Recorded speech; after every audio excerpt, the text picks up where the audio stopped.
Yeah, just tell me when you do. Yeah. Hello, everybody.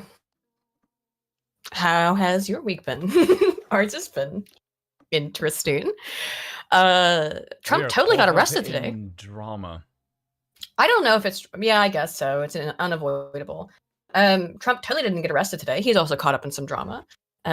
Was being, the left has been salivating at the idea of arresting Trump over a misdemeanor. But let's not talk too much about why they're arresting him, because just kidding, it didn't happen. At least not yet. If they do it, as we'll go over, it's a pretty, I think, a really bad move. Oh, you added palm trees. Yeah, I don't know why. I just like, I want something green. Oh, I know why. Put Arizona tea logos on there so we can go for a real, like, 2016 vaporwave look. I like the palm trees. No, palm trees are part of the vaporwave aesthetic, so it's cool. We got involved in a little bit, a little itty bit. Well, I don't know how involved we are, but a little tiny bit of mild drama, I would say. Which was not of our making. However, it will be things that I think we will have to respond to. It's only been like 16 hours, not even. And I'm pissed off. I guess it's been almost 24 hours now, but it's not been very long. Haven't had time to respond. So what we'll be looking at today is just a little bit of the stream in question, and then I will eventually go through and do timestamps of the whole stream. Yes, it's related to Adam and Stitch, but Adam and Stitch didn't do anything this time. No, not for a change. You know, I love those guys. You do. I have my issues. Yeah, well, I think Short Fat Otaku, aka Deb, is doing like a big piece on Moldbug, some kind of big video, I guess. Dev and I haven't spoken since the end of January, and I without like going too in depth, I've been told by people that he talks a lot of shit about me in private. So, which is frustrating. And the thing that upset me, I'm going to come up, talk openly and say that I was a little disappointed that at the end of the stream, I did say, I've apologized to Dev. I don't actually know why he's mad at me anymore, but I reached out to him the other day and I just said, like, because he got into a fight with a bunch of trans people on Twitter, basically. And I just sent him a message and I said, like, I hope you're doing okay. I know I've not always been the best of friends, but I do consider you to be my friend. And I said as much. I sent a super chat near the end of the stream last night. And I said similarly as much, where I said, I consider you a friend. I don't know if you still consider me to be a friend, but something to that extent. And silence. No response whatsoever. Yeah. So that was a little bit upsetting. What I think was more upsetting to Spoon in particular was if you're going to start talking about if you're going to start talking at this stream, which is supposed to be shitting on Mencius Moldbug's work, right? And you're going to start your argument about, I'm going to now explain to you over the course of a couple hours why Mencius Moldbug is stupid and why his work is bullshit. You probably shouldn't start before you go into that by stating a demonstrable lie, which is what I think we're going to start with, because this is what angered Spoon. I didn't catch the vast majority of the stream because, as most people probably know, when the stream was happening, we were here on this channel yesterday playing Pathfinder. So I wasn't listening to the stream, and I still haven't listened to most of it. I listened to some of it, and Spoon and I were on a call with Scrump, who Deb also has beef with beforehand. But it's not just about that. It's because Scrump, who's been on the channel before, is also a monarchist, and all three of us are well versed and read in Mencius Moldbug. And as a result, I finally did it, guys. It's only been a year, but I finally worked up the courage to email Curtis and ask him if he'd like to come on the show, because I've not felt that there's been anything that we've covered, because we mostly do the news, but you know, we cover what's happening, but of course we come to things from a neo-reactionary perspective, which is a little bit different from other people. However, mostly it's relatively like normal, say, you know, politics and hangout stream. And so I could never think of a really good reason to bring on Moldbug, even though he's come up so many times. And also one of the things that I was saying to Spoon earlier is that it's weird that a lot of people will like try to assign somebody else's politics to you as shorthand for something. So like we often, Spoon and I both do like Curtis Sharpen and do have been inspired by his writings a lot. Influenced, yeah. Influenced is probably better. But and same with Hoppe, both of whom have been used at least against me as an attack.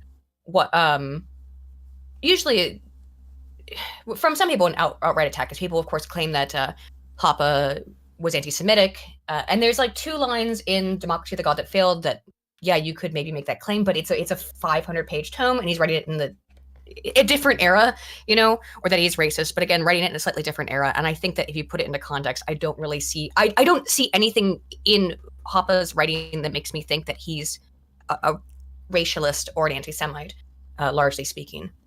taking a one page or like one line from a 500-page book is a little disingenuous in my opinion. And quite stupid. Yeah.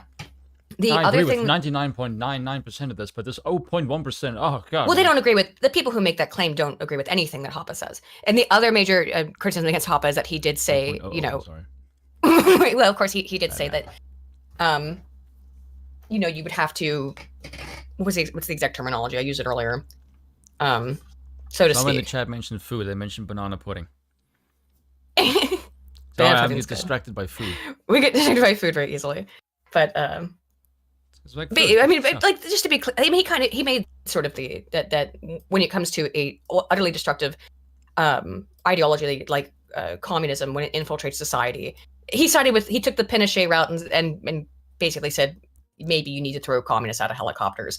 Which yeah, that's the spicy one. That's the spicy one. I think that's way spicier than calling him an anti-Semite. But because he's far more clear on that, so to speak. I don't actually think I don't think that's really all that morally reprehensible, because I mean they're not people. Well, his argument is, of course, is that like if they will eventually come and try to kill you. Well, so yeah, that is kind of the case. I mean, Hey, look, here's historically people it who are has. guaranteed to kill me at some point. Not Common Mark though. He's a good boy. Yeah, see the chat's like, communists, helicopters. You want So to free speak. things? How about this? Mm-hmm. Yeah, So those are it's state sponsored too. So those are the major criticisms of Hoppe that often get lodged at us for being for Yes. liking Because if Hoppe's you're going to writing. be a fascist, Even though what you do need to read is an anarchist. right, yeah, Hoppe is not a monarchist, by the way. No, he's an anarchist. It's weird. He explicitly talks about the problems that he sees with monarchy in Democracy of the God That Failed and in his other writings. Yeah. But if you're talking about someone who has made overtly and explicitly pro-monarchy arguments, the only person that most people think of when they think of monarchy is Curtis Yarvin, aka Mencius Moldbug, and he's not really a monarchist. He's a monarchist for the CEO model. He's for the structure of monarchy. Yes, the structure of monarchy facilitates the CEO model. And so people often go to Unqualified Reservations and his book, Open Letter to Open-Minded Progressives, as this is always solipsistic, right? To just because Spoon and I, first of all, Spoon and I are different people, obviously, and have our own opinions and often disagree. But to take the writings of some other person and then apply that to an entire group, or apply that to even another person and say everything in here is prescriptive as to how you think exactly, particularly when you're not being very charitable about how you read that. And my point of this entire thing I've been saying is that I think if Spoon and I were going to like put a label into what person individually, a writer who was most influential on both of us, it's not Moldbug. I mean, Moldbug was inspirational to get started down reading into the stuff, but it's Eric von Kuhnert-Lenin. And for the last year, I have asked Dev and I have asked other people who have been publicly critical of NRX to please read Eric von Kuhnert-Lenin, who Moldbug also recommends. And after a year, no one has read Eric von Kuhnert-Lenin's Liberty or Equality. It's really short. It's like 100 pages long. No, it isn't. And isn't it like 100 pages long? It's like I always underestimate underestimate 50. I always underestimate how long books are. I also thought that unqualified that Moldbug's work was like 60 pages, but I read really fast, so sorry. I always I it's like read very quickly. 360 pages. Like that's short. Yeah, and then I bought the book, the Kindle version, so I have it all in one place, so I don't have to and I can make notes and stuff in it of let me see. Open Letter of Minded Progressives today, because I'm gonna have to reread it to respond to this in full. Hold on a second. Give me 2 seconds. And I have no issues with Dev. He seems to have issues with me. I feel bad about that. I've made apologies to him. I've tried. Again, we were 428 pages. Well, I didn't realize it was that. No way, really? Yeah, it's I read that in like an afternoon. That's not a short book, Aiden. It's a fucking Titanic. I read it in like an afternoon. Oh, thank you, Bill. Rose brought me a sandwich. Do you read the way that the freaking Bender reads a book by just like flipping through it? When you're working on the railroad. I don't know if you heard that. All the long day. Bill likes to imply that all people Canadians are Chinese railroad workers. I can't read those fine words through the mouthfuls of shepherd's pie. I don't no, I don't speed read in terms of like, I don't do that thing where people like read every other word or something to get the gist. I just read really fast because speed reading is really bad. I don't think that's a book you can speed read. Well, I've read it twice. Liberty or Equality. It's kind of a dense book. It requires, like some of the religious stuff is like pushing. This is a good sandwich, but I'm gonna save it for later. I'm not hungry now. But yeah, Elder Gusto it's nice makes a point, by the way. Oh, you apologize too much. No wonder Dev doesn't feel he has respect for you. Don't take that probably to heart too much, but that is a valid criticism of you, is that you are way too. This is something that I discussed with Aiden that is really weird. If you look at her, what was that? That height test that we did. More foundations. Yes, more foundations. Her care is really low, and my care is quite high. But when it comes to people, Aiden tries to get along with everyone, and I give no fucks, which is kind of weird. The test results are the complete opposites. I don't like having animus with other people. So some people deserve animus. Well, and I have no problem saying that. If like you're gonna be an asshole about it, you deserve to get fucking mauled for it, you prick. And the one thing I'd say about this in particular, though, is that like right as the stream was starting and beforehand, because again, I was gonna go play Pathfinder like right after the stream started, like about a half an hour after it started. So I didn't listen to the vast majority of it, but I caught the beginning and the end, and then at the end, I sent that. Well, okay, what I was gonna say is that at the beginning, I said I was in a Discord call with Spoon and Scrump, and I said that I couldn't help but feel that this anti-mold bug stuff is because Dev's mad at me, you know, over a variety of things. I think largely it's because I'm friends with Uzulu and Scrump, but there's other stuff too. But I don't like guilt by association stuff. I mean, Dev's friends with Kraut, so if you guys would really rather not relitigate that ancient drama. But even though I've also tried to be friendly with Kraut, he has no desire to do that with me. So, I mean, if I judge somebody because of the company they keep, then I would have to judge Dev from being friends with Kraut, who wanted to dox and ruin my life. I mean, that's not what Uzulu or Scrump have done to Dev, comparatively, right? Uzulu fucked with his Minecraft server, and Scrump posted some. It wasn't even DMs. I think it was from another public server of things that he was saying that were contradictory to of contradictions he was making, and those are considered I guess just incomprehensible evils, and that my association, I'm guilty by association for being friends with those two guys. But then if I were to apply that same logic to Dev, then I should find him reprehensible because he's friends with Kraut and is, in fact, one of the people who has told me multiple times to apologize to Kraut, which I have done. And yet Kraut, of course, would never accept my apology because he's a nasty human being, in my opinion. And he, again, his whole point was with his whole doxing server, or whatever you want to call it, the gay ops stuff he was doing, was to destroy our careers and destroy our lives. So, that's where I'm sitting at. And I don't have a problem being friends with somebody who's friends with somebody else who, even if that person that they're friends with tried to destroy my life, and that's a bit different. it's a bit of a different magnitude, I would say. There she is. Anywho, but I think we were gonna have to respond to this no matter what, because Well, I'm going to, because I don't like to have my reputation taunted by someone who knows fuck but all about that's me. and we're not lies gonna. about it. I know that I've been going on here for a couple, fucking like nearly 30 minutes now, but Not that long. yeah, 20 minutes. Yeah, we were late. I forgot. Yeah, but it's been like 10. okay, but still, but because I don't like drama, I don't like. I have no animus or towards Dev whatsoever. I apologized. Stop apologizing, for God's sake, woman.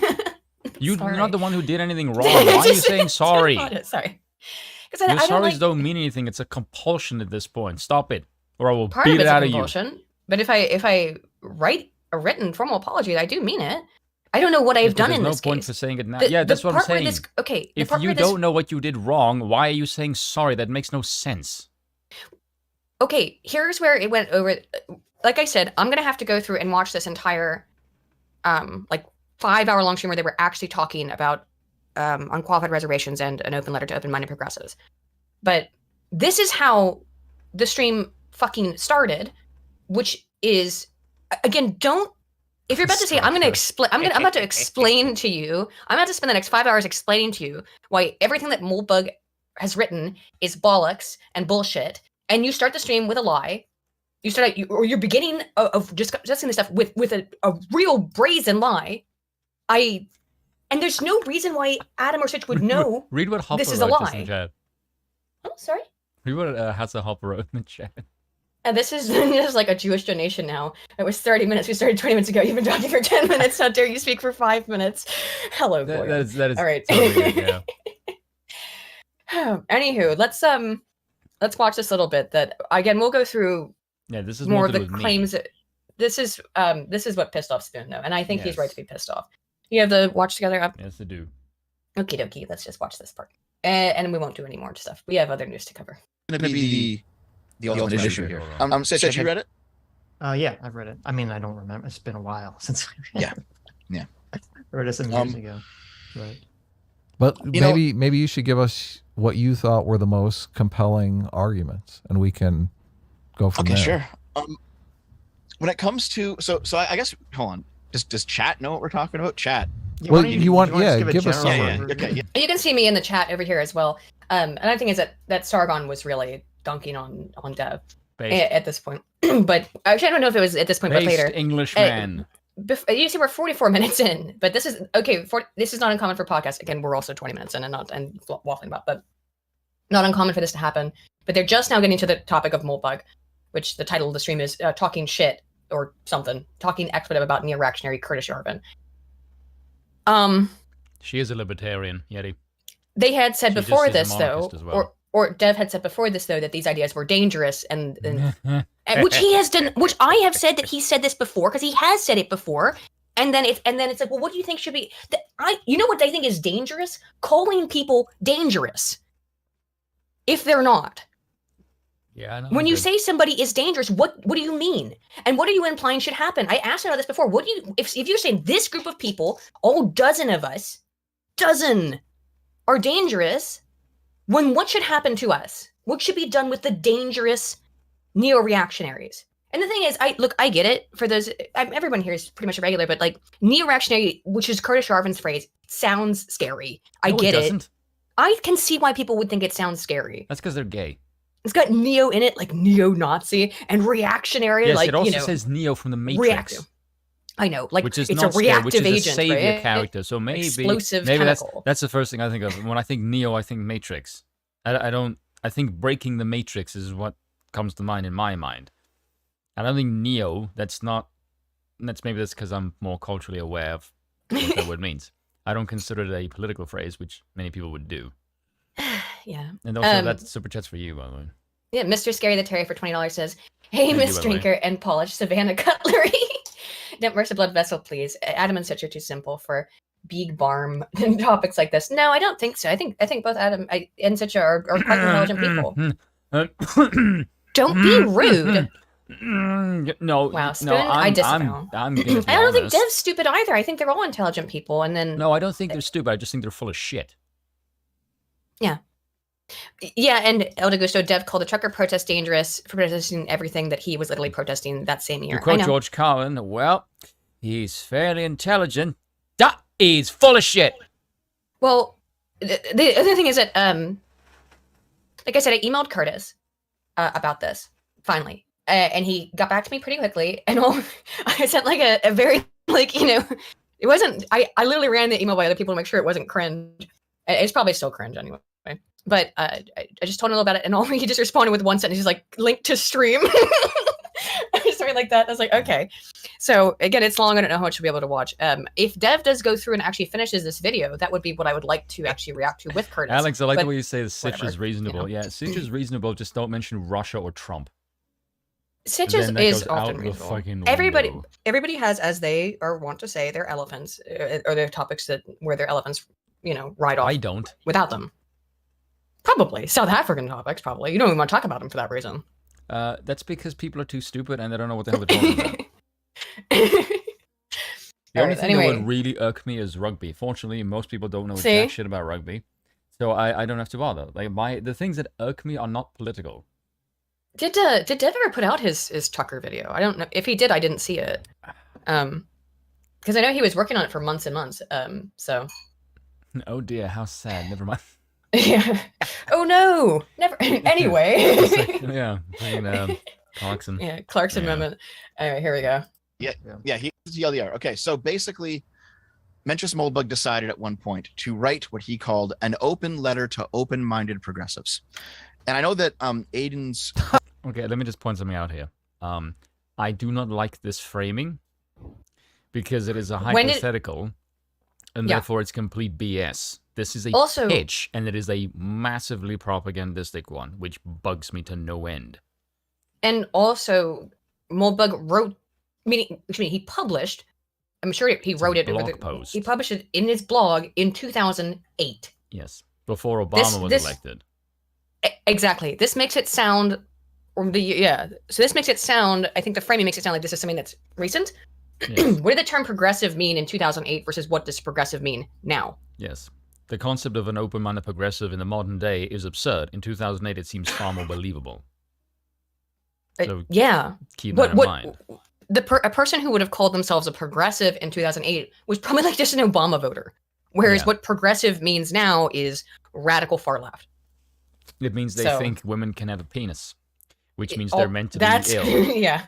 Well, that's a mainstream left position, I think, now. Yeah. Anywho. So Adam thinks it's open-minded progressives. Yes. See what I mean? Case in point. It's a bit cringy. But again, the problem is because of the temporal lag that... To be fair, Dev doesn't even live in a free country. Oh, true. But again, shots fired and a very good one. I applaud that. That chat. It's very good. But again, it sounds really funny in 2023. But when Moldbug was writing this in 2008, he was anticipating that there were open-minded people who considered themselves to be progressives. The book's title is not ironic, as far as I know. It's a bit satirical by today's standards. A little. It comes off more satirical. It comes off as satirical if you look at it through the modern day. Yes. But that's because of the modern lens, not because I think of the intention. He's very tongue-in-cheek, to be fair, but it's not written like a shit post. A little shit posty, but it's not written to make fun of people or anything like that. It's written to make an idea in your mind percolate. Yeah. Yeah. An open letter to open-minded progressives. Yes. If you are an open-minded progressive, this letter is for you. That's what he called. That is a super chat for you, Aiden. You should read that. Oh. And again, take that to heart. Adam the Spaghetti Fanatic for 5 says, "You're very nice, Aiden. Don't be a doormat." Yeah, probably true. I need to work on that. Occasionally, I need to kick her ass. It's kind of my job. Aiden is like very girly, and I'm like overly aggressive a lot of the time because I'm very polite for most people up until you ruffle my feathers, and then in which case I'll turn demonic. All the two of you. I know that Aiden's co-host Spoon described himself, like, let's say 15 years ago or whatever, as being, your average center leftist. Wait, sorry, let me finish. Who, he generally agreed with a lot of the liberal presuppositions, but there was a few, like, dangling threads that he couldn't quite pack away, and he said that this is what made him finally understand what was going on. This letter, and now he's an absolute monarchist. So it's like, Well, okay, Okay. Spoon. 15 years ago, were you a center leftist? And was it this Okay. particular book that completely changed your life? Okay, let me just say this now. Everything he just said is complete bullshit. Yep. Every fucking word of it. 15 years ago, I was 18. I wasn't in any way interested in politics, even remotely. Okay, so to say that I'm a center leftist, or bizarrely to use me in this example, is absurd and a fucking lie. Okay? I don't know where he got this. Yes. He must. No one knows what I was like 15 years ago. No one on freaking YouTube. No one even knows my political journey, because the people that I hung out with, like when I was in my beginning of political phase, I'm not friends with now. So no one knows my journey of politics at all. Not even Aiden does. No, no. You've been on YouTube for 2 years, and I met you on Yiz's channel, must have been Discord and Dragons, and you don't like, Yiz is often here, and no offense to Yiz, but you're not on Yiz's channel if you're a center leftist. You know what I mean? Like, just not. You're getting way too offended by everything that's happening there.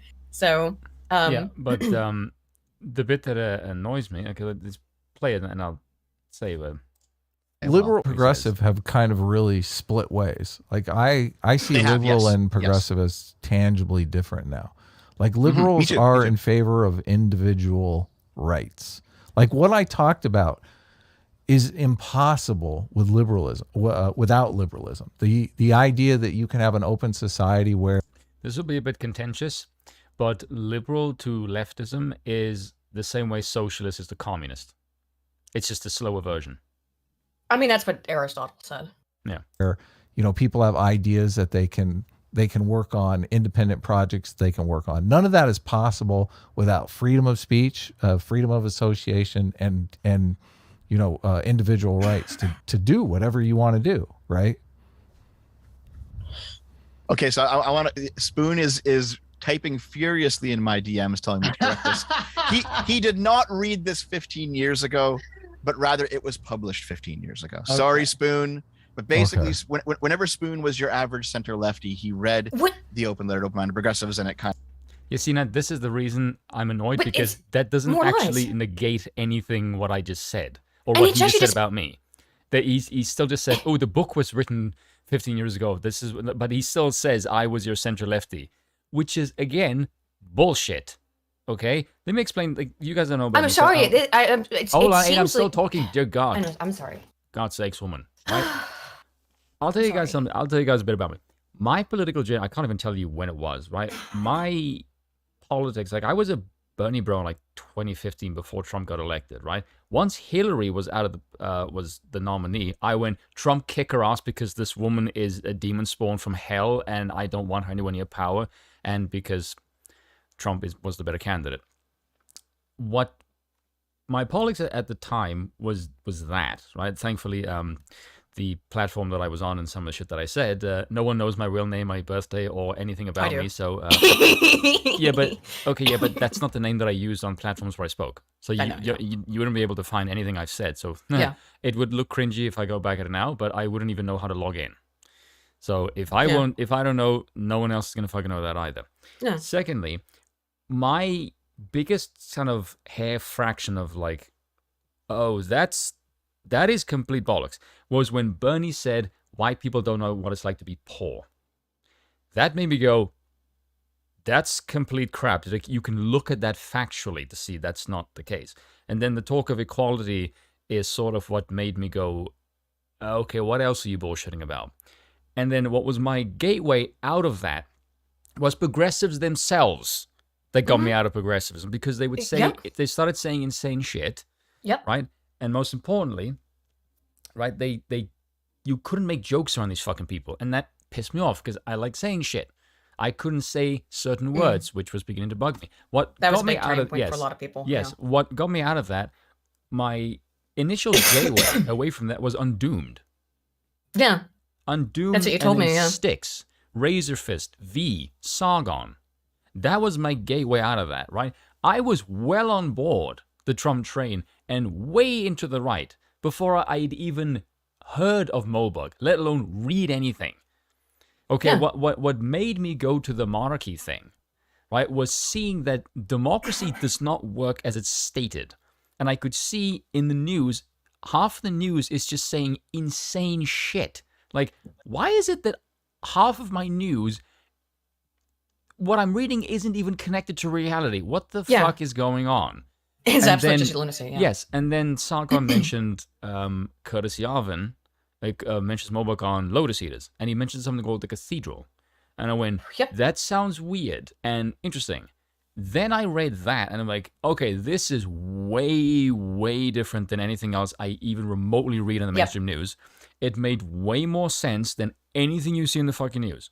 And then he mentions Ledden. He mentions the old right. And from that, you go to like Mises James and Burnham, Rothbard Mises, and yeah. Hayek and John T. Flynn and Albert J. Nock. And then you go to more anarchic like fucking Lysander Spooner and Mencken. Mm-hmm.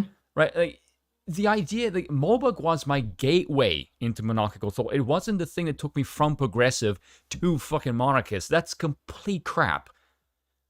That's why it bullshit me, because yeah. everything he said there was a straight up fucking lie. It's also solipsistic, inherent, which is my big contention with it, in that anyone who thinks they can like get inside of your head like that and thinks that they can understand how you think and feel, that's a major big red flag, right? Yeah. So describe me as a center leftist. Like, dude, if you knew me and you said center leftist, I would probably tell you to go fuck yourself, because that phrase doesn't even make any sense to me. Mm. Well, yeah. I mean, like, I discovered, I first read some of Moldbug stuff back probably a really long time ago, because my political journey in 2008, I was on board the Ron Paul train. I was a huge like Ron Paul supporter. I wrote his name in the 2008 election, which was the first year I could vote, and I became a libertarian. I voted for Goofy Gary in the 2012 election. And I've always been a libertarian. I had a brief period of time when I was 16 and stupid, as all 16-year-olds generally are, Yeah. and was like, oh, I think I'm an anarcho-communist. But that's like because I just wish everybody could live in a commune and get along. That was the stupid idea of a 16-year-old. But it was like a let's all get along and work together, guys. Like, and then there won't be any hunger or sadness. But that's not how reality works. So So, and then I wanted to maximize liberty. I've always wanted to maximize liberty. Nothing about monarchy, as from everything that I've read and understand about it as a political system, which is extensive, is antithetical to liberty. In fact, I think it is the most conducive system for liberty. I know that doesn't make sense to people on That's prima because facie. That's because they but live you got in a it. cult. No, it's because they haven't. No, that's because they live in a cult. They have But- been indoctrinated to believe that democracy is a god that can never fail. And if you Yeah. read Hopper, you'll see that's complete bollocks. And which is why, again, it's curious. The last time I spoke to Dev, up until the other day when he was getting bullied by transgender people on Twitter, when I just sent him out and I said, I sent him a message just saying I hope he's okay and I hope he's doing well. And this is before this, so I sent him that message on the 17th, I believe, or there's two messages. It's just saying I hope he's doing well and to not let the lunatics on Twitter get to him, and then kind of comes out with this shit, which is frustrating, right? But yeah, they all think of Marie Antoinette, Michael. That's exactly what happens. Lance for 10 says, last night I watched Japan beat the USA at the World Baseball Classic and followed up by my watching My God. Hero Academia. Why is Japan so good at American pastimes? Also looking forward to Friday Night Tights. No crying. I will not cry on Friday Night Tights. Why would I cry on Friday Night Tights? But I'm also looking forward to it. Yeah, but that was the bit that just pissed me off. It was like everything you just say, you don't know anything about me, Dev. How the fucking hell? The bit that annoys me is because later on he says that this is a piece of propaganda. By implication, you're implying in your little hypothetical scenario, you're using me And to me. imply but specifically use me, and you're implying that I was the one that was propagandized by this piece of work. That's what you're implying when you're using me as an example, and I don't fucking appreciate that because it's not true. Yeah. I mean, do like, not like when people lie about me. That pisses me No. off. And when I first read some of Moldbug stuff probably back around 2012 when I was like in my peak libertarianism stage, right? Because it was interesting to me, but he didn't sell me at all on the monarchy thing. It was just that I was reading his stuff like it's unlike anything else I've ever read, right? It's so weird. Oh, I know I cry on EFAP. I cry all the time. But Except when I'm around. no, have I cried on you? No. Probably not actually. I don't think I have. If But you that's would, I why would bully you. I know that's why I need you as my emotional support spoon. So I'll be bullied. So I won't be too afraid of being bullied to cry. But that makes no sense what you just said. I know. But it's Stop bullying me or else I'll cry and then I'll get bullied more. definitely argue when you guys aren't around there to defend yourselves. I did find this to be a little bit odd of a stream. I would have thought that if you're going to do a stream called Mencius Moldbug is bullshit, maybe considering that first of all, that Moldbug is extremely open to going on podcasts, you could have invited Moldbug, or you could have actually. Did I cry on EFAP? I don't remember crying on EFAP. Maybe I did. I don't know. I've cried. I didn't cry on EFAP. I fell asleep on EFAP. That's very different. Hang on. Come on now. I've cried on Adam and Stitch's stream. I didn't cry on EFAP. I fell asleep on EFAP. To be fair, EFAP's as long as Adam and Stitch's show. But Mike Mysterio, don't forget me, senpai. Hey, I was like, oh yes. You sent a super chat yesterday. I'll have to go find that on the thingy. But anywho, my only point about my stuff is that I read Moldbug a decade ago. I thought it was interesting, but it wasn't like it didn't make me become a monarchist back in 2012 or whatever. I first read some of his blog posts. It made me interested in the thought. It made me interested in it it was more. I was talking to people like Scrump, and this was in 2020. Yeah, so 2020, I started to get interested. Maybe 2019, interested in just generally learning more about the monarchy stuff, which came from being friends with people like Scrump and having read Hoppa. Hoppa was way more influential to me than Moldbug at that point, back in 2020, when I reread Moldbug. It's theory heavy. Yeah, when I reread Moldbug, I was like, oh shit, this makes a lot of sense. And when I was reading Moldbug, then I immediately went and said, oh shoot, I want to go see what who are these other people that he's talking about, right? I want to go see the I'm trying to find the super chat. Sorry, I want to go see what the other people that he's talking about. And so I went and read Kunat Lennon, and that, if you want to find the point where I said, oh no, this is what makes sense. It wasn't Moldbug, it's Kunat Lennon. And I don't understand how after a year, I don't know how many other monarchists or people who call themselves monarchists there are making content on YouTube. But I don't think there's a whole lot of them. And or people who consider themselves NRX, there's quite a few that we know all of them for the most part. And I think that they're going to tell you maybe to read Moldbug, but maybe to read Eric von Kunat Lennon. And particularly if you're going to go on this, here's why NRX is cringe and gay, and you, after a year, have just refused to read the book that I would say is better at explaining the monarchist position, then I don't know what else to do. It seems where the heck? Okay, here it is. Got it. See, I think the problem that you have, Aiden, is that you're assuming these people actually want to read something that complex. And I don't think that they would or even care to, because these people do not want to live under a monarchy. Mm-hmm. Whereas we have no issue with living under a monarchy, because I've said this to people. The reason I say these people live in a cult is because you can get many people. You can get any normie within 5 minutes to admit that democracy, as it's written, is complete bunk. You are not represented by the people. The elites prop up the people who you vote for. That's the people who really run the ship. And that your politicians are hopelessly corrupt. Everyone hates them. There's a reason why it's called the lesser of two evils. I don't know how anyone can look at the system honestly and say, oh, this is the best we got, when it's hated by everyone. It's bizarre to me that the most distrusted people in all of your society, next to lawyers, are the people who run the fucking country. But you seem to think this is a system you want to keep. That makes no fucking sense to me whatsoever. No. That's the main thing that gets me away from democracy, is because just that on face value is absurd. Yeah. So once you get people to admit that and then say, now let's try and get rid of it, that's a step where they go, no.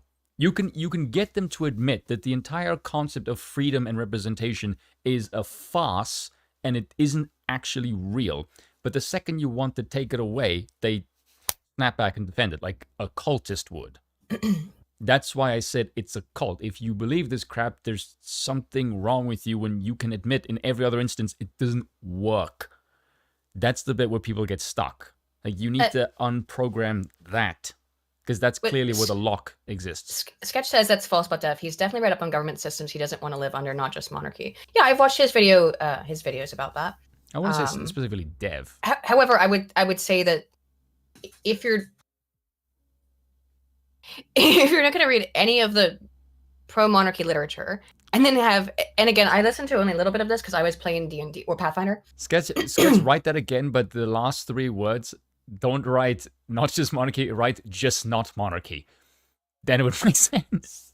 Yeah, I suppose so.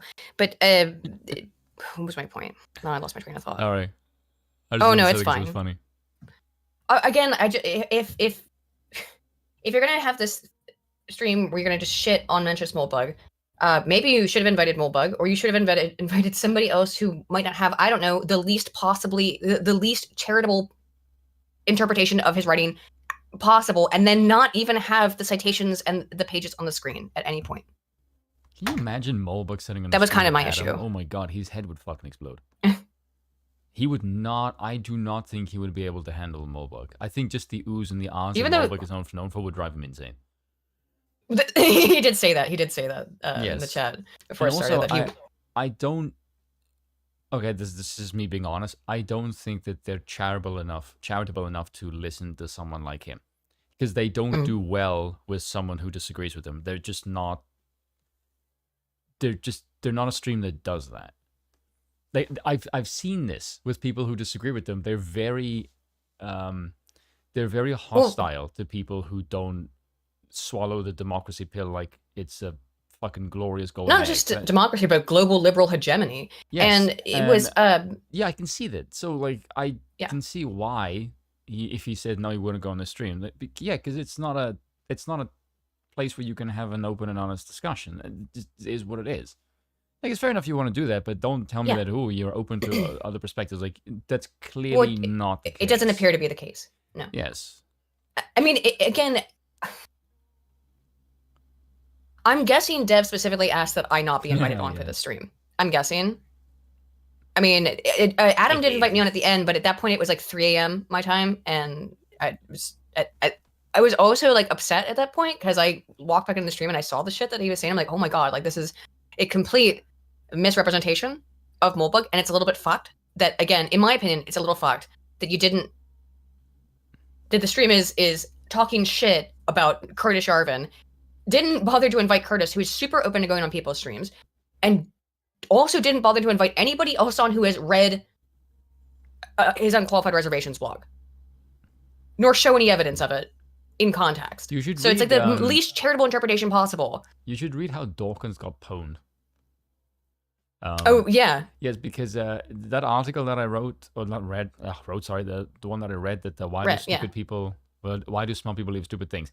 It's basically that's a good article fleshed out with like with in a next level. Because I read some of it again, like, oh, this is basically like that article, but like I have to really concentrate because it's not like something. Oh, I can gently breeze. So like, no, this is I need silence and I need concentration because. Hello. It is what it is. let's shall we move on to talking about Trump? No, I will. There's a bit here that I want to point out, just because I'm feeling animus. Yeah. Kind of away from being an open-minded progressive. I was never an open-minded progressive. That's complete crap, by the way. Really? Yes. Yeah. Oh, okay. Yeah. And well, that's the thing. Like, as I already knew that the gold standard was complete crap. So you wanna pause and pass what he just said? The gold standard is complete crap. Oh, I just assumed Adam believed that. Yeah. Really, you think the gold standard that Oh no, I don't the agree with that. currency based on is crap? Really? I mean, no, I think that's ridiculous, but I'm not surprised that Adam thinks that. Yeah. Okay. Well, hold on. Because he supports MMT, so that like didn't even faze me at all. I was like, yeah. Adam's all for like print more money. It's not worth anything anyway. Yeah, but then listen to this. As soon as he started talking economics, I thought, oh, this guy doesn't know anything. This is what I stopped watching, because when this fucking dude who's read fucking Mises and Hayek, who is an Austrian extremist. Yes, by his own admission, Molbach was an yes. Austrian extremist in terms of his economics. Who I can guarantee you has read more economics books than Adam can even fucking name.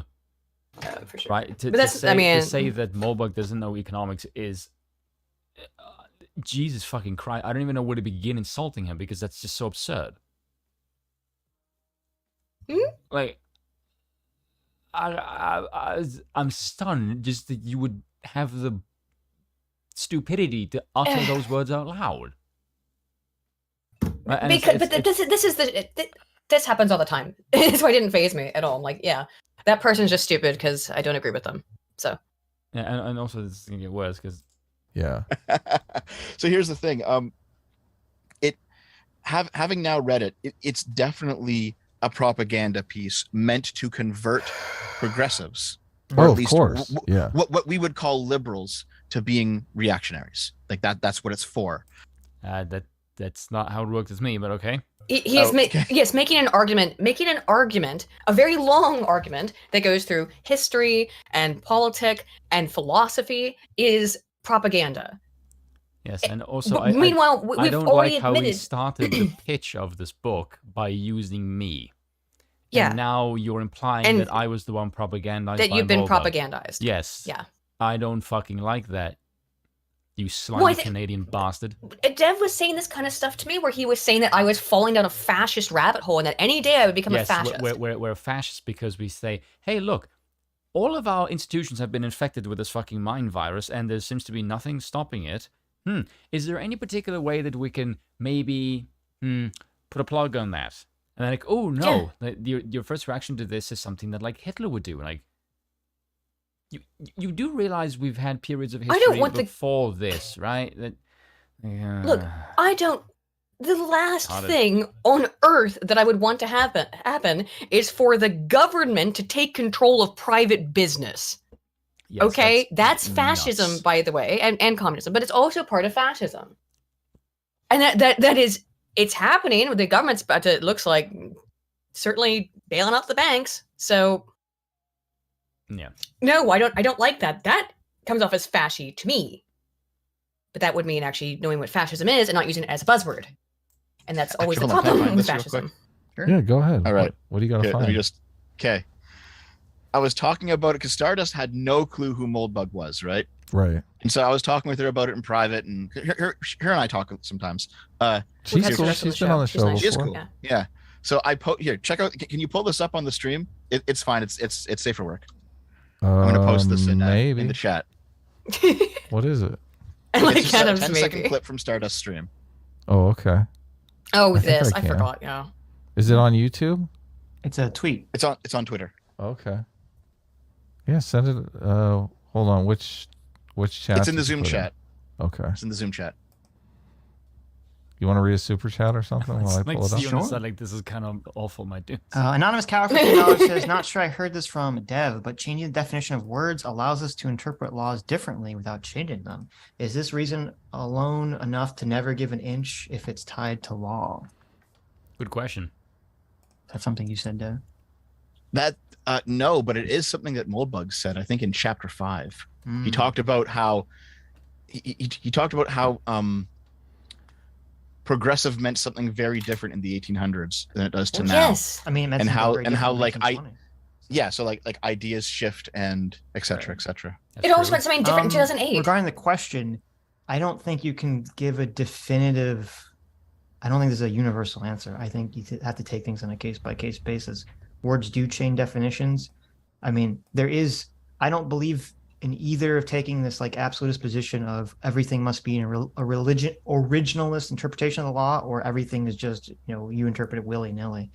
I don't know. I don't think either of those ideas work in totality. Do you know where I think it begins to spiral? Hmm. I kind of wanna do a video on this because I've noticed it, and I'm gonna say some extremely sketchy stuff Based. right now. Oh, sketch. Okay. Yeah. If you look at progressivism as an action, in the sense of it is going up against a social norm, and you carry this across generations, it means that each generation is going to want to change something. Yeah. And that means that you're going to slowly erode your society of any of what it once was. Because you have to constantly go a level deeper than the previous generation. Which means more and more of your society over the long run is going to fucking deteriorate into something worse. Yeah. And the thing is, if you look at the way, and I wrote an article about this, I said, if you look at your social movements, each of them does this through a phase. They will slowly push the plunger and push the idea into society slowly over time, and it will seep to the point where it will cripple society until the idea becomes crystallized, normalized, and then any criticism of it becomes verboten in your society. Yeah. And by the way, I do want to point out that. Sorry. And if you go back in time and you read books prior to 60s, prior to the civil rights, and you start to see really weird things, because you start to see what did people from that social period think. Read people that were considered heretical at the time, and you look at what they say versus what has actually happened, and you start to see a kind of disturbing pattern where all those people who were segregationists and racist and sexist, and you think, hey, we use these phrases now to stop people from talking about things. And then you look at like 60, 70 years ago, hey, look, they've been doing this for quite a while. And all those things that you shouldn't talk about anymore seems to have been thought of 60 years ago. Like, segregation is a really bad thing. Why? Why is segregation bad? Oh, well, it's racist. Says who? Says us now, who are going to completely destroy your culture, and we're going to bring these other people now because it's going to be part of our social vision. What about their culture? Oh, fuck you, we're just going to call you racist. Oh, so you're going to basically neo-colonialize their current culture in the nation and fuck whatever the hell they think. And if you look at like the segregation movement, you look at like the feminist movement of the early 1900s, like, oh, we should give women the right to vote. Why the fuck would we do that? Oh, because of a social vision. Okay, why would we do that? Oh, and then conveniently, because we've given the people who benefit from women in the voting thing are also all the people that are going to gain increased state power. I wonder if they might have some perverse incentive to encourage this.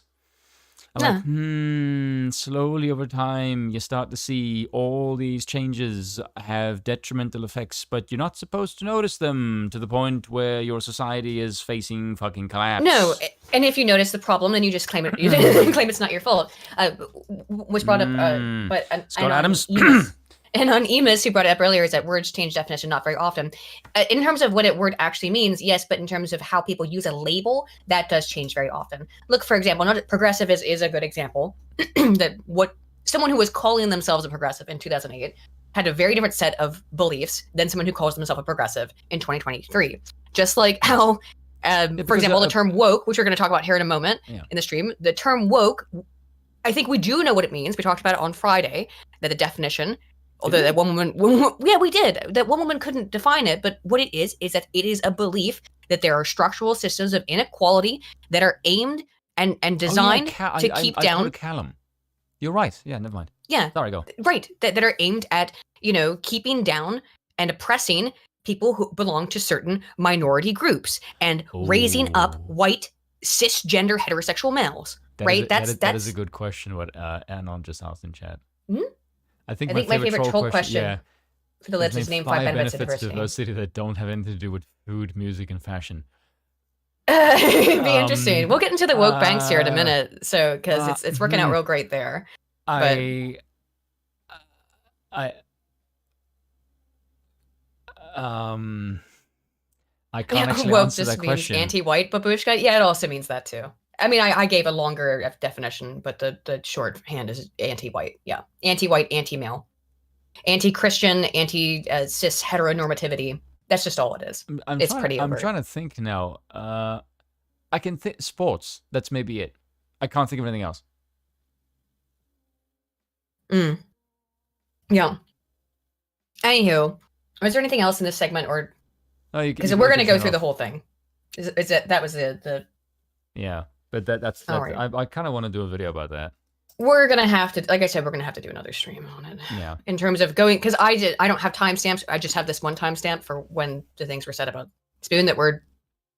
Again, it's after this that Dev actually starts to talk about what's in Moldbug's book or his series of blog posts that he turned into a book, Open Letter to Open-Minded Progressives. And I don't think it's a great look to start out everything you're about to say about something that you're claiming that you've. I know all about this and I've got all this information on it, and begin with a lie based on a solipsistic interpretation of someone else's personal life. You're being bad faith Barry right out of the gate, right? Yeah. Not a great way to start it. Okay. That's all I have to say about that. That's all I gotta say about that. About the progressive thing, because like the way you pointed out is, if you look at progressive as someone that is standing against a cultural norm, whether that be like a social one that is in the traditional sense, or rather a current political storm. Let's say in 2008 would have been the Iraq War. So if you were progressive in 2008 or in the early 2000s, you would have been anti-war. Yeah, you would have been siding with the libertarians as well. Yeah. But this would have been like what was like the main thing you were a progressive for, was being anti-war. But it was the original one, yeah. Yes, but if you're a progressive in 2023, it means you think that a woman can be, or a man can be in a woman's prison because you're fucking mentally retarded. Like, that's the kind of shit you believe now. Like, that is your taboo thing that you must overcome, which is why I think it's weird if you think of progressivism as just a verbal form of opposition to a norm or a phase, and then you're at the point now where your society is stable, but you still have that itch to fuck up something. And now you must either fuck up something that is completely sane to the point where you look completely out of your mind, or you need to make up shit like they fucking do now. Let's get into that. Zero Fucks, did you watch the whole stream? Because again, I missed like a bunch of it because I was playing Pathfinder. So what I saw was near the end, and I thought that was very bad faith, but it had been going on for like 4 hours. So, well, okay, it starts in, this is when I had to like quit, like right after this is when I had to quit to go play Pathfinder. And so this is the start. No. And then when I came back in like 4 hours later, and it was also bad faith. So I missed the key parts. I'm going to have to watch the whole thing. And maybe I'm wrong. And the key component of it actually is good faith. I don't know. I'm assuming you watch the Zero Fucks. I always see you around the different chats. But and then here's the thing. I think the most compelling thing for me with Moldbug and also Hopper was that what you need, and Frederick List described this in his book, The National Economy, is that what you want is you want to have your governing structure to be as closely aligned with the interests of the people. Yeah. Whereas in a democracy, this is completely absent, which is why politicians are looting, thieving bastards. Right. And one thing, Yeeti the Yeti says, hate to be that guy, but was there a time when state-enforced segregation hasn't backfired? I would say no, and I would add on to that, there hasn't been a time when state-enforced anything hasn't backfired. Yeah, that's a fucking problem. Stephen Nizik for 10 says, I don't think the Twitter left knows what progressive meant a century ago. Agreed. I had someone in the, yeah, of course not, in the middle of a party switch narrative claim that Lincoln was actually a Marxist. I mean, what? Yeah, of course, they believe in all kinds of silly shit. Oh, fucking hell. It But isn't yeah, the level yeah. of good faith you'd prefer, but yeah, you're there for most of it. The thing is with the segregation, I can understand why that makes sense from a cultural perspective. I agree, you shouldn't get the state involved. But Mhm. I also don't think the state should get involved in destroying people who wish to segregate themselves. I don't think it should be forced on people to be No. mixing either. That's Don't- where it goes fucking wrong. Well, that's the That's your middle of what's the his road name? approach, actually. But I mean, that's the is what's his name? The guy who lives in Japan, Jared Taylor's son. Taylor, yeah.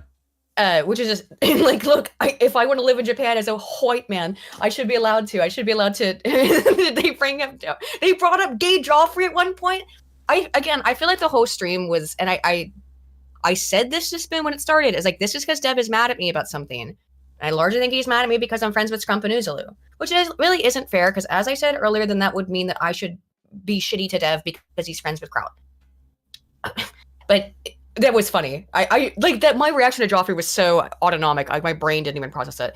Can we talk about bad faith and move on to a different topic, though? Yeah. Can we move on to another topic? I'm so tired of this. We will get back to, because we're gonna have to, because yeah, I'll make a video about. I wouldn't call myself a Moldbug stan, but like that part in the beginning was bad enough, right? Of being like, okay, this is not really cool. Anywho, we were fans. We're not disciples. No, again, like I said, if we're not disciples of anybody, but if there was, Well, we'd be Ledenites. It'd be Ledin. It'd be Eric von Kudat Ledin, Yeah, who no one has still read. It's free. It's free on the Mises Institute. It's it's been free for years. If you're not gonna read his work on the monarchy stuff, read his work on leftism. Oh my god! He's got fucking which are scathing. Also free on Mises. If you would like to read, he is the best Kudat Lenin's work. Leftism. I mean, yeah, it's like chef's kiss, you know. Yeah. If you a want Moldbug stan, someone who stan is just a stalker, means stalker fan, but like no, we're not standing Moldbug. Yarvanite. What, Yarvanite? No, I'm not. That's fucking lame, dude, and not accurate either. Because like neither of them worship the guy. I was afraid to contact him because I have so much respect for him. Cool. I have respect for him, and he's really intelligent, and I feel like I'll look like a big fucking stupid asshole if I get into a conversation with him. Do you know what I mean? I don't actually think you would. I think you need to maybe not drink. That would be a good start. That's true. Yes. It's just when it's just you and us, it's fine. But yeah. Yes. Oh no, I wouldn't drink if we had Yes. I said if we had. Well, that's not going to happen unless we get some people to. Someone to summon him from the grave, right? But sounds too close, like Leninite. Yeah, so no, reject that word. Shall we move on to other people being bad faith bearers? And by that I mean the left, current, just salivating at the idea of Trump being arrested, which is never gonna happen, by the way. I mean, I don't know. Yeah, your government runs a Corbynite. Yuck. Yeah, true. I'm not anybody's ite. I don't even like isms and shit. I'm my own person. I have, if you want to put a big bunch of labels on it, because some people like to do that, and I've done it, because when you pick all my labels and put labels on everything, things that I believe, it's ridiculous. It's like libertarian, voluntarist, neo-monarchist, neo-reactionary monarchist. Like, does that sound like a sane bunch of things? No, because it's silly, and at that point, it so dilutes things down into their just minutia. Into a label. It's meaningless. Labels are shit, and I'm my own independent woman. I have my own thoughts that are influenced by people like Eric von Kudat Lenin and Jason Brennan. Ledin. It's Ledin. Yeah. Did I say Jason Brennan? That's the guy who wrote that other book. No, I'm not thinking of. Jason Brennan and Moldbug and a whole bunch of other people, but who have influenced my politics. But yeah, whatever. Let's watch. What's with the foliage? I don't know. I just wanted something green on my screen. Yeah. That's why I took them. I have to look at my book list. Yeah. Jason Brennan is the guy who wrote Against Democracy. That's a really good book. Anywho, Stephen Nissick for 2 says, I'm a lifelong Spoonite. Hail Silverware. There you go. Political genders. Let's go. Let's instead go with NBC. This is MSNBC. Speaking of that, I was thinking someone in my comment section wrote something really good, and I'm like, I Mhm. wonder if I could put this on a T-shirt because I know it'll piss off trans people. It's a phrase. It's You're not allowed to get upset at the Rainbow Mafia. I don't give a fuck. What the hell are they? Or you're gonna not allowed do? to upset the Rainbow Mafia. Their feelings. What I just saw something like that where it's like they wanted to make it so that. Oh, it was trying to define trans rights. That's you, what you it got was. crap It was on. everywhere. It was in Barron's video. Barron did a video on what are trans fuck rights is or trans human rights? rights. Trans rights or human rights. Okay, so what human rights are you lacking? And when he went through and like looked at these TikToks and people talking about it, and it's like I need the right to have more power than everybody else, essentially. Yeah, but No, you don't.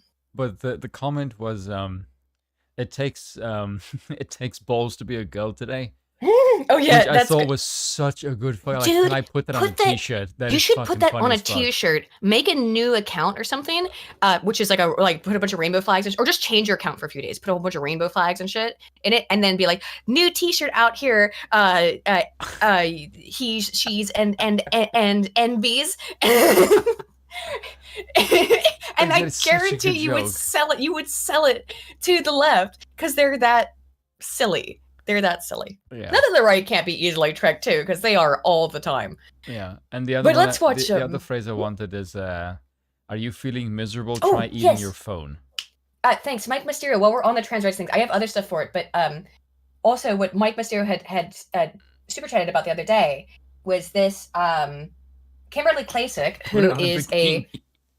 Kimberly Klasick, who I Oh, loved. God. She was running for Congress, I think she was running for Congress Yeah, I think so. out of Baltimore, and I loved her. She did that great ad. I'm sure She's we a watched black it on lady, isn't stream. it? She's The a one black with the red lady. dress. She in the red dress where she's walking. Well, she doesn't always wear red dress. It's it's become iconic for her. It says a lot Walking about a around woman the, if I can remember her attire. the dilapidated streets of Baltimore. And she said on Twitter, "Why aren't kids in the hood transitioning to the opposite sex? I know the answer. I just wanted to see if you knew. Comment below." Some Ooh. person who I don't know. Should I look them up? Because I can only see the tiny. I have it blown up too, but I can still only see the tiny profile picture. That's a good fucking question. But Sarah Higdon. Wait, can I put this on screen? Will it work? No, it won't. Twitter's being weird. Okay. Sarah Higdon. Oh wait, I can't. I just have to save it. Hang on, I'll put this on screen so you guys can see it. Wait, save image. Ah. Yeah, Lenon's work is massively underrated.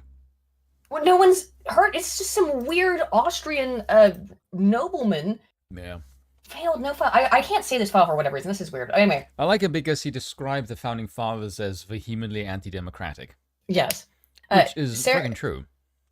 Sarah Higdon says, well, because she responds to Kim Klasick saying, well, because the typical demographic is upper middle class white kids of progressive parents for two reasons. They have time and money to worry about such things. They have been conditioned to believe through critical theory that they are an oppressor and that there is no way they can ever escape that status. So they see this as a way to join an oppressed class for which they are celebrated for instead of condemned. It's the relationship between CRT and queer theory. Yeah, and one of the things, which is very based, Sarah. One of the True things also.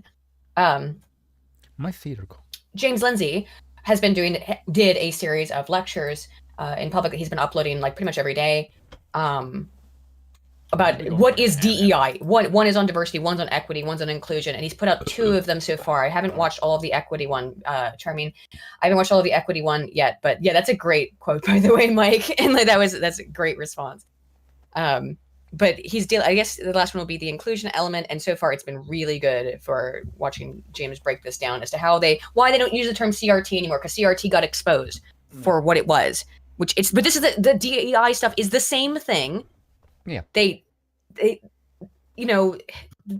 just will change words, but they don't change the definitions. The meaning doesn't change. They just get new fucking terms for it. Hasa Hoppa for 5 says, the government won't tell you this, but the writings of Erich von Kuhnert Lenin are free. You can just take them. I have 437 PDFs at home. Exactly. They are all free on the Mises Institute. You back, Spoon? Hold on. You. I was gonna say something now. Oh well, let's watch this video. What are we Well, watching? what I mean, they do with EHF first for 20 says, based on the increase in trans numbers, does the self-delete rate even support that they're happier? Like the trans number increases X amount, but the self-delete rate stays the same even in the number increase. If It does if you're in Canada. That is a if you really were dark to take fucking joke if you so knew what that the- meant by that. I know what you meant. The hypothesis is that well, there've always been this many trans people, but Fucking chat's gonna say. but Jesus Christ, there's that was always been this many trans people, but they weren't allowed to come out. And it's like, okay, well, there's always been this many trans people. Why is the suicide rate only going up now? I don't know in what's going Canada. on. Oh my god. I mean, I'm sorry, but like it seems a little bit confusing. There've yeah. always been these many trans people. Why has the suicide rate been going up over the course of time? It doesn't quite make sense to me. Seems like transitioning doesn't do shit. If anything, it may make it worse, as we can hear when we see so many stories of detransitioners who are, which again, check out Benjamin Boyce's channel. I was talking to Benjamin to get Molebug's contact information. Wait a minute, and are you trying to tell me that if you irreparably damage young people to the Your point body? that they can't have any children, they Yeah. might feel And their breasts betrayed or and genitals have been removed, yeah. psychotically depressed? Like, geez, who couldn't see that Weird. coming? Weird. Anywho, let's transition ourselves into the topic. Do you realize how psychotic? I'm doing a talk about Trump. This thing is. We're gonna get in. Do you want to talk about the trans stuff now then instead of the Trump stuff? I don't really have a lot of stuff because like this is a topic that I have no interest in, and I would The rather Trump stuff? No, the Trump stuff is I have a lot to say on that. The trans thing, I have no interest in this. I literally Why don't we just just want. do it real quick then? No. Here's the thing. Anyone who supports this, I don't care whether it's big or small. I would literally drum your carcass into a cannon and fire you into the sun. It seems to have been I a would natural transition. purge So you let's. from society. No ifs and their buts. Like there's no like, oh no. There's no playing with this. It is hard. No. Like Michael Knowles was right. Yeah. End of story. Like there's I no think middle in the- ground for this at I don't all. think there's a None middle in my ground. world. No. I'm a hardline anti this in any fucker. As a matter of fact, I would outlaw puberty. Yeah, let's just do that then. Let's I will just, make just it go. a criminal Let's. offense and throw you in jail if you even present that idea to a child. I would consider you a danger to the human species. As I always say, having taken one of the drugs, the main drugs they use for puberty blockers, it should not be given to children. Let's just cover the gay stuff real quick then. So John Kirby says that LGBTQ plus rights are a core part of this our is funny as fuck. foreign policy. I would admit, as far as this shit goes, like that is funny as hell. It is funny. Are you on the stream now? About his Oh, belief. Oh wait. Oh yeah. Sorry. Pull up the. I'm sharing my screen. Sorry. there we go. My bad. I made fun My of bad. this. All right. Sorry. Let's go back. And President Biden has been nothing but consistent about his foundational belief in human rights, and LGBTQ plus Hold on, wait, rights wait, wait. are human. Hold on. You trying to He's tell gonna me? say the line. Hold on. Let me get this straight. The oldest president ever to be Yeah. elected, Yeah. right? A guy who grew up Has- in the fucking 60s and 70s. I don't even You're think he from knows 50s, what the isn't it? fuck LGBT even stands for. Let alone Oh, that's what I like consider my this a quad- sandwiches. This is I like that kind of complete sandwich. fucking political horseshit.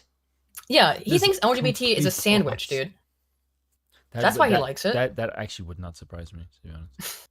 Human rights, and we Trans rights are human rights. If trans rights are human rights, what rights are they lacking? They have human rights as American citizens. So what rights are they lacking? Ding dong. again back to the earlier question. We're never going to shy away, be bashful about speaking up for those rights and for individuals to live as they deem fit, as they want to live, and that's something that's a core part of our foreign policy, and it will remain so. Foreign And policy, meaning you're sharing this with the rest of the world. Do you remember There's your beautiful liberal hegemony. Do you remember after that insane stream with you and I on the Ukraine and Russia thing, and Sargon went on the stream and basically beat the fuck out of them, and then he had a stream with Louis, Yeah. and we're like, oh my god, just we have sane people, just Jesus fucking Christ. That was like just a genuine nice decompression, Yeah. and they were mocking at him and such for saying like liberal democracy is fucking cringe. And like if you Louis was one who said that if you're gonna push your liberal hegemony project, like this is the kind of shit that you're gonna push. You're not gonna get like an American founding You're not father gonna get constitution, Japan. you're gonna get this shit, right? And then he Yeah. says this. I'm like, Louis is sitting somewhere right now laughing his ass off because this is exactly what he said. Yep, here it is. And this is, of course, now remember, like, we're all told none of this stuff is happening. But here it is. Here it is, right in front of your face. This is and again, you know, the thing is that there's so many millions of examples of this. It's just that this is what I happened to see and send to Spoon the other day. Because it's mask off. It's prima facie. This is all they care. This is all they care about is their weird woke gay agenda. And I know they hate that term gay agenda, but what else would you call this? This person is about to say that the thing they like about teaching is being able to propagandize to children about it. That's her, them, zim. I don't know. That's their favorite part of being a teacher. Watch.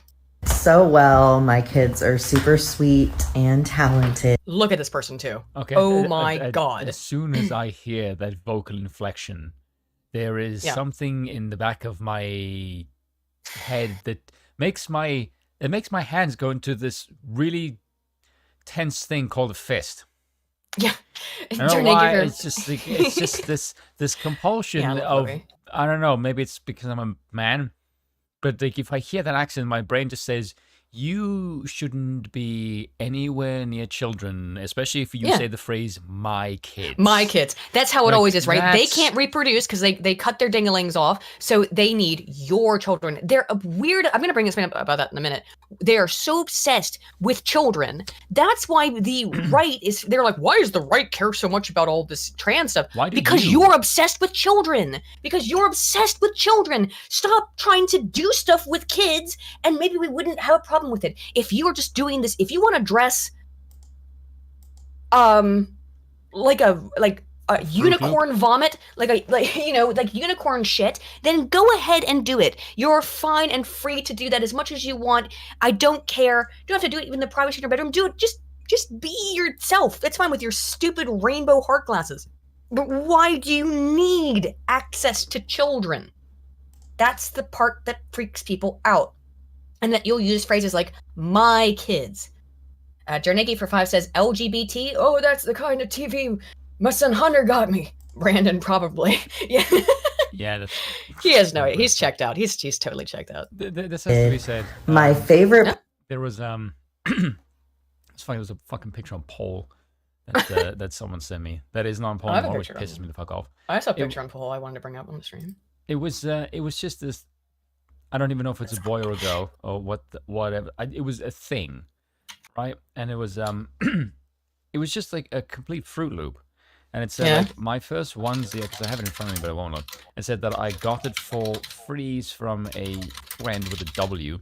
I is so witties right now, and I is padded widow. That's Afrikaans, by the way. I said everybody ready to laugh at Spoon's silly language. Hitler dude, what know you? It says Hitler do it. He's dead. No, it says Hitler dude, what know you? I was laughing at this in a random humor thread and I sent it to you. I had no idea it was Afrikaans. You see, the thing of it is, I thought it was Dutch. I always consider Aiden smarter than me, and then she says this shit, and then I'm like, maybe I should reconsider that. What? No, you.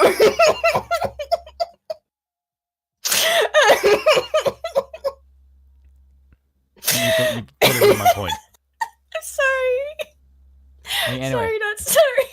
It was a picture of like a total freak show who wrote this crap, and it says will fit better. I has my boy chest, and I'm looking at this. That makes me sad. No, I was looking at this thing, and my mind instantly went. I'm starting to have reservations about wanting war, because I'm starting to think war is necessary as a means to cull the population. Because when your society starts getting this shit, it means something is wrong. It means your society is too healthy and it's starting to deteriorate because it's like something that is just so bloated now and it needs to get punched. It needs to go on a treadmill, and like war is your treadmill. Yeah. You need to get the shit kicked out of you because you are acting like an F word. Strong times breed weak men. These are weak people. These are not weak men. This breeds freaks. Sorry, Hitler's blowhole. Who said, look at this? Oh, yeah, you did the Yeti says, look at this dude. Look at the top of his head and his blowhole.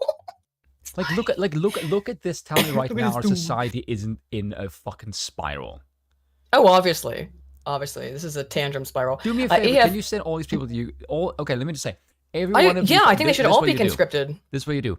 Go to Ukraine. Every one of you jackasses that have a Ukrainian flag in your bio, you're going to go to war. I think you should and be. watch how quickly those flags will disappear within minutes. Bye-bye. You will not find Bye-bye, a single flag anywhere on Twitter. If you went to somebody right now and go, we're going to look at your Twitter history. If you have a flag, we're going to find your nearest kin or you and send you to Ukraine. You would have so many people delete their Twitter accounts, Elon Musk would panic. I know, they would. It's just... Bye. It reminds me of the scene from. I know it's just because I only know of it because of a Louis C.K. We bit. can strap them to the fucking nukes. I don't care. I only know of this from the Louis C.K. bit because even though I have seen oh shit, what's it called? Sophie's Choice. Is that what it was? Yeah, Sophie's Choice. Even though I have seen it, it's been a long time. Where there's a girl in that movie, which is rough. And she's a little girl. She's going, "Goodbye, Jews! Goodbye, Jews!" And she's so happy about it. I know. I only really think about it because of the Louis C.K. bit about it. But just like that's goodbye, Ukrainian flags. Goodbye. Do you honestly believe these people would fight for the country? No, I think they would die for the sake of humanity, though. Oh my god, no, they wouldn't. They would never do anything. They're internet warriors. They're internet people. And Twitter people in the chat right now, like Jesus fucking Spoon is like really dangerously based or psychotic in the stream. Like, yeah, you're a little psychotic. But F for 5 says, I've been putting the pics. These people are not human, Aiden. I don't care. I've been putting the pics of end results of the surges on Facebook, going for shock awake strategy. You have to. It's really unfortunate, but Aiden, are you going to judge me for wanting to send these creatures off to a war? Really? Not if they have Ukraine flags in their bio, aren't they saying they support Ukraine and want to help it by any means necessary? Then go to Ukraine and fight. If you think Putin is literal Hitler, which these people do, then go and fight Hitler. Don't you want to punch a Nazi? Go punch a Russian Nazi if that's what you think is happening. But you don't really think that's happening, or you don't really care now, do you? Twitter. It's performative activism now, isn't it? Because it's always performative activism. You would never. You always talk about how much you want these people to always talk about how much they want to punch a Nazi. Well, and you think the Russians are Nazis, and you think Putin is Hitler. So there you go, a perfect opportunity to go punch a Nazi. In fact, you can shoot a Nazi. Aiden? But you won't do it, will you? Sorry, got a little excited. I think I'm rubbing off on you. I'm starting to think why Dev thinks I'm a bad influence on you. Portrait 5 says my friend how's it a bad influence? It's true. Portrait 5 says my friend postulated recently. I wouldn't trust him with a handshake, let alone a My friend postulated recently that the West is in its current state because it's gone too long without sufficiently existential crisis. Yes, existential challenge. Thoughts? Yeah, exactly. Actually, I think it was on Lotus Eaters that something about this was mentioned the other day that 9/11 should have been. Oh yeah, because Callum said like that. Sargon said we need a new villain. Right, and then but Callum said something really based about 9/11. I can't remember what it was though, or like really woo spicy, not maybe based but spicy. Yeah, he said that it was the Nazi video that they were talking about, that the only perspective that these people have is that, because if you look at like the timeline of these people, it's basically. I think Callum said something like 9/11 should have been worse to wake people up. Essentially, it was something to that kind of degree. Yeah, it was. I'll tell them it's basically civil rights, French Revolution, civil rights, Hitler, French Revolution, and then slavery. That's basically it. That's our worldview, and like anything before that is. That was a very good video. That's it. That was a good video. It was called something like "Everything Is Hitler" or something to that degree. They put out a couple days ago. We're way behind. We got too much shit. We go watch. Well, behind. I know. Let's go. Speaking of a behind, here's this guy. Part of the day, though, was in the last class that I went to. Oh my god, he's got an egg chair it's a rainbow egg chair. But here, I want to hear what he says. My favorite part of the day was in the last class that I went to. Segregation. I just told you, government enforced everything is cringe and gay. Okay, but if you wanted your government to defend you against this kind of shit, would you not think that's at least a noble I think you should be goal? allowed. If you don't want to, if you want to not have your children be exposed to this, then you have to homeschool them, and you should be allowed to segregate yourself from this insanity. But it's willful. It has to be by your own. The government can't do anything. I kind of think it is a problem because these are government-funded schools. But this is the problem: is that I don't think there should be government-funded schools because look what happens when the government funds schools. Look what happens when the government funds anything. Anything, yeah. Including itself. I know. Kiss it for £5 says, special delivery for Miss Aiden Paladin. Please check your Discord DMs. And could everyone wish my nephew happy birthday? He turned 1 today. Oh, well, happy birthday to your nephew. Oh, and so cute. Oh, my goodness. Kiz always sends me cute pictures of his niece. Here's somebody, again, we'll get back into somebody not cute who shouldn't be around children, in my opinion, but unfortunately is. Humans. But unfortunately is. There was a kid that says, oh my gosh, you're non-binary. So is my sister. Look at this picture of them. You know, if only we can put these people in some kind of how can I say this politely? Why is Yugoslavia turning to? Sorry. If we're gonna put these people in a walled off territory, you could call it a Moving on. Galactic Emperor Schlurm says egg chair for Eggman. God. He has a niece and a nephew, Mike Mysterio. I'm guessing. Oh yeah, you showed me a picture. You showed me pictures of your nephew as well. Look, this is just. They've inculcated the kids so bad. Look at, oh, you're non-binary. That's so cool because they've made it the cool thing, even though it's like, I'm sorry. At the end of the day, this is no different than being goth. For for this non-binary stuff, yeah, you're a goth. You're an emo kid or whatever. And this is, when I was in high school, I was a real fucking F-slur.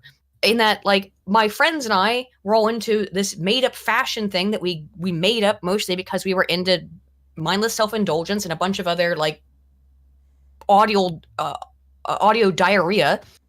And so we would just wear all rainbow stuff. There's pictures of me protesting at the Scientology protests that that 4chan did, that I've posted before. And it's just, like, is it colorful? Is it rainbow? I'm going to wear it so that, just to be obnoxious. It was about being obnoxious because teenagers like to be obnoxious.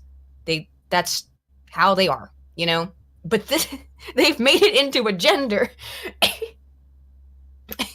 This is something you should grow out of when you're 17, right? Not when you're 40, my dude. 35 or whatever you are. 17 Sorry, my Zem. Right. MSI was degenerate, but they're also based. Kissa, also a member for 2 months, thanks Kissa, says, Spoon, as your honorable monarch, I expect you to make Dev and Adam Ree, like in this link here. I'll DM if needed. Let me see if I can open it up. It's a rally car. Oh, the car, just, yeah. I think we can probably play this. I don't know why we wouldn't be able to. I'll just play the car reeing.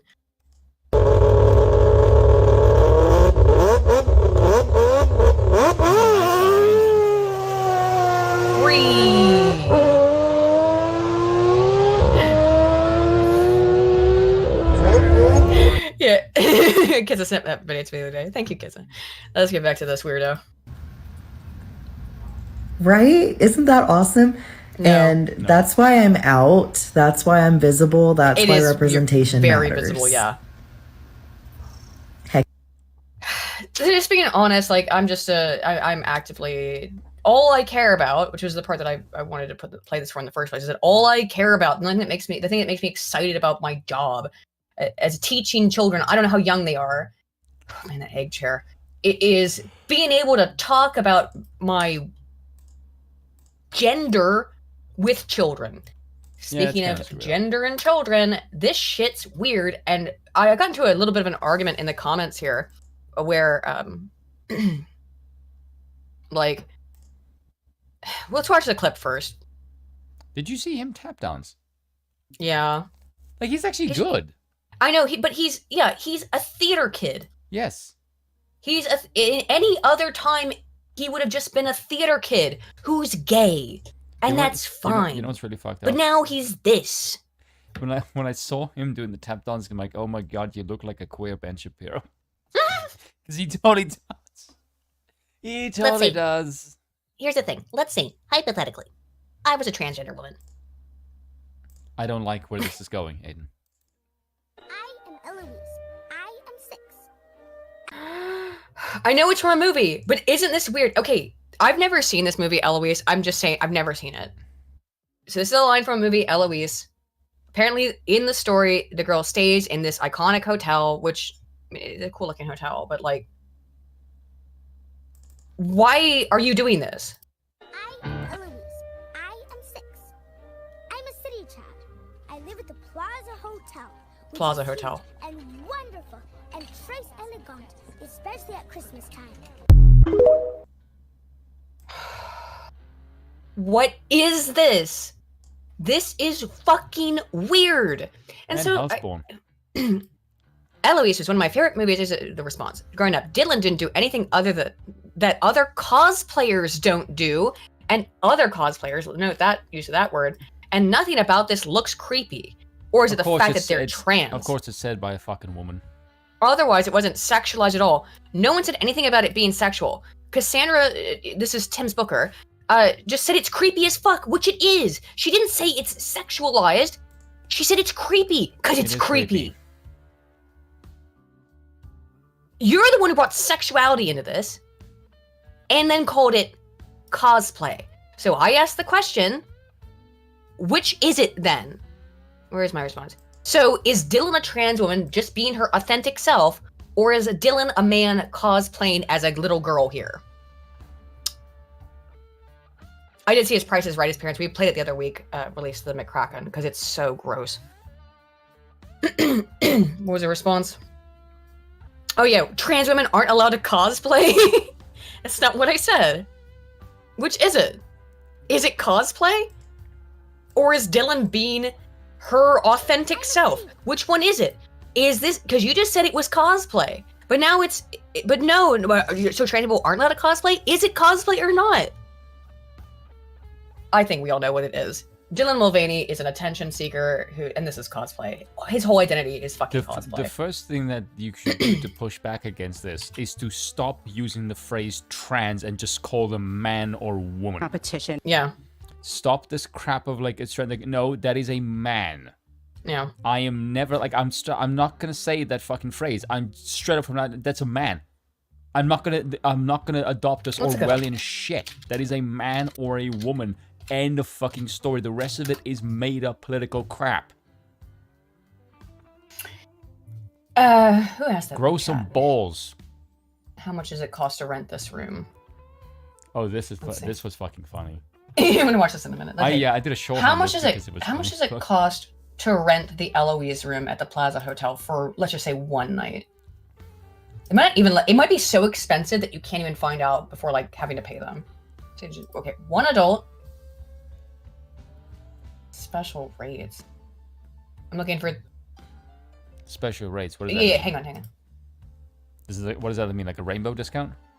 I don't know. No. It's like, usually it's like if you have a credit, if you're with like American Express or something.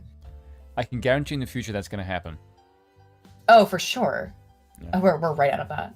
How much does a fucking room cost? I'm trying to figure out. Or if you're straight, you're gonna pay. Okay, more.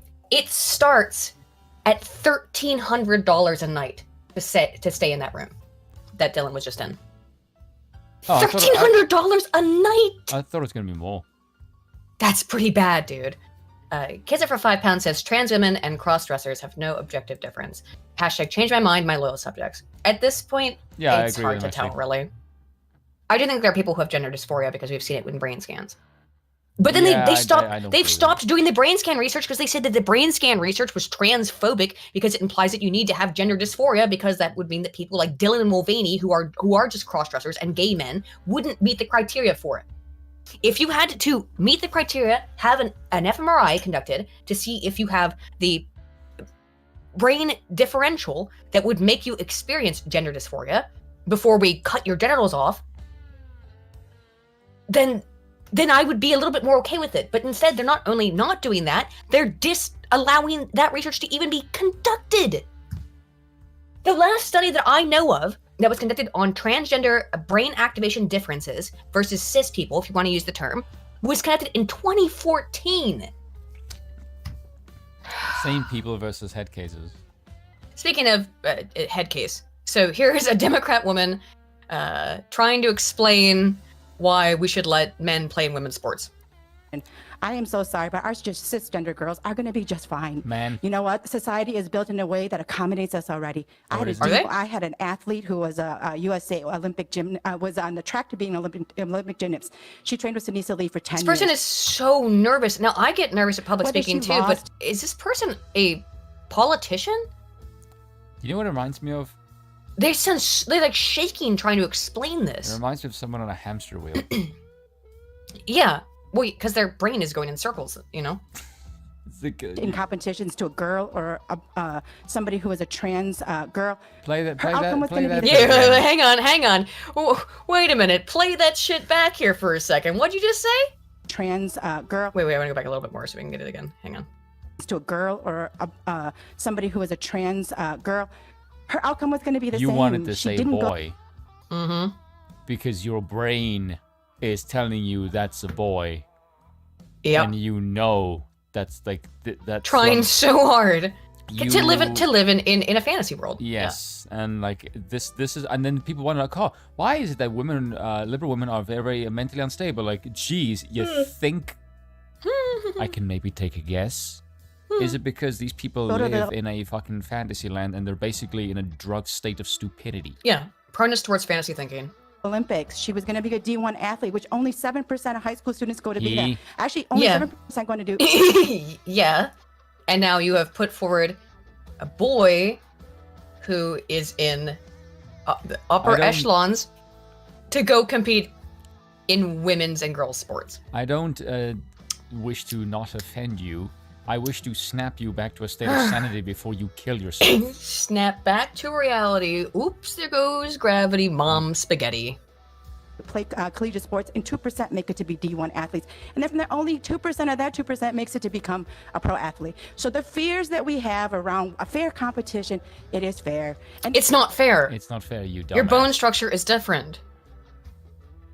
Spoon, like if tomorrow you started living my lifestyle, like just get fucked up all the time and don't eat. I Never would eat. die. No, just mostly stop eating, drink booze, and then sit at your computer all day and don't exercise again. And then I adopted your lifestyle, but like more rigorous, and I worked out and ate healthy and shit like that, and ate properly. Do you think that if we met in a year, I could beat you at anything physically?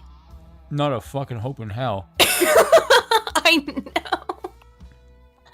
I would Dang. get drunk rage and fucking pile drive you through the floor. Dang. the few trans girls that play with other girls, our cisgender girls will be okay. Nope. So what I wanted to The shift fact away that from you those keep conversations calling them because ours is really Or creepy. it's so weird, isn't it? They keep using that word "our girls," "our girls." And it's not Um, your girls, they're men, you fucking debilitated lunatic. Oh, Mike Mysterio, I've noticed that too. Is it like if I type a chat and sometimes I would just put a text type emoji into it, it will just send the emoji and not send the text. It's really annoying. Oh, am I the only fix one it, who noticed Nathan. that? No, it's happening to me too. Okay. It's really frustrating. I think they now want you to go and select the emoji from the list. It's really annoying though. So like if I put an XD, I would fucking drop in with a spine buster. Kizza for Fucking 5 rock pounds style. says, it says time to play a little game. I'm not gay, but I've blown a tranny. Super chat if you get what I'm saying. I know what you mean. I know what you mean. I know what you mean. Homosexuals. Getting through the gay stuff. Mutilating children for profit. California teen sues doctor over breast removal surgery at age 13. Now remember, What's when up, you Mangala? hello, when these people were supposed to talk about this, they always lie. See, this is not That was happening. kind of creepy. Oh, I don't know who Mangala is. Joseph, hello, you so don't I know said who hello. Joseph Mangala is? I thought there was somebody in the chat called Mangala. Sorry. No. The angel of death. Like, hi. I got confused. I was like, hi, Mangala. I guess. Fuck, I was confused for a second. Like, what the fuck, Aiden? That's just... I don't Get know. the shit out of me. Someone you knew in the chat. It confused me. Oh, God. Okay. Yeah, hi Mangala in that way. Mangala, there you go. Yeah, certainly mangling some things. Mutilating children for profit, California teen sues doctor over breast removal surgery at age 13, and Kaiser Permanente's second blockbuster trans lawsuit. If you go on Twitter right now and say that children are having their genitals and breasts removed, they will say, no, it's not happening. It's not happening. It never happens. Except then you just need to, I don't know, do a really cursory DuckDuckGo search. Don't try Google. But like, use a real cursory DuckDuckGo search and find article after article after article after article of people suing, of people being upset over the fact that they were given these surgeries when they were children. And not just like, they're 17, technically a child. And I do think, 17 is a child. It is a child by law. But 12 and 13. I mean, the person you put on TV as the paragon of all of this gender nonsense was Jazz Jennings, who started transitioning when she was 13. I'm using she because Jazz is a eunuch, and I feel really bad for them, But Jazz, I know I've told you, but have you seen what happened to Jazz, like, since more recently? Who? Jazz Jennings, the child who had it was a TV show on TLC, I think, where they followed her transition. She started transitioning. I think she was put on hormone blockers when she was like 11 or something. Really? I'm gonna show you. I don't watch TV. I don't. No. I don't watch TV either. The reason I know about this is because of the political implications of it, right? I don't pay attention to a lot of the culture stuff, to be honest. I know you don't, but I'm very boring, Aiden. No. Let me see images. Yeah, let's look at. So here's Jazz on the left here. I'm going to show you. Here is Jazz in 2021. I think that's not 2021. That's Jazz like a couple years ago when they first started their transition. And that's Jazz now on the right. After they cut his penis off, he blew up because that's what happens. Because the male body, it screws with your testosterone production. He's like, that stomach is like a beer gut. Yeah. Because he's biologically male. Yeah, your stomach just looks like a guy's. Is the person on the right the person that ate the person on the left? 0 fucks? Yeah. It's sad. This person is, Jazz is like 21 now. They were a child when this happened to them. That's a beer gut, what that is. It looks like one. Oh, you got the stretch marks on it and shit. I feel bad. I really feel terrible. This person was a child when all this stuff happened to them. Let's go, Robo says the chat. Yeah, avocado. 18-year. Okay, California teenager has started to sue doctors who at the age of. Says in the chat. Oh, right. Let's see. Riley Robo, says trying to catch up on the stream, and Spoon is still understandable at 2 times, while Aiden sounds like the squirrel from Lake Sage. Bruh. Dang. Oh no. California teenager is suing doctors who at age 13 cut off her breasts in a medical gender change she now bitterly regrets in America's latest blockbuster trans lawsuit. And remember, they tell these kids oftentimes that, if you regret it, your breasts will grow back. No, they won't. No, they won't. No, they won't. What kind of monster would cut the genitals off a child? Like, this is the kind of thing that makes me pray there is a hell. Oh, no, there is. Just so that I know there is a place where you can go and for the rest of eternity you will get your asshole skewered by Satan's pitchfork. Mm-hmm. Like, what the fuck is wrong with you, you evil demon? You are a demon. The 18-year-old, who is referred to as Layla Jane, says she should never have been put through the torment of testosterone hormones at age 12 and puberty blockers and surgeries the next year. Well, you would have been put on puberty blockers first, but 12 years old. 12. You put a 12-year-old female on testosterone hormones. And then cut her breasts off.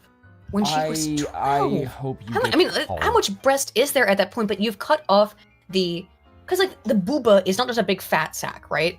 I know it kind of looks like one, but there is adipose tissue, but there's more complex tissue in there that it won't grow back. And if you cut it off, it grows this way naturally. And if you cut it off, it won't grow back that way the same. If you put on more weight, you'll get titty eventually when you get real big, but it will be man tits. because the complex tissue that makes up a woman's breast has been removed, and it doesn't grow back. It only grows that way once.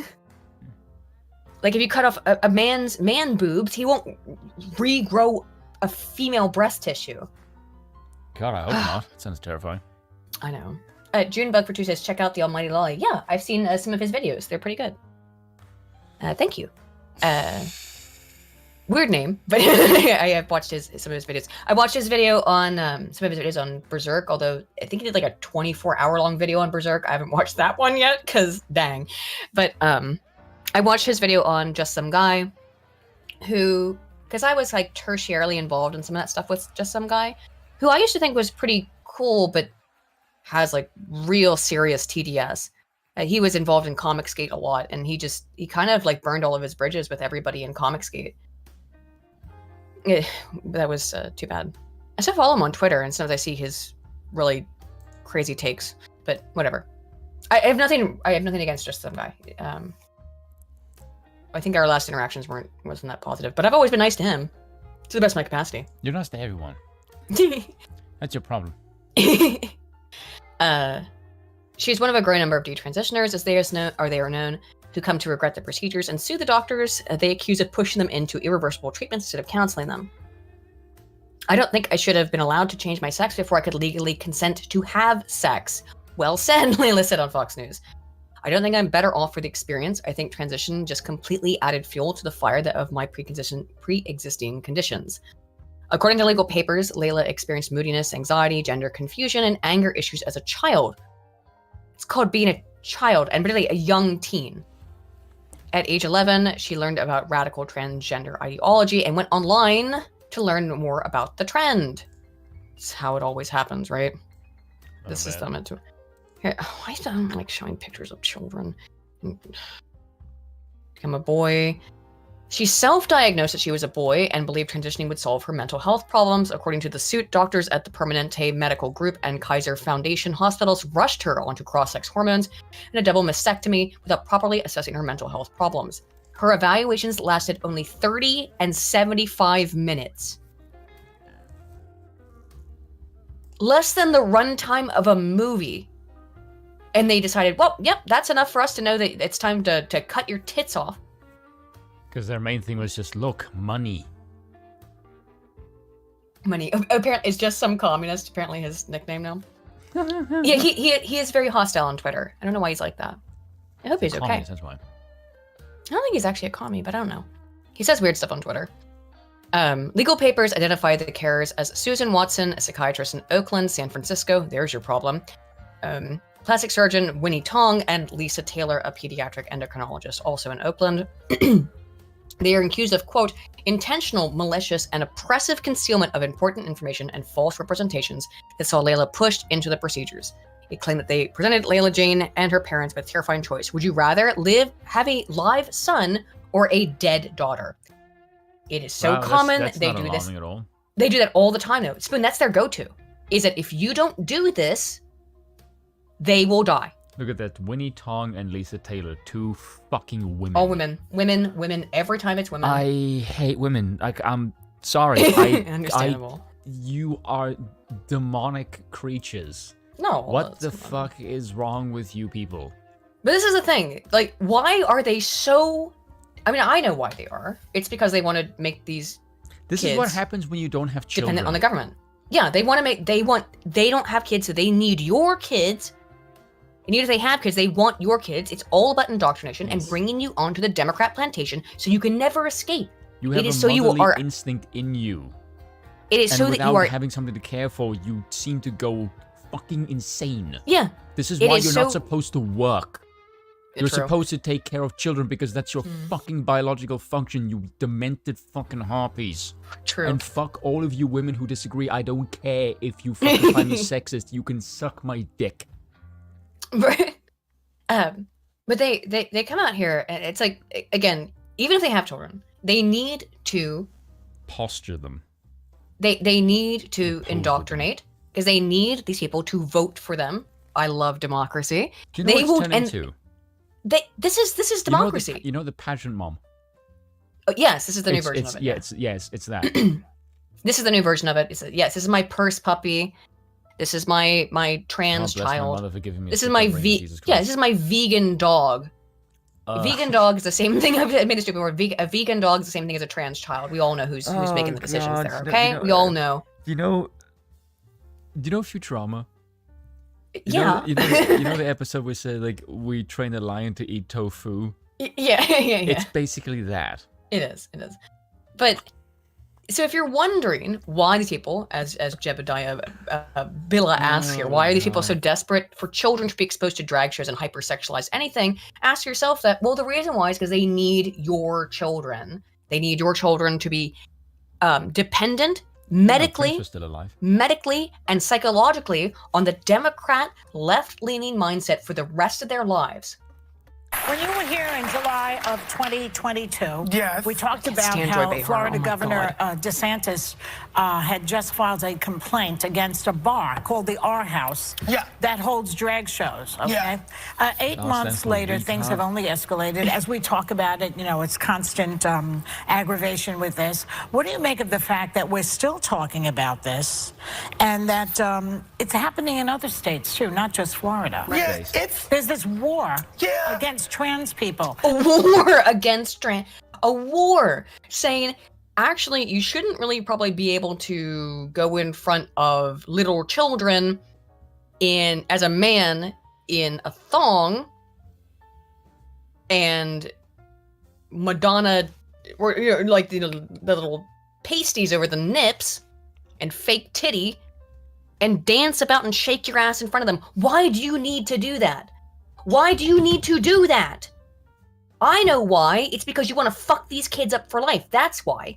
You want to bring them into your cult. But try to explain it. I thought you were going to get something else entirely. And what do you think I was going to say? I thought you were going to you would remove the phrase up from that sentence. Yeah, that's why I thought you were going to go with that.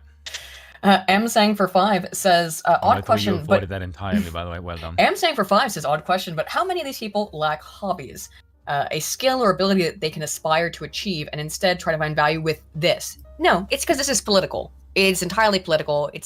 This is how they think. This is how we control the next generation. I get paid to make memes on the internet right now. That is literally what I do. That is true. But in fairness, also my memes are at least funny. Your memes are funny, and also apparently I'm actually quite good at it. And you two, I actually try to be informative. Like I don't just say like, oh look, this is just something fun. Like, oh no, that's fucked up and true. Yeah, Damien Freeman. And occasionally I'll write something. Says it's only a matter of time before they decide to decriminalize cheese pizza. The way things are going, it feels likely. Now, if you had said that 6 years ago, I would have been like, no. But now,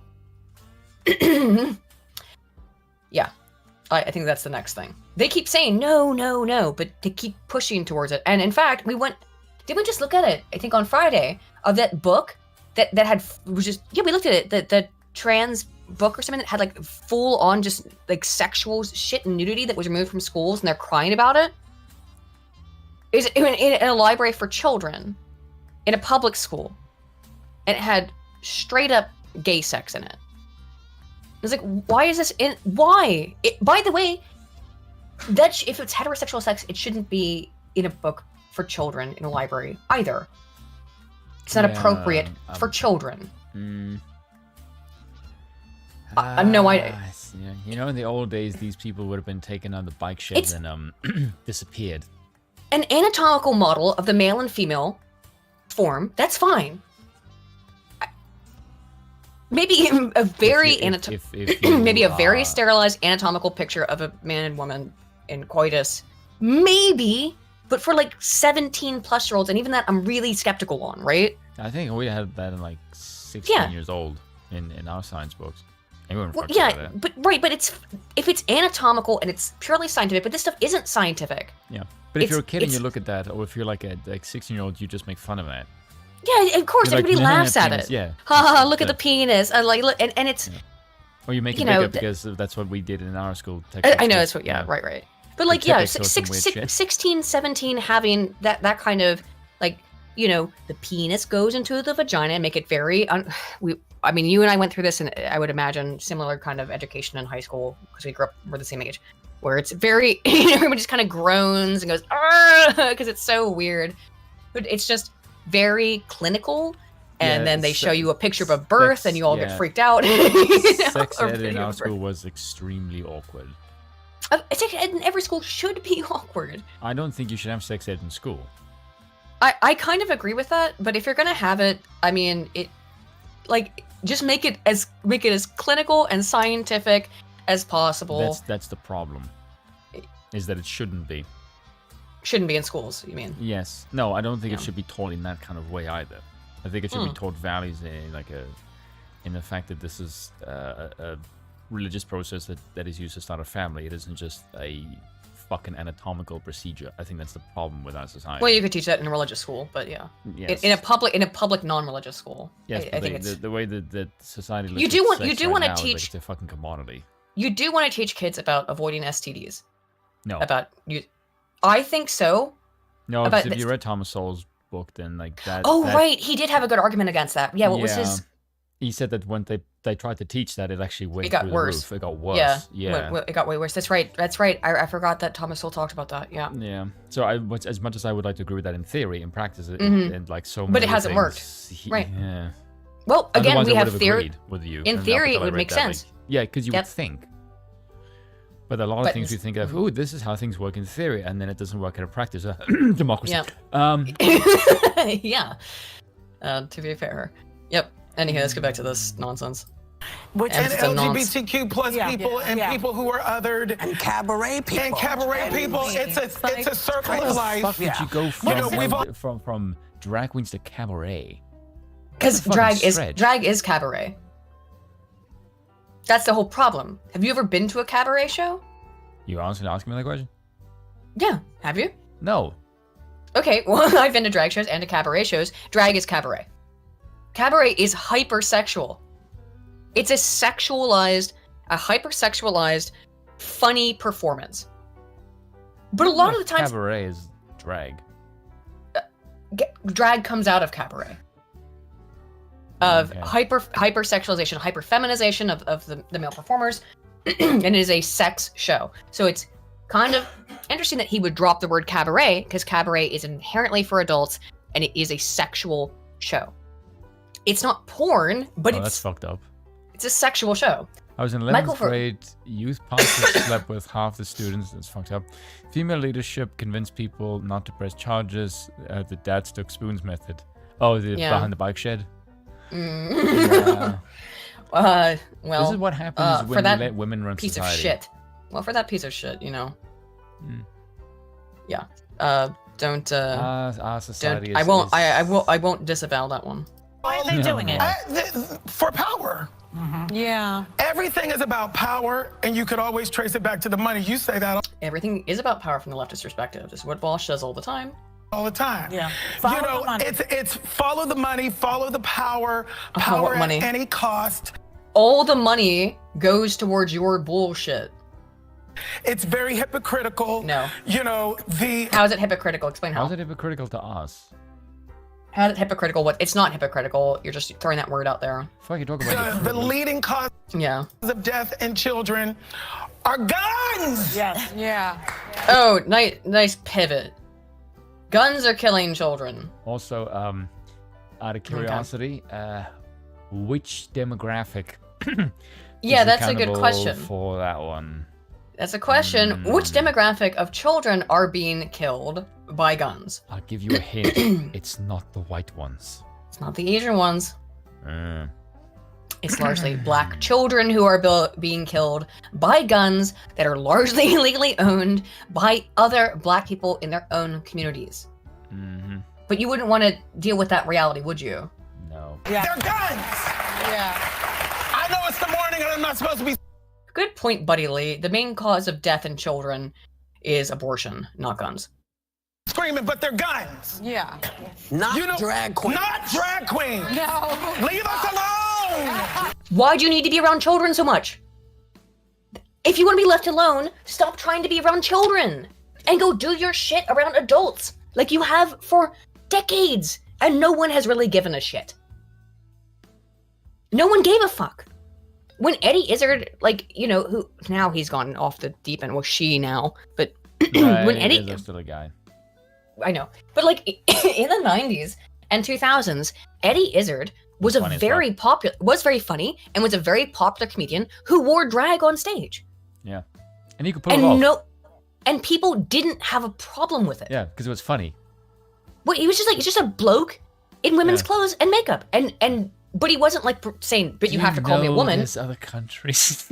You know? It's one of his best fucking jokes. Well, Eddie Izzard has now come out as trans and says that he is a woman and stuff like that, but which is really sad. I did think it is sad. He would have been so much more popular if he just said, "Why did you take my gimmick and decided to fucking pervert it to this?" I know. He could have looked like an absolute fucking badass if he did. Yeah, it could have looked like a real Chad. Yes, and come out and just been like, he just looks like a fucking like acid casualty fruitcake. He does look like a casualty. He's a casualty of the war, right? This culture war, which is, I loved Eddie Izzard. My dad and stepmom and I all liked him. I remember sitting on the couch with my dad and stepmom and watching his stand up like several times over and thinking it's so funny because it was hilarious. Funny, and there was no issue of me sitting there being 10 or 11 you can't have and watching that and cake with a vicar or you die. You can't have extreme points of view. Cake or death. Yeah, like, you know. Thank you for finding such a cake or death. There was no issue whatsoever of there being a man in drag. That's Jeff Vader, that is. in front of a child if it's not being weird about it. Do you know what I mean? Joke. But you are being weird about it. You're sexualizing it. And why do you need to be in front of children? That's what's so bizarre. Yes. You know, and it's a distraction. It's a distraction on purpose. We don't know what to pay. We don't know what to pay attention to. We do know you know, our justice system is convoluted. It's why do you need to be around kids? Hard to understand on purpose. Let's be clear about that. Yeah. It's on purpose. You know, it was like when we were. Yeah, it is on purpose. It is on purpose that we don't want children to be around this. Because he's a gay man. When we were talking about Roe v. Wade, the word codified came up. I have to ask this. There is something fucking wrong with gay men. Because hashtag not at all. Come on. No, there is something wrong when you want to act like a woman to attract the attention of another man who also likes men. That makes no fucking sense to me. Well, again, there's two types of transgender people, for transgender men, I should say.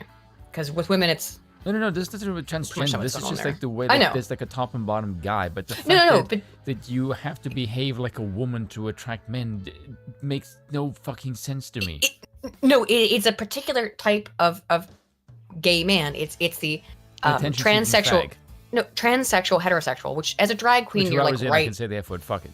And also as a drag queen, you're really, really close to that, whether or not you identify as female. But there's two types of males who are transgender.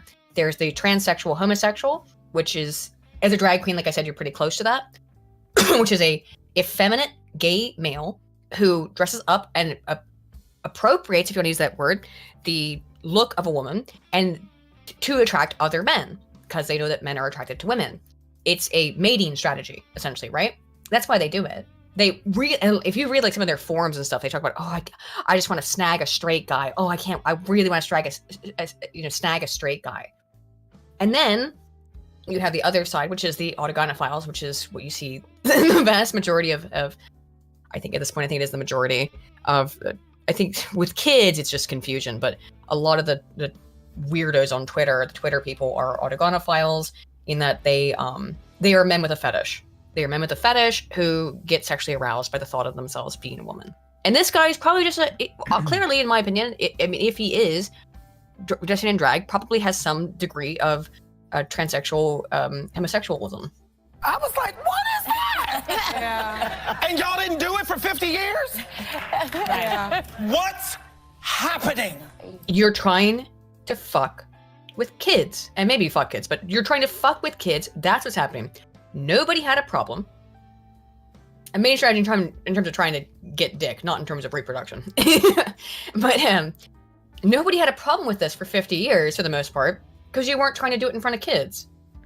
It was cabaret. You don't let kids go to a cabaret show either. Yeah. You know, subpoenas.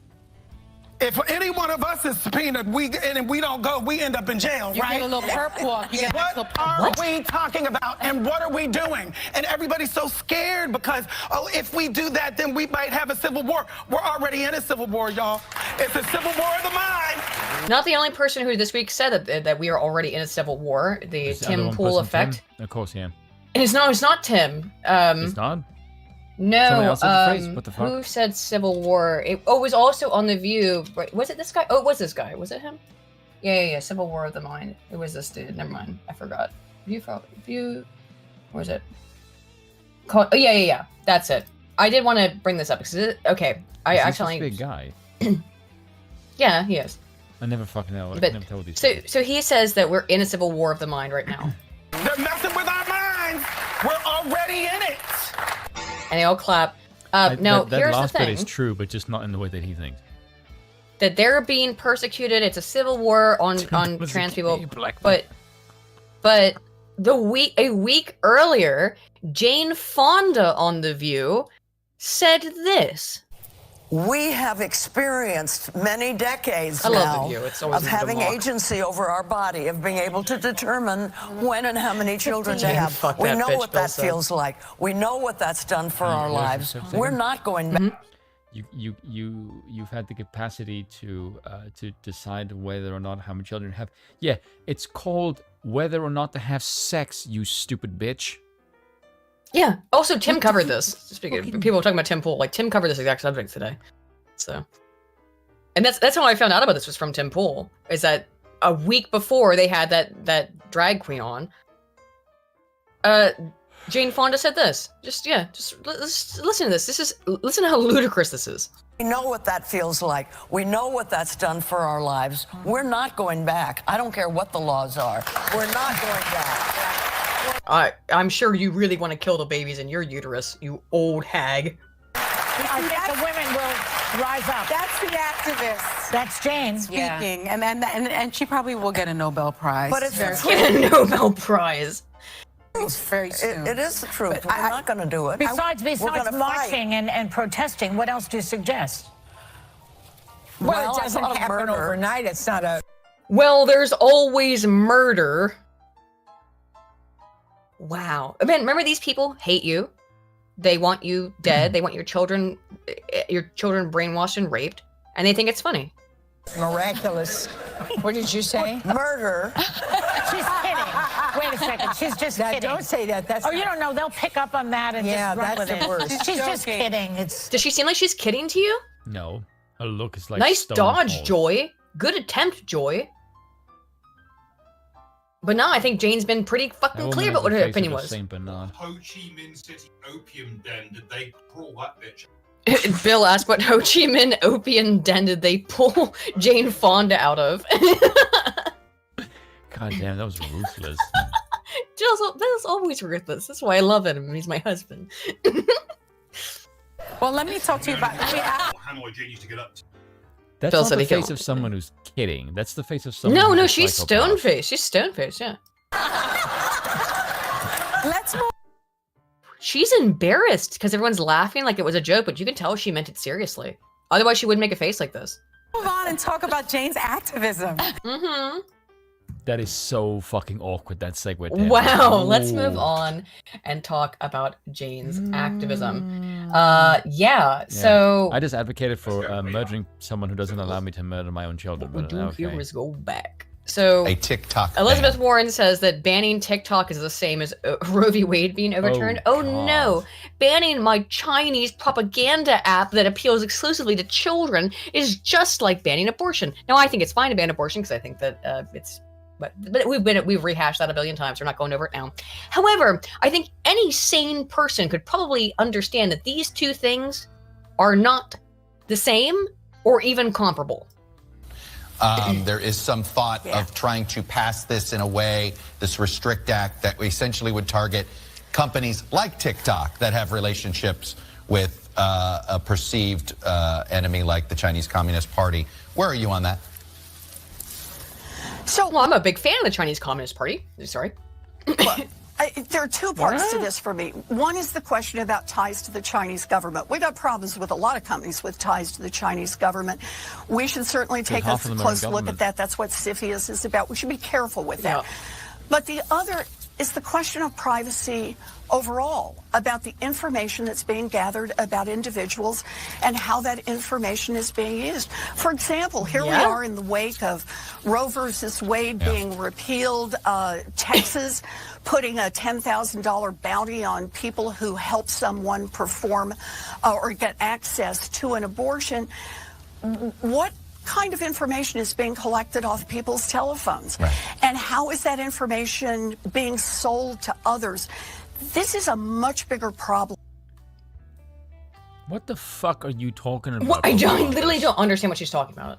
I want to get TikTok is a social media app, and now you're saying that. What are you trying to imply, that people will use TikTok as a means to find abortion services on the black market? What the?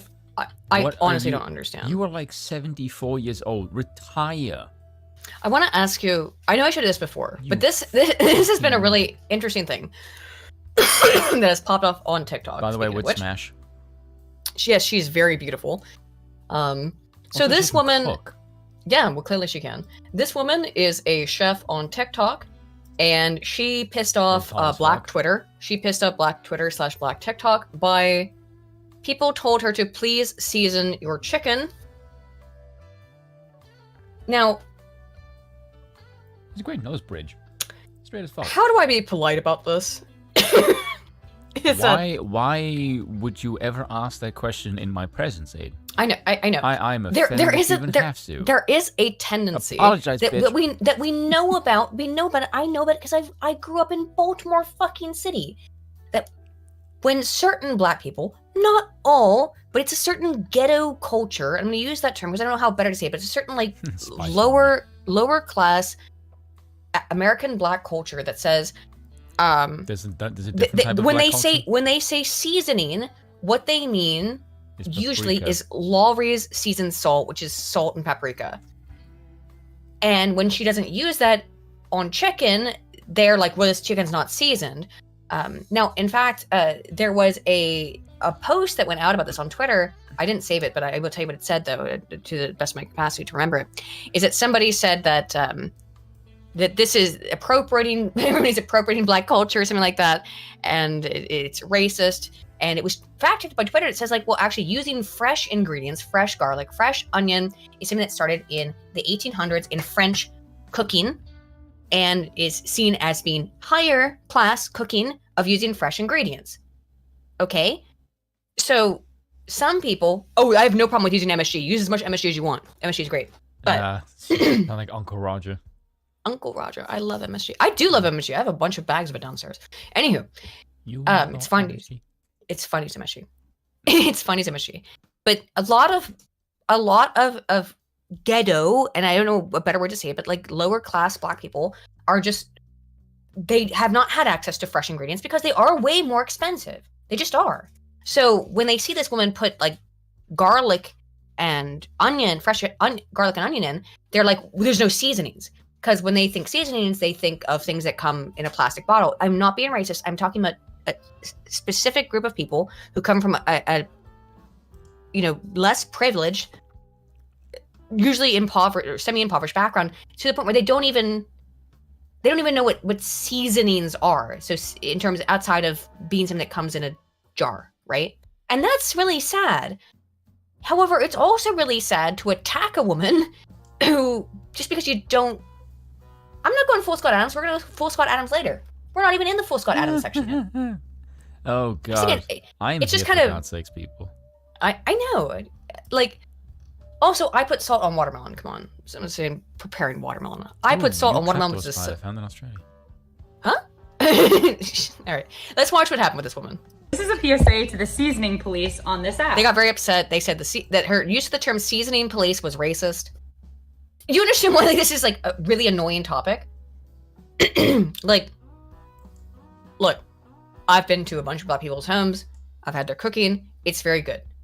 In my experience, which is not with everybody, one of my black friends' mom was a vegetarian. So she didn't use any of this shit. She was very, very clean cooking. Because guess what? Not all people in a group are the same. They're but not? in terms of, I know, astonishing, right? That's news to me.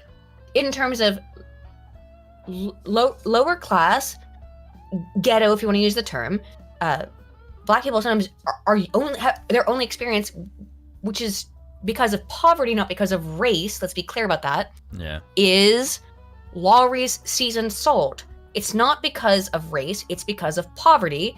But then they go and get mad at this woman for not using the same shit they use and using fresh ingredients. It's just the reason I bring this up is because this shit went viral as fuck. If in your brain you only view seasoning as things like garlic powder, onion powder, or maybe something like rosemary, if this is what you view as seasoning and seasoning only, let me pose you a question. This is why she was called racist, because this is people who don't have a lot of money. They think that this is seasoning. You know, that's their experience. What does this come from? Granulated garlic, what is that? Garlic? Onion powder, where does that come from? Dehydrated onion? I love this woman. Oh my god, wait, we gotta go back. Oh. This is the new Scott Adams PNG. Did you say those PNGs I sent to you, by the way, Spoon, when we get to the Scott Adams bit? Go do it now, because I'm gonna get into it here in a minute. Go save them so you can put them on the screen. I find this woman extremely attractive. I sent her to you because I knew you would. Because I just like words, because blood's going elsewhere. Everyone in the chat, you just all like her opinions, right? Nobody here likes anything else about her. She's got good opinions and nothing else. Yeah, they're mad because she's right. Exactly. Let's take a look at the spice rub. Dehydrated garlic, onion, and bell pepper. I sauteed those bell peppers along with my onion and garlic. What is so funny to me is if I had just doused my chicken in this rub alone, the seasoning police would be out of my comments. They wouldn't even be in there. But the second it's fresh garlic or fresh onion or fresh bell pepper, it's automatically not seasoning. And let me just say one last thing. If you're one of those people that loves to watch cooking competitions and a judge says something is under-seasoned, they're talking about salt. Under-seasoning your food means there's not enough salt in it. I'm not sure about that.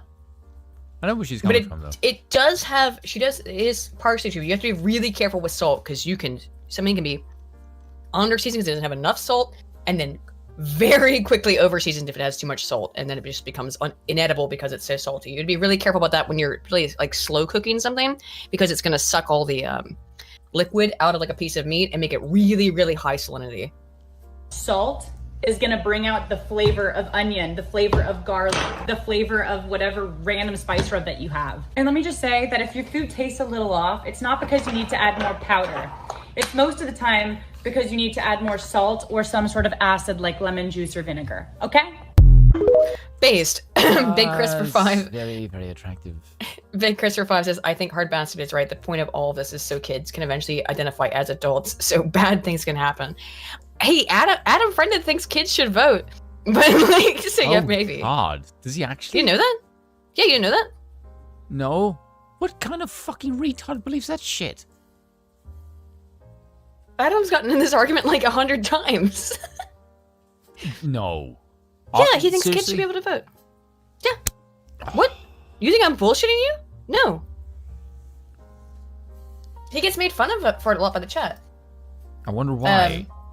Anywho, so this woman got all kinds of hatred. People there were people crying about it and stuff. Fucking retardation. Yeah. Sorry, there was a video I saw. I didn't save it, but there was literally a video of a black guy on the verge of tears about this video. Fag. However, I'm Bill sick has of sent shit. me. Fuck you. Bill sent me something interesting. Liberals everywhere. Thank you for that being Minnesota Fats. Bill sent me something earlier, which is one thing. This video, for whatever reason, started a race war on Twitter. It just did. I hate that it's the fact, but it did. Of just people being really mad at each other and being really racist at each other on Twitter. And I like that though. One of the things that happened is that there was a big thing about. You know why? there's a big trend amongst Black people of washing chicken in the sink Can I say with something fucked up? dish soap. Yes. The reason why people are upset when white people are being racist to the minorities. She's not being racist. She said nothing about race. Yes, but you know why they don't want us to actually be racist? I say that word because it doesn't make any sense to me. Yeah. It's because we're really much fucking better at it. We are really, really way better because our race is less fucked up, which means it's a lot difficult. It's a lot more challenging to be saying shit that's messed up about us when you have way more ammo to be hit with than we do. That is the factual fucking reality that no one is allowed to say because it's not PC to say, but I'll fucking say it because the truth of the matter is we're the fucking better people. Whatever. We have better cultural practices. Tell me I'm fucking wrong. Yeah, people are gonna troll. People are about to troll in this poll. I put up a poll about did Chef Lady say anything racist? No. She didn't say anything about race. I don't think she said anything racist. However, she's being like just absolutely castigated. Sassy. But she's being sassy in a way that is about cooking. It has nothing to do with race whatsoever. Oh come on, she's just jealous because she's got better hair. Maybe, but I would like to. Okay, so one thing is that it is not an uncommon thing within Black communities to wash chicken in the sink, which creates a really bad possibility for salmonella, and also to use bleach sometimes or chlorine on chicken. Chlorine's a little bit better if you're using a chlorine wash. You can't do that. That's how chicken is normally treated. But to use bleach on chicken, no. I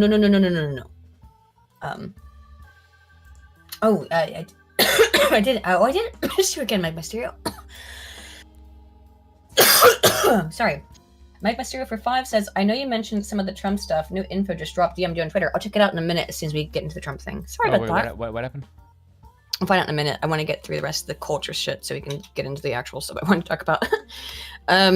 Which is, Bill did send me this, though, in relation to that woman and her cooking thing. You guys think washing chicken... to keep your hair out of your food. Oh. I thought to keep your brain from falling out. No, to keep your hair out of your food. You think washing chicken is bad? Go down the rabbit hole of Black people eating cornstarch. I don't know. I don't think this is real. I don't know. But Bill sent this to me, and this did freak me the fuck out a little bit. I've known a lot of Black people in my life. I've never known any Black people. Oh, of course. Oh, God. Anybody who's got a fire alarm, white, Black, Asian, I don't care. If your fire alarm, beep battery replacement thing is going off, please replace it. It's insufferable. It drives me nuts.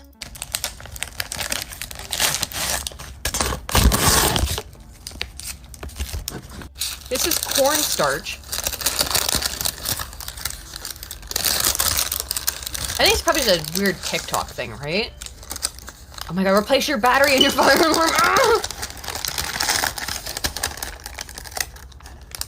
Might be a new thing? Yeah, maybe.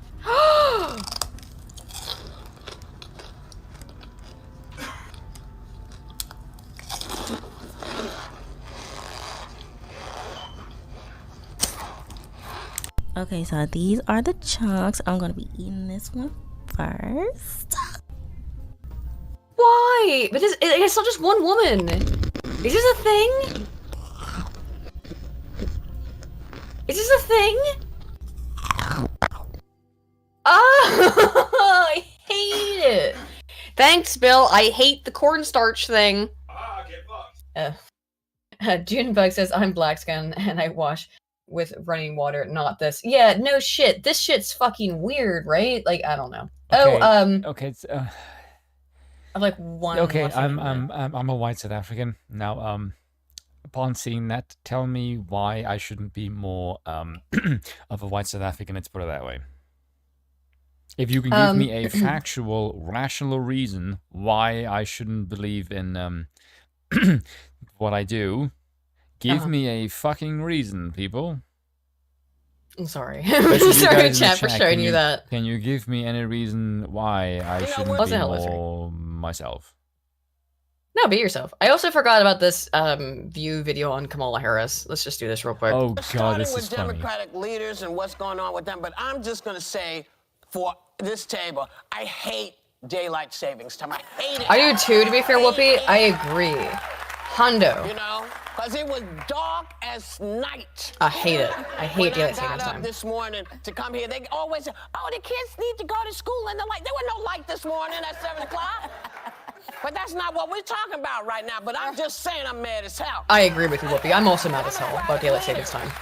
For once, I agree with Whoopi Goldberg. Frustrated over the lack of support for Vice President Kamala Harris. Oh, now, no. It's apparently led to a rift between the VP and Senator Elizabeth Warren. Okay, I have to stop pause, give off for a second. After she responded to some question about... Sorry. What the fuck has she done? She went to the border after like a year of pressuring. She didn't even fucking go to the border. No, she didn't really properly go. She kind of went near the border after a year of pressuring. She went near the border. Fucking done anything. She Every done time shit. she goes in front of a camera, she sounds like a fucking retard. You did a good short about that the other day, yeah. I did? Didn't you do a short where like you put together some of her? Yeah, you did. You showed it to me a couple days ago. Yeah, of her. hold on. Yeah. Wait, hold on. It's really short. Just it's a short, so send it to me and we'll play it. Hold on. I'll play this in the meantime. about endorsing Biden and Harris ticket in 2024. Here's what she said. Should Kamala Harris be his choice the second time around? You know, I really want to defer to what makes Biden comfortable on his team. Yeah, what makes the 84, 85-year-old man comfortable to run for president again? Like, Trump's old too. Like, Trump's 80. Like, why is all these old fucks? But still, like, Biden's old as shit and clearly senile. Good news, everyone, Bill says. Oh, Bill said good. He said good news. He said good news because Lord Miles was missing for a bit, but they have found him and he is fine. Let's, you know. So big ups to Lord Miles, who does amazing work. Oh yeah, here it is. I've known Kamala for a long time. I like Kamala. I knew her back when she was an attorney general, and I was still. Oh, when she was an AG and locking up predominantly black people, and was extremely strict about it. Teaching, and we worked on the housing crisis together. So we go way back, but they have to be a team, and my sense is they are. I don't mean that by suggesting I think there are any problems. I think they are. Uh-huh. Listen. So wait, well, hold on. She clarified later on that she fully endorses a Biden-Harris ticket and didn't mean to imply otherwise. But insiders, you know, I love an insider. Insider says Harris feels insulted about it. Does the party need to get on the same page? What is happening? Because Harris is insufferable and everybody hates her. We've talked about this a billion times. She was last in the polls. Nobody likes Kamala Harris. Probably not even Kamala herself, to be fair. I don't know what the hell is wrong with Democrats. Listen, here's the bottom line, guys. Hold on a second. Joe This Biden's woman dropped out of the primary race before her own fucking state even voted on it. Because she had something like 3%. Yes, because she's an incompetent fucking moron. She has all the charisma of a fucking wet noodle. She is literally only there to be brown and a woman.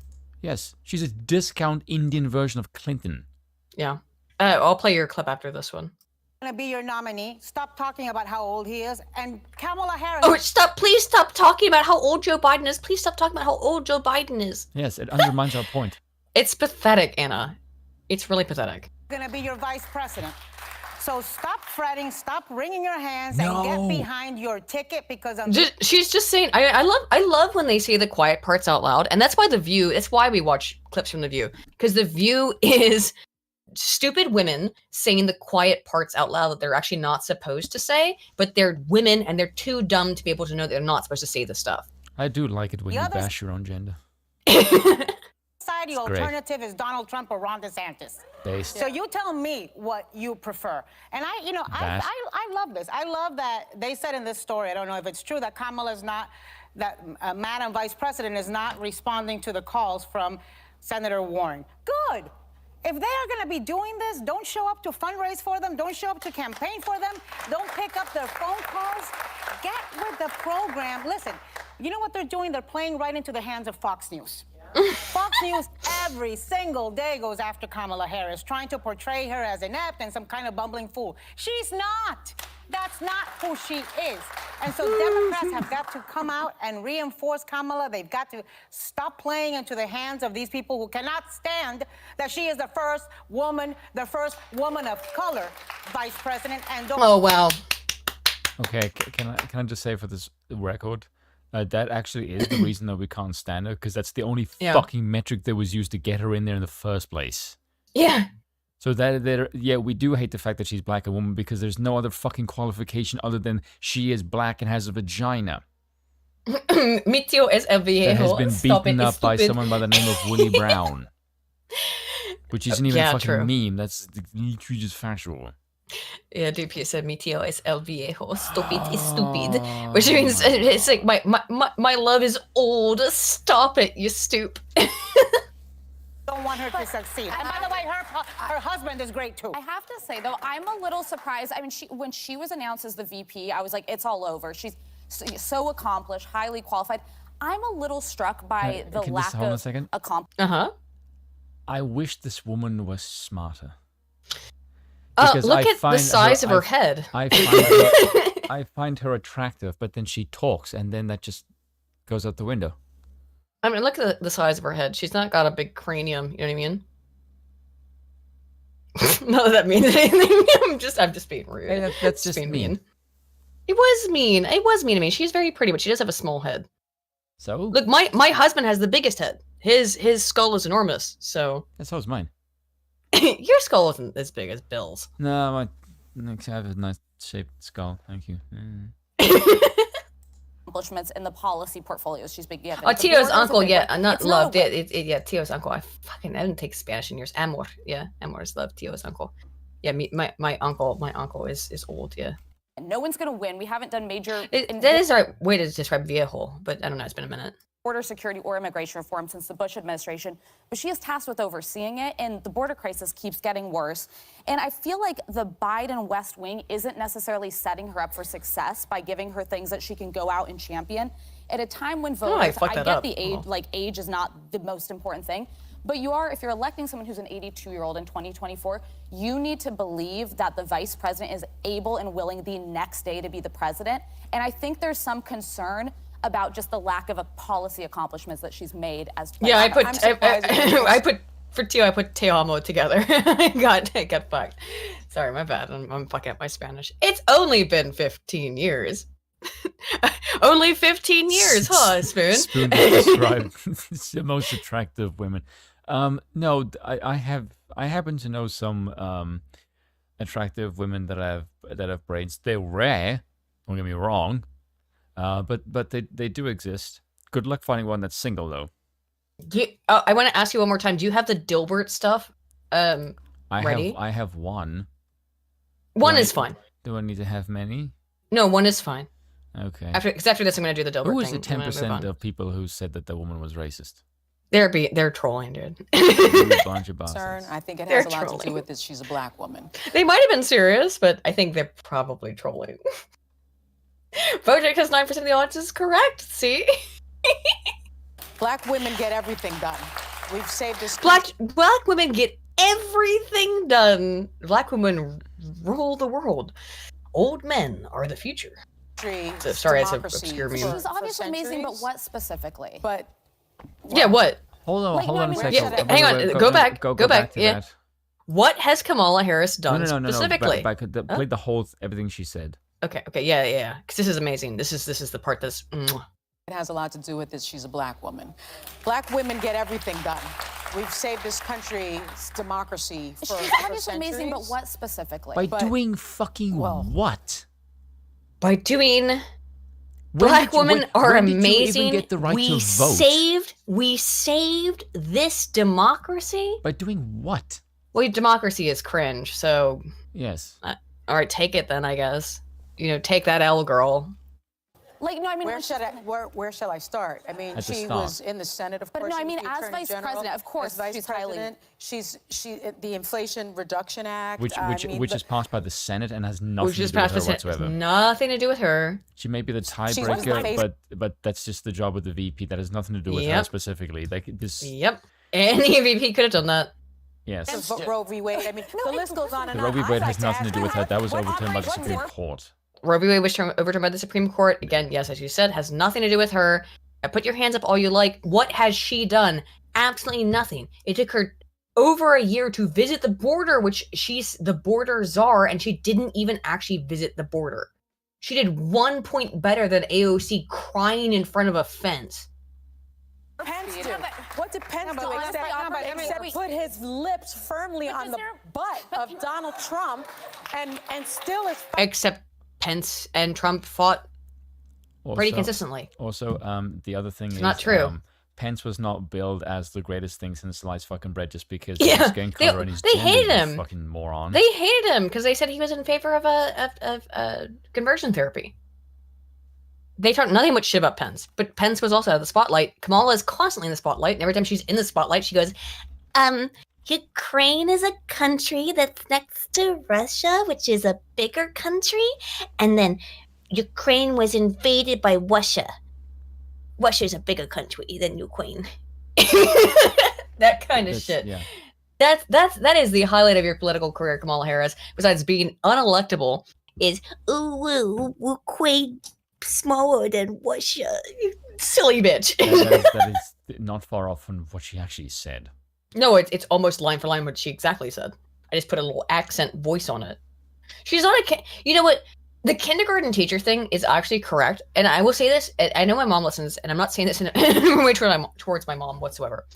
But because my mom, who is a kindergarten and preschool teacher, works with literal 3 and 4-year-olds every single day and has for her entire adult life, sometimes when she talks to adult people, she will have a little bit of that, like, Ukraine is a country that's next to Russia, which is a bigger, and she doesn't mean to do it. I know she doesn't. Just because she deals with That's children a all great day. freeze frame, by the way. Yeah. It's but Kamala Harris has never been, as far as my knowledge, a preschool and kindergarten teacher, and yet talks the way my mom does to her 4-year-olds. And it's extremely insulting. What did she say? She said about young people, just said, do you know why we keep young people in dorms like 18 to 24-year-olds? Is it because they're really, really stupid? Yeah, well, they are. Make really bad decisions. But like looking at her, it's like, yeah, that might be true, but coming from you, that like fucking pot kettle much? Yeah. Ukraine small, Russia big. That's basically that's the TLDR of what she said. Fighting a subpoena to testify against Trump. I mean, when Pence finds the cojones to do something, then I think we can talk about a vice presidential. It does feel a little like. I like the way that they just desperately tried to pivot away from the fact that she's done fuck all. She's done fuck all, yeah. And say that, is there any fair conversation to have when it's someone, a woman, a gay man, a person of color? Because one of the things is, it's not just Fox. The Daily Show had this reel that played because they were saying this is the new episode of Veep.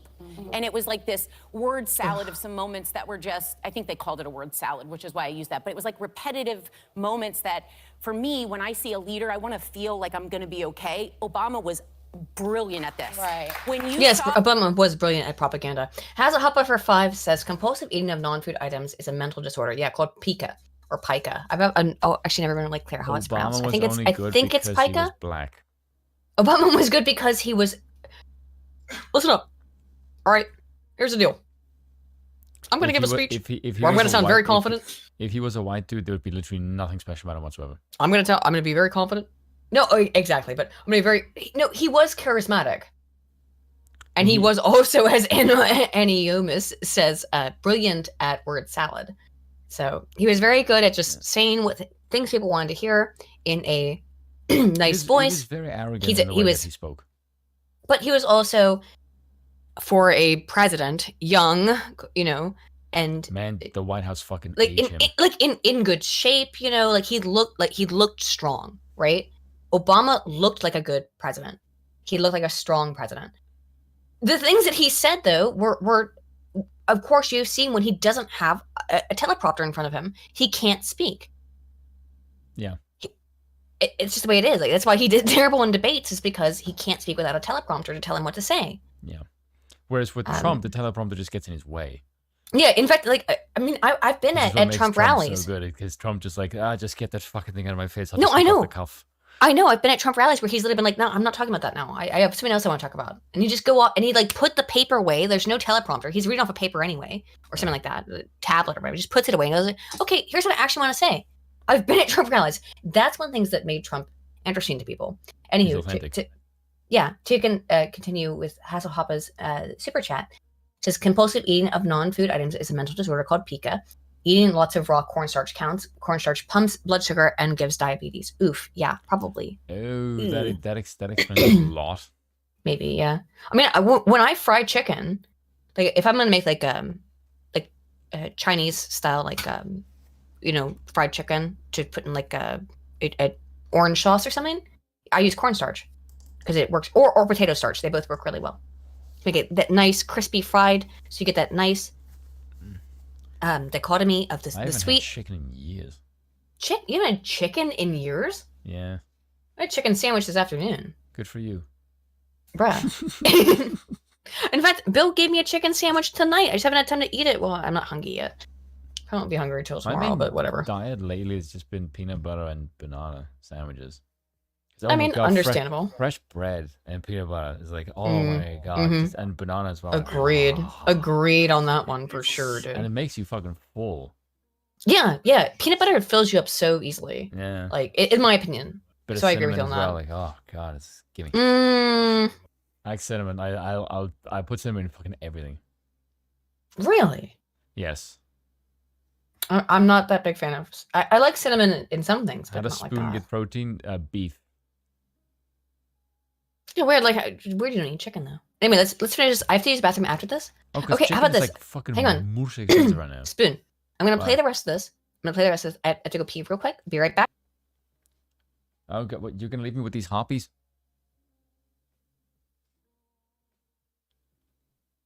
Sorry, I didn't leave. I said you have to. I still talking. You have to stay and fight the harpies while I go pee, and then I'll be right back. Okay, just fine. Fight your enemies. Saw him speak. There was a charisma, a confidence, a safety in hearing him. There are people that don't have Sarah, that. you could take Winston Churchill out of context and make a video and a clip and a loop. They do it with us every single day. Where oh, look at what the hags on The View said. Well, they take it out of context. They they portray it that way. I just saw Kamala Harris give an incredible speech about climate change in Miami. She has been speaking all over the country about reproductive rights and abortion rights, but they don't put that on TV. No, they don't put that on TV, but they put us on, and they put us on because we make money for ABC. And if we don't go to break, we're not going to make no money for ABC. So we're going to break. We'll be right back. Okay, so by that logic, did you just imply that the adverts is what makes you money, not you? That was not a good thing to admit. Thank you very much, Senator, for those opening remarks. And I think the fact that you did all of that without a single note in front of you puts all of our politicians to shame. I'll only ask one or two questions, then we'll open up to questions from the floor. Apparently we're going to watch Bernie. First question is going to be, the book is titled, "It's Okay to be Angry About Capitalism." And I was wondering whether the points you raised in your speech, the problems with American, British, Western society, whether you see them as being inherent to capitalism or just the current structural system of capitalism that we operate under? Kettlebells based Ukraine. Well, I think they are inherent, but I think there is zero doubt that they have been.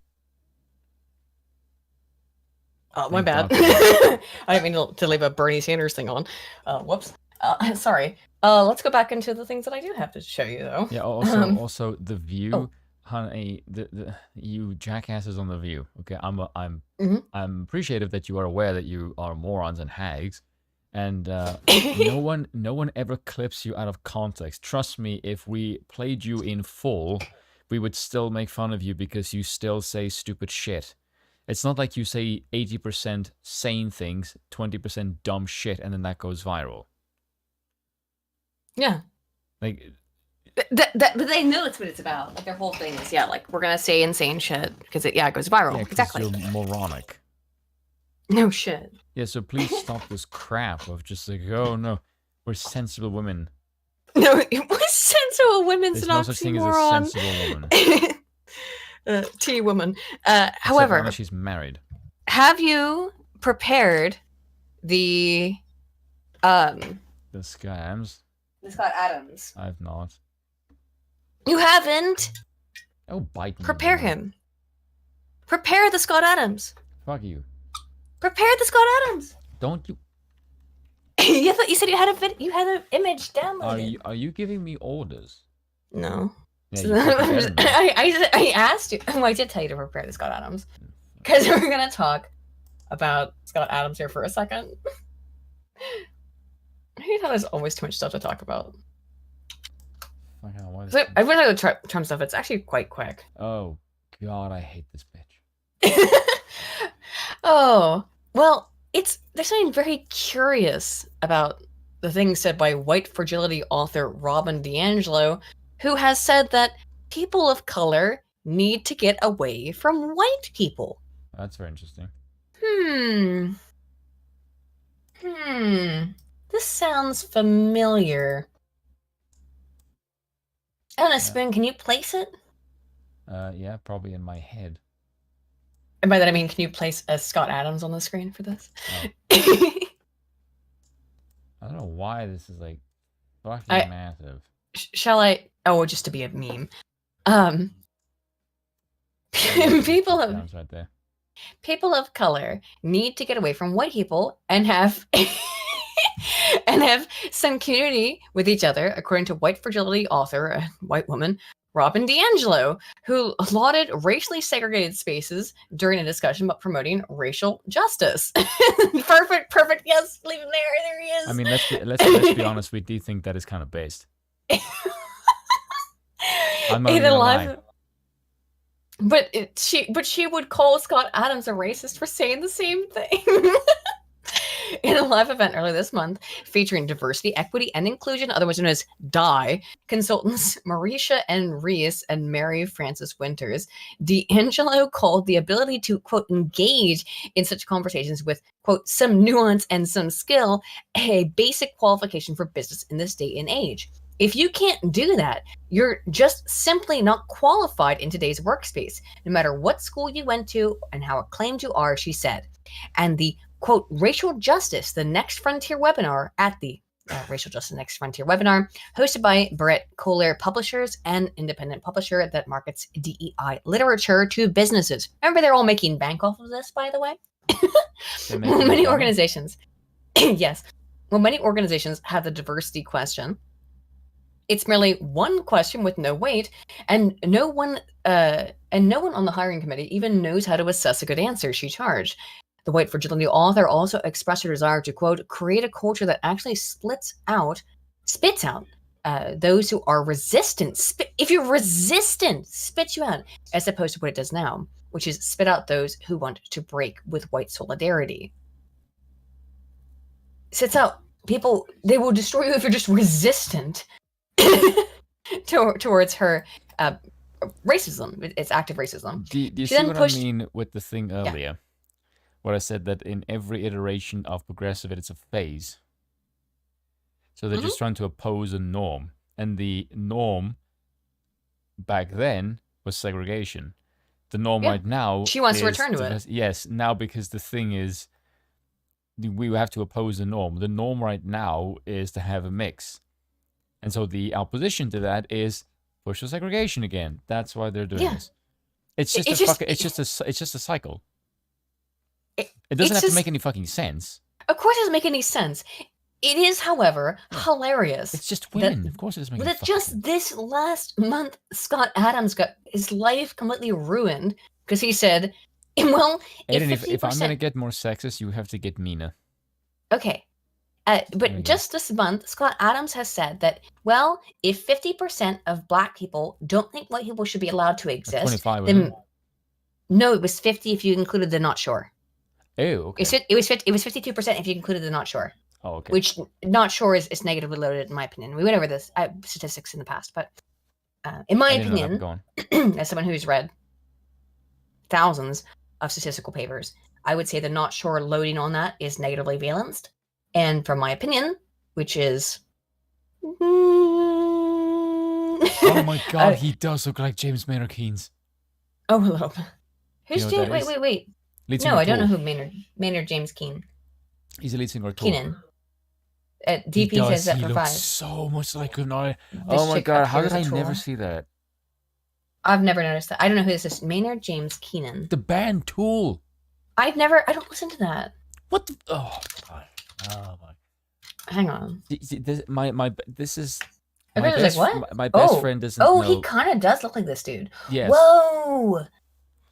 Yeah, a little bit. Oh, shit. lot. Yeah. Holy fuck. When he's totally bald. Whoa, he looks just like Scott Adams. Yes. How the Holy fuck did I not fuck. see that? He's got a hell of a voice too. A fucking belt. Sorry, I'm into really awful music. Listen to Tool. You should listen to a song called Sober. I like terrible music. I mean, I like good music too, but Dr. Aiden is hopeless. Yes, and the good music is the shit that I introduced you to. I'm slowly trying to get her into, you know, I'm trying to get her into Ozzy and Black Label and some Alice in Chains. Like she's a good girl. She'll get there. Trust me. Oh, It's I a will work in listen to progress. it. I will listen to it. It's just that it's not stuff that I know. It's not the kind of stuff I like. Like, my favorite band is a band called Purity Ring, and my second favorite band is a band called Churches, which spells with a V instead of a U. I like female vocalists, and I like really why? fucked up lyrics, and I like it to be kind of pop. You like Tool then? Maybe. Tool has fucked up lyrics. Can be a bit like how I worship my Lord Satan. It has to be like subtle. I don't like that song. Fucking good song. Anywho, so the white fragility. Okay, Like synth sorry. 80s metal. I like Incubus. There you go. It's a good start. I'm saying terrible music to be self-disparaging, not because I actually think it's terrible. I've seen Churches and Purity Ring both live. Incubus is better than Tool. No, get the fuck out of my chat. White fragility. The white fragility author also expressed her desire to create a culture that actually, I always do that. She then pushed for racial segregation, also known as affinity, claiming to be, quote, a big believer in affinity space and affinity work. Quote, I think people of color need to get away from white people and have some community with each other, she said, end quote. We agree with that. But that's what Scott Adams said. Yeah, but he said it for a negative reason. She's also saying it for a negative reason. She's saying that people of color need to get away. So, the comments drew attention online. I just like the way they sneak it. It's like, no, it's because we're really bad for you, and like all the segregation. So like, yeah, okay, yeah, we can totally get behind this. But just look at the freaking hypocrisy. Of course, drew attention online with some contrasting the reception of her comments with that of Dilbert comic strip creator Scott Adams after criticizing a Rasmussen report survey detailing how many Black respondents responded with the statement "It's okay to be white." Adams. Don't you want to bet she's the one who backlash. conducted the fucking poll? No, she's more from Rasmussen. And cancellations last month over remarks describing Black people as members of a hate group from which white people should get away. Slosher, thank you for the $5. When D'Angelo says it, it's inspirational and she gets paid $20,000, which she probably does for any speaking event, which is ridiculous. But she gets paid true. 20 grand? Most likely. Why? Yeah. Most likely. Because it's a grift. When Scott Adams says it, it's racist and he loses his job. Fucking White fragility author Robin DiAngelo sounds a lot like Scott Adams, wrote political theorist David. We get it. We've got it, right? Is this the actual clip? Is this a short clip? How long is this? It's a couple of seconds. And then I'm a big believer in affinity space and affinity work. And I think people of color need to get away from white people. Yeah. and have some community with each other. And I'll let that go and maybe see if anyone else wants to pick it up. And then I'm a big believer. Okay, so get away from white people. That's fine. Get away from Black people who half of whom hate you, and then it's okay for you to exist. Not okay. So segregation. Should we talk about? Is it okay?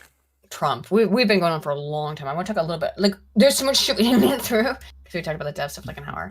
But I different stream. Probably have to do another stream.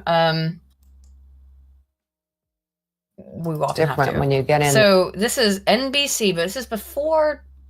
It was a couple days ago. This is March 20. This is posted on March 22nd, but this aired a couple days ago. These are MSNBC journalists salivating, frothing at the mouth at the idea of arresting Trump. There, and you're having, I could be wrong. We have to point this out. These people are not journalists. Yeah. These people are, I think, propagandists. It's not even so much that. It's that journalism has become a paid-for capitalistic entity, and it's like the one place where capitalism is not supposed to be. Yeah. Because you're supposed to seeking objective truth, and you're supposed to sell that. And I was like, no, there is an audience for completely insane shit. And instead of being productive journalists that are going to tell the truth about the regime, we're just going to peddle whatever the hell the regime wants and somehow make bank from it. That's why journalism is like, these people are basically actors. You can replace these people with actual actors and it would be no different functionally. It's the exact same thing. Yeah. Wrong, but we I call wouldn't that. know, but having your fingerprint taken and a picture You taken. know what we call that, Mika? What? That's called whistling past the graveyard. He's not looking forward to any of it. He's horrified. He's just talking big. Look at their faces. The walls are closing in. They're legit salivating. The walls are at the closing idea in. They've of been saying this for how many years? 6. If Seven. you Sorry, we're at 7 honestly years think now. Yeah. That Trump is going to be arrested, I can probably sell you the fucking moon. Yeah, not to sell you a bridge. I'll sell you a bridge to the moon. Yeah. As has been said before, this time, my God, look at all of it. They have. Now, I want to get back to the Republican lie, the main Republican lie. No, they're just sitting there, just. They have nothing. I want Trump to be arrested so bad. I'm sitting clipped. Arrest Trump. They're putting Jeffrey Tubman under the desk. I know they're tubing it right now. Arrest Trump, please. Woo. Right now is they're only charging Donald Trump. This is the politicalization of this statute of that. No. Let's give you some details on. Let's give you some details, guys. Yeah, let's give you some details. It's not like Hillary Clinton or Obama violated the exact same fucking thing. I want, before we do though, I do want to post a couple more, some more leftist cope and insanity. Trump says he'll be arrested on Tuesday. Tells his supporters going to be in Manhattan. Take our nation back. Donald Trump should not get bail. There is no conditions that can be imposed that would reasonably assure the safety of the community if Trump was released on bail. The safety of the community? He will 100% incite violence. Plus, he's a flight risk, especially since he owns a plane. Donald Trump should be denied bail. Yeah. Do you remember when people thought that Trump wanted to locking up Hillary Clinton would be like the second coming of Satan? And then as soon as they want to arrest him, then there's no fucking problem whatsoever. These people have no principles, morals, nothing. They're just power-driven psychopaths. I know. And that Lock him is up. it. Lock him up. No bail. Now remember, when Trump said that about Hillary Clinton, it was is a disease. Actually, when he said it about Clinton, it's the thing that won him the presidency. It was true. It was true because she had committed actual crimes. His crime, by the way, I'd like to point out, even if it was to the most extreme, even if it was the most extreme, even if he was actually, found guilty in a court of law, him paying off Stormy Daniels. So people who don't know this is that he paid a woman a bunch of money. They had an affair. She was a prostitute. I don't think they did. It's not even his affair. She claims that they fucked. And he said, well, stop talking about it. I'll pay you some money so you stop talking about it. Because she sued him. She sued him and lost. Yeah, I believe. So she had to pay him. Had to pay him. Yeah, had to pay him. So she sued him and lost. Which is funny as fuck, by the way. And you can remove Scott Adams, or keep on the stream. Keep on the screen. Why not? Always keep Scott Adams on the screen. He should join us on the stream from now on. I would love to have Scott Adams on. And I'm saying his image. It's funny. So Stormy Daniels sued him and lost. She was paid that money as part of an NDA, which is very typical. She broke the NDA, meaning she broke the law, broke her non-disclosure agreement, went out and said all this shit about Donald Trump anyway, and now they're trying to, at the most, as if it wasn't part of an NDA agreement, that he paid her to shut up. We're now 6 years after this has happened. They're trying to arrest him over a misdemeanor. This is using interstate extradition. This would be like if the state of New York sent agents, police officers from the state of New York, to raid his house in Mar-a-Lago, to arrest your house in Florida because of a parking ticket. Oh God, that is a pretty good analogy, actually. Just in terms of the seriousness of the law at case here, it would be as if it's a campaign finance violation. It's not a campaign violation. It's his money. Yeah. He's a fucking billionaire. You don't know where the money came from. How could you possibly determine if it was a campaign? How could you possibly? First of all, you could determine it because he's had to give over all of his tax returns. Did he use the money he got from his campaign to shut up, or to tell Stormy Daniels to like shut up about it? Which was like, Stormy, sign this NDA to not talk about this, thing that we did because you're a prostitute, allegedly. I need to bust your black pill. You have to look at the situation and think, if Trump was not a real threat, why would they be doing this?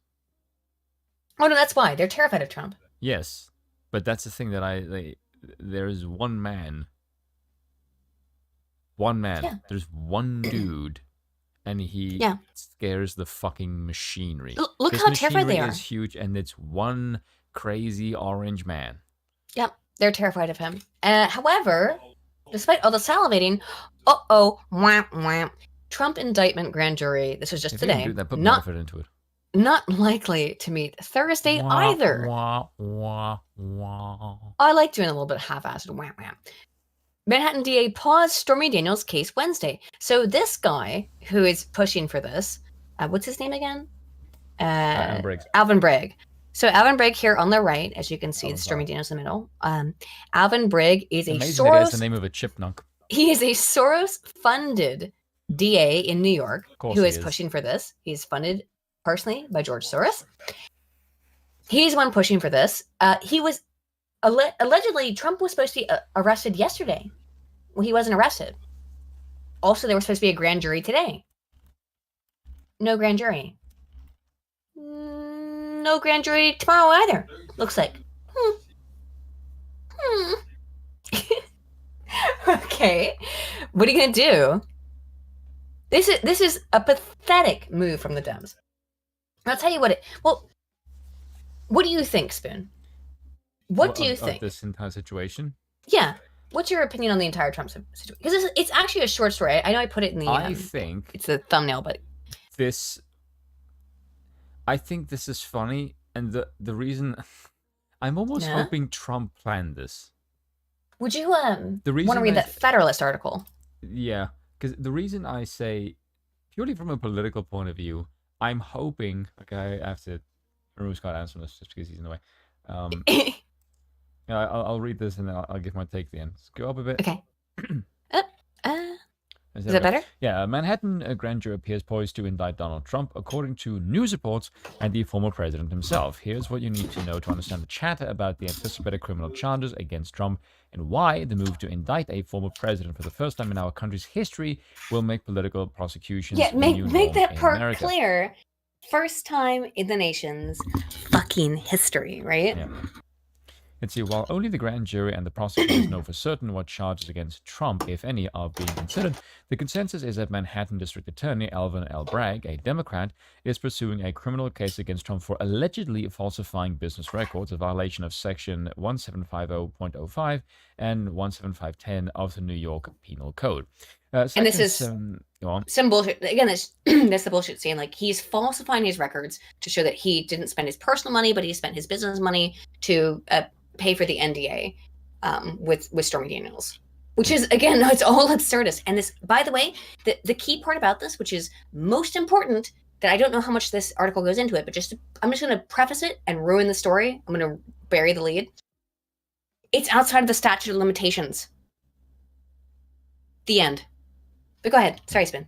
Let's see, Section 175.05 provides a person is guilty of falsifying business records in the second degree, then, with the intent to defraud, he makes or causes a false entry in the business records of an enterprise. Falsifying business records in the second degree is a misdemeanor subject to 2-year statute of limitations. A violation of Section 1710, however, is a felony. 2 years. Yes, subject to 2 years outside. This is 7 years ago. It is way outside the statute of limitations. It is patently ridiculous. You can't do this. That's what I'm at. It is subject to a 5-year statute of limitations. That section defines the offense of falsifiable business records in the first degree and provides that if a person falsifies business records with the intent to commit another crime or to aid or conceal the commission of another crime, the offense is one of the first degree. The underlying factual theory for charging the former president rests on Trump allegedly causing the Trump Organization to falsely report payments made to Michael Cohen in 2017 as legal expenses, when the money instead reimbursed and then some Cohen for the $130,000 payment he made to Stormy Daniels before the 2016 election to keep the pornography performer from publicly claiming that she had sex with Trump a decade earlier. In other words, either way, it's outside of the expanded 5-year statute of limitations. Because we're talking about, this is 2023. This occurred in 2015. That is outside of the 5-year statute of limitations. Or 2016. Either way, it occurred outside of the 5-year statute of limitations. So you're fucked. It's just not legally optionable for you. But go ahead. Sorry, Smith. Let's see. What is it there? Let's see. In total, the Trump Organization reported legal expenses of $420,000 paid to Cohen in 2017 at a monthly rate of $35,000. Cohen, however, had provided no legal services for the Trump Organization that year. To bump what would be a misdemeanor under New York law to felony, pundits are suggesting the DA will argue Trump caused the Trump Organization to falsify its business records to conceal the commission of one or more federal election crimes. The Manhattan prosecutor, however, might also advance the theory that Trump caused the Trump Organization to falsify or to falsely report the payments with the intent of committing tax fraud. Even before reaching the merits of legal theories being handled about to charge Trump criminally, a public suspicion of the get Trump attitude seen over the last 7 years will notice the statute of limitations seem to be Bragg's prosecution of Trump. But Bragg has 2 ways to sidestep the 2.5-year statutory time limit. First, if Bragg charges Trump with a felony, the longer 5-year period applies. While more than 5 years have passed since the Trump Organization last recorded a legal expense to Cohen, the New York former governor Andrew Cuomo, by executive order, extended the statute of limitations for 1 year or thereabouts due to COVID-19. That told him to make a felony indictment against Trump timely. They have used COVID laws to be able to try and state that technically the statute of limitations now no longer applies, to Trump. But that is the most egregious bullshit I could possibly fucking imagine. Normally this is a 2-year statute of limitations. They've extended it to 5, and now they extended it to 6, specifically using a COVID era law that was passed post facto. It's not how this works legally. That's it. Go ahead. Yeah. Let's see. Alternatively, because New York law provides that any time a defendant remains continuously outside of the state is excluded from the statutory period, an indictment against Trump would be timely. From late January 2017 on, Trump was continuously outside New York, first in D.C. and then in Florida, meaning the statute of limitations only ran those few times Trump was in New York. That isn't even close to the 2 year necessary for the misdemeanor statute of limitations to expire, much as the 5-year period applicable to felony offenses. So the statute of limitations won't... And again, it's a misdemeanor. Okay, so just to reiterate. Yeah, so the statute of limitations won't likely bar one or more falsifying businesses' record accounts, but what about the merits? Scroll down. Yeah, sorry. Hang on. Smoking a cigarette. You should stop smoking. I know. I'm trying to move to vapes. I have been smoking vapes more. So that's not cigarettes. Further up. Oh, sorry. Pay attention. I am. Yeah. As Cohen already pleaded guilty to federal charges related to his payment to Stormy Daniels, but to convict Trump on the anticipated state charge, the Manhattan prosecutor would need to establish beyond a reasonable doubt that 1. Trump caused the Trump Organization to falsify its business records, and 2. with the intent to defraud. From public records, it appears Cohen is a star witness for the prosecution, likely testifying Trump directed him to make payments to silence Daniels and promising reimbursement from the Trump Organization. Whether a paper trail supports Cohen's testimony is unclear, but without one, it will be Cohen's word, the word of a convicted felon, crucial to establish the crime. Cohen's testimony is also already appears under fire. A former legal advisor to Cohen, Robert Costello, reportedly testified before the grand jury on Monday, solemnly to undermine Cohen's credibility. But prosecutors will need to prove more than what Trump caused the Trump Organization to falsify its business records. They will need to establish he also had the intent to defraud. Here the defense can easily counter that Trump's intent was to avoid embarrassment to his family caused by what he claims is a lie rather than to defraud anyone. You see, should prosecutors nonetheless prove their case, it is only a misdemeanor, unless they can further establish Trump intended to commit another crime or to aid or conceal the commission of another crime, providing... Where's the evidence of that? Challenging. Yeah, where's the fucking evidence of that? There's none. Yeah, There's absolutely none. Hold on a second. IT, because my voice is shot. Right, there we go. When first to establish Trump intended to conceal a violation of federal election law, the Manhattan DA would need to prove Trump had committed an election law crime. While Cohen allegedly paying off Daniels to advance Trump's electoral chances, Trump had another justification, namely avoiding any embarrassment for himself and his family. That does not run afoul of federal election law. Proving Trump intended to commit tax fraud would be likely a difficult case to prove as well, with prosecutors needing to establish Trump's knowledge of the intricacies of the corporation tax filing to show he held the requisite intent.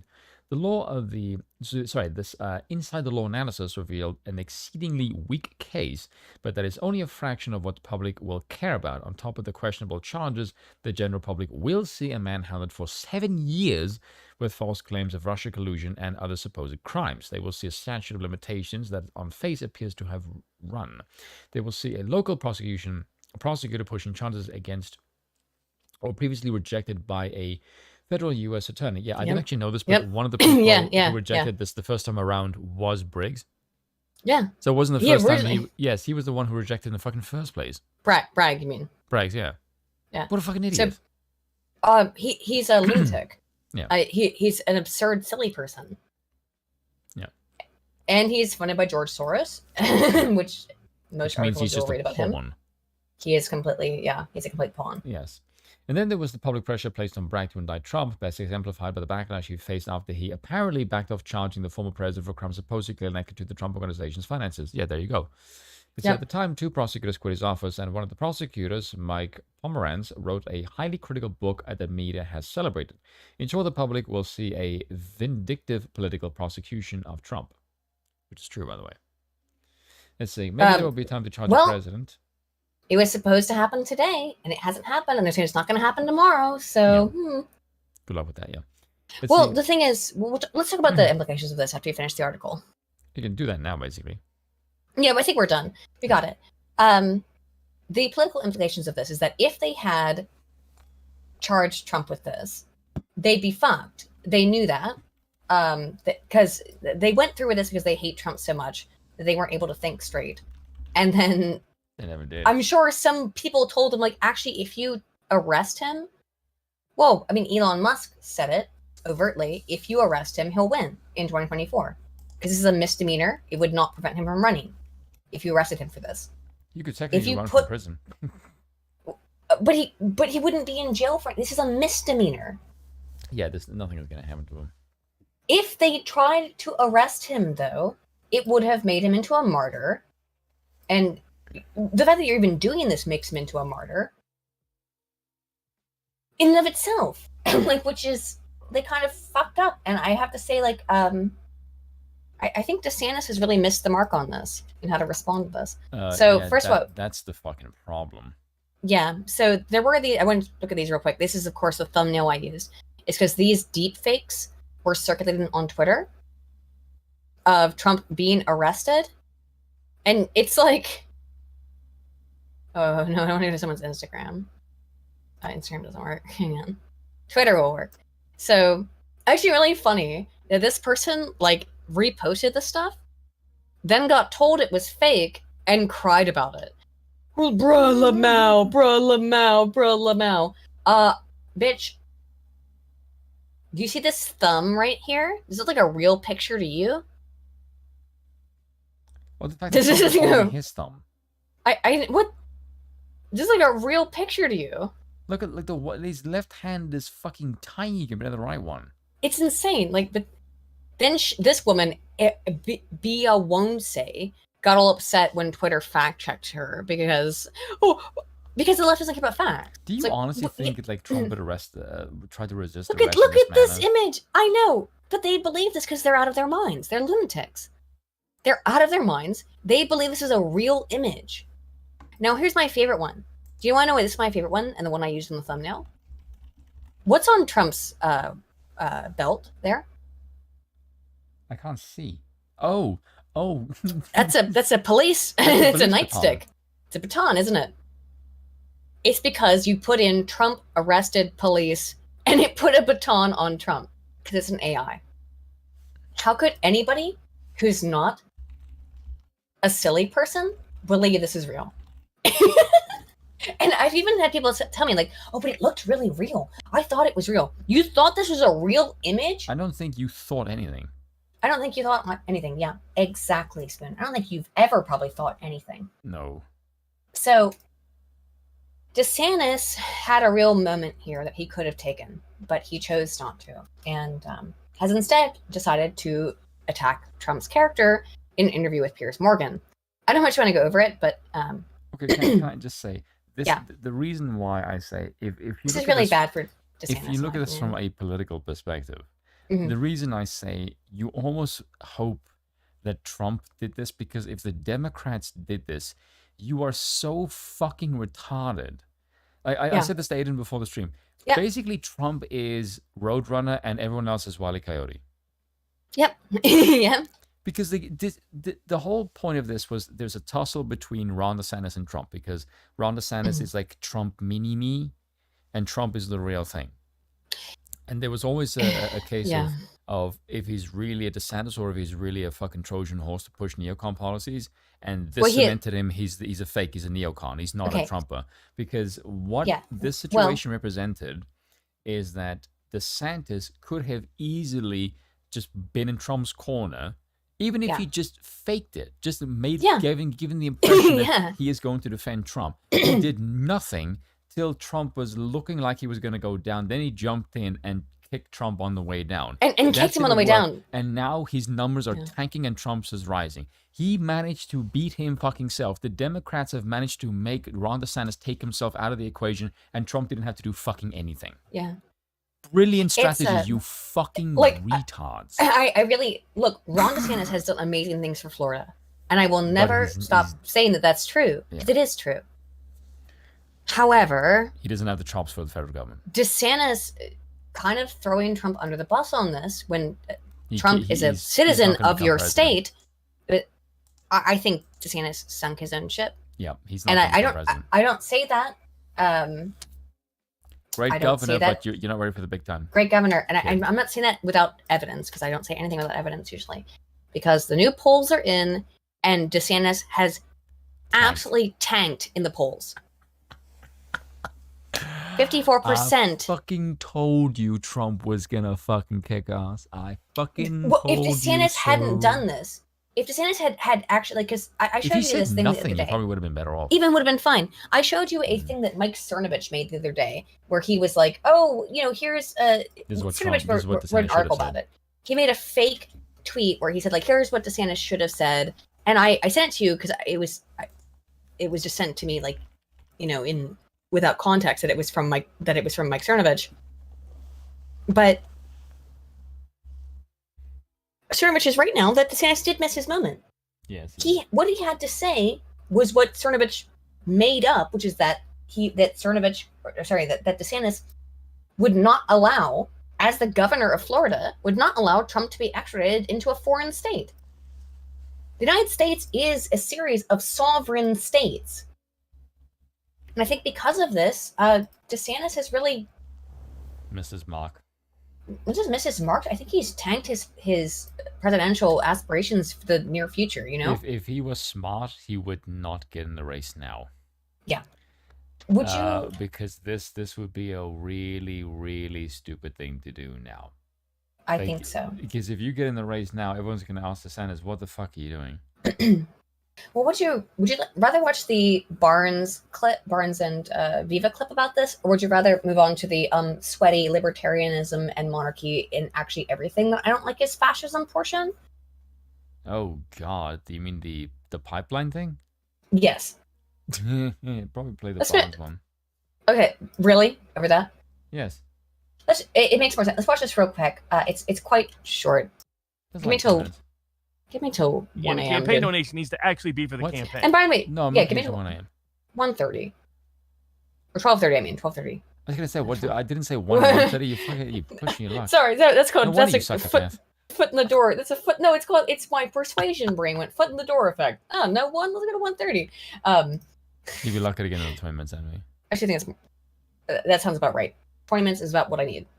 Someone DM'd you apparently, Aiden. Oh, Mike Mysterio did send me a DM. Let me go check it. Hang on. He sent me a tweet. Says new bombshell document destroys Manhattan DA's case against Trump. Oh, let's read this real quick before we watch the video of Barnes clip. I was always on the Trump train. I know, and I was very on the DeSantis. I've always been on the Trump train, but I was on board with DeSantis, but he really kind of fumbled the ball here. I told you I'd get back on the Trump train. New bombshell document destroys Manhattan DA's case against Trump. 2018 letter from Michael Cohen's lawyer to the FEC declares Cohen used his own personal funds to pay Stormy Daniels. Trump camp, not party to transaction, did not reimburse Cohen for payment. Oh, there goes it's over. Case. It's over. You're fucking over after this. Yeah, I'm right on behalf of my client, Michael D. Cohen, in response to your letter dated January 2018. Specifically, this letter responds to the complaint, blah, blah, blah, filed with the FEC. In a private transaction in 2016 before the U.S. presidential election, Mr. Cohen used his own personal funds to facilitate a payment of $130,000 to Ms. Stephanie Clifford. Neither the Trump organization nor the Trump campaign was a party to the transaction with Ms. Clifford, and neither reimbursed Mr. Cohen for the payment directly nor indirectly. It actually should be nor, but whatever. You're fine grammatically. Contrary to the allegations in the complaint, which are entirely speculative, neither Mr. Cohen nor Essential Consultants LLC made any in-kind contributions to Donald J. Trump for President Inc. or any presidential campaign committee. So you're fucked. You're fucked. And here's some more lawyers to talk about it. So let me get this straight. Trump massively increased his chances. He didn't have to do anything, and Ron DeSantis torpedoed his best chance of rivaling Trump. I think over this, Trump is DeSantis torpedoed his presidential campaign. Yeah, Trump didn't. I think actually do this on purpose. I don't know if this is 4D chess. DeSantis just fucked himself over. DeSantis, it was so easy to know how to respond to this, which would have been to protect Trump in your position as governor, and instead you chose to shit talk him. That was the wrong move. I'm going to speed this up just a little bit, even though these guys are they don't talk slowly. Not that fast talkers. But I love Eva and Barnes, and they're great. It can't incidentally benefit the candidate, or all kinds of money is suddenly a crime. Yeah. I mean, that would be a huge problem. That's a void for vagueness, unconstitutional interpretation application, as most legal scholars agreed later on in the John Edwards case was the case. But at least in each of those instances, you have a third party making a donation above the limit. That's technically the crime, if you will. That's not the case with Trump. If you're going to prosecute Trump, you're saying Trump gave too much to himself? That there is no limit. Trump can give as much as he wants to himself. He has a First Amendment right. The U.S. Supreme Court has already established that. You can't put a limit on how much you spend on your own candidacy. So that's why the Cohen prosecution is actually contrary. The whole basis of it was that Cohen made the payment and not Trump. And so you can't turn around and blame Trump for something you said Cohen was guilty of because Cohen made the payment and not Trump. And I'll say, oh, you know what? Hang on, Bill has something he wants to say. Hey, I'm going to bed. If she's noisy, bully her. No. All right, let's go back into this clip. Don't worry, Bill, I will. All right. It was actually Trump. This is why the Southern District of New York said the infamous, political, corrupt Southern District of New York even said there's no basis to indict Trump because we couldn't have indicted Cohen if we could have indicted Trump, because we never could indict Trump under the theory. The only way we could indict Cohen was if Trump did not make the payment and did not authorize the payment, which, by the way, was Cohen's original position. Then he changed it. Now apparently he's saying, oh, this was all done at Trump's behest. But even if it was, that's not a crime. There's no crime in hush money payments. There's nothing illegal about it. Maybe DeSantis doesn't know that. Maybe they didn't teach that at Harvard Law while he was running down to Guantanamo to be the deep state's little bitch like he was. Based Barnes. But that's the reality. Giving someone money to sign an NDA is not against the law. It's normal within lawfare, if you want to call it that. It's totally normal to be like, hey, shut the fuck up about this, sign this NDA, and then don't talk about it. And then Stormy Daniels, the dumb fucking femoid that she is, went and talked about it anyway, because she doesn't, and then she tried to sue him, lost, and was forced to pay legal fees, which was something to the tune of, I think, like $50,000. Someone that you claimed fucked you, and you ended up fucking yourself, which is just absolutely fucked. How is Trump so stupid, but he keeps beating everyone? It's just... I know, how weird. So weird. One thing that pisses me off so much is I was watching Bill Maher a while ago. Why? And they said that they all think that Trump is because occasionally idiot. Bill Maher is fine. Yeah, I remember this clip from Bill Maher precisely. The one that I sent you, the real clip politics one, where they just said Trump is stupid. Like, are you honestly so fucking stupid to think that for the last 30 years, the multiple domains he's been successful in is all because of dumb luck? Like, yes. Are you honestly? It amazes me that you claim to be so much smarter than him, and your only explanation for all of that is he's lucky. Like, do you realize how fucking retarded you look when you say shit like this? Yeah, Ziggy Mac thinks DeSantis controlled DeSantis has done amazing work for Florida, so I'm not going to talk shit about that. But I think DeSantis is a local level, yes, but federal level, he's a Trojan horse. Yes, I think that's probably true. I didn't used to believe that because I really liked what DeSantis was doing for Florida, and I still do. But this is some fucked up shit, and he has buried his political career by doing this. Look up an article. It's called something along the lines of hold on.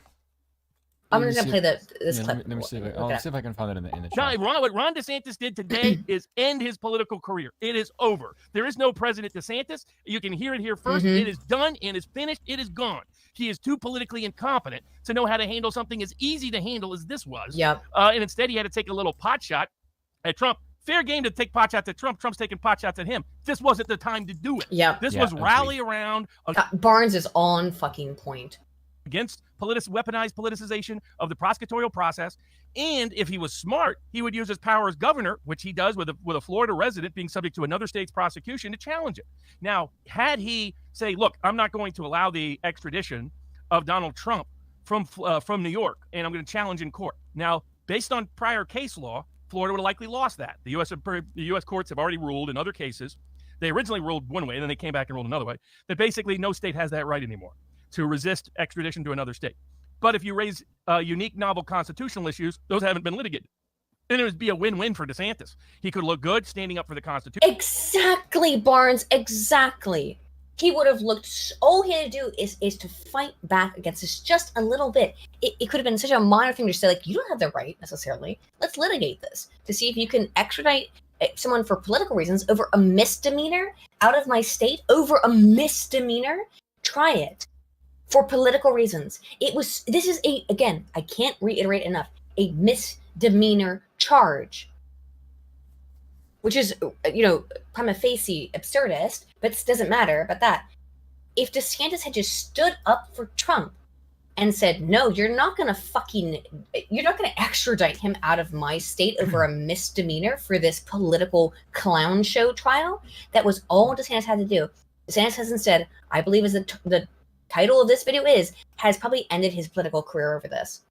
Yep. He could look good standing up against politicized processes. He could look good to Trump supporters by standing up for Trump.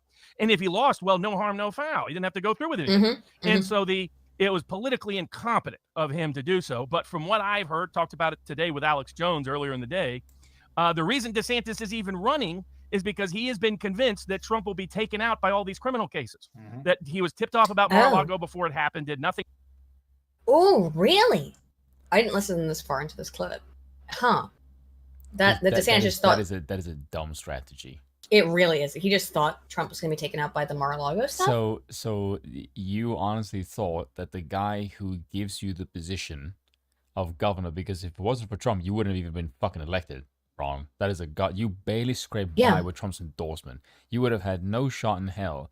And now, Trump made you governor. Helping him, you waited for him to be weak and so you can jump in. You fucking piece of shit, DeSantis. I know.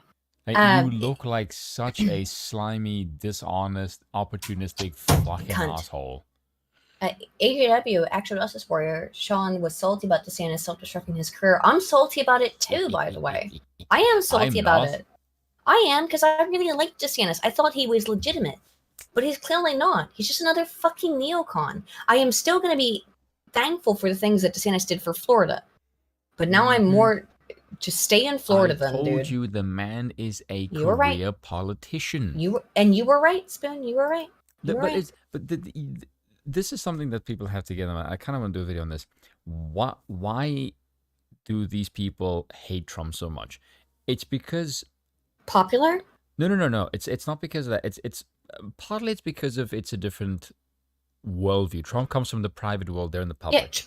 Yeah, Trump is an outsider. Yes. And these people are career politicians. Yes. Even DeSantis is a career politician. Yeah, that is the reason. But I think what drives them nuts, and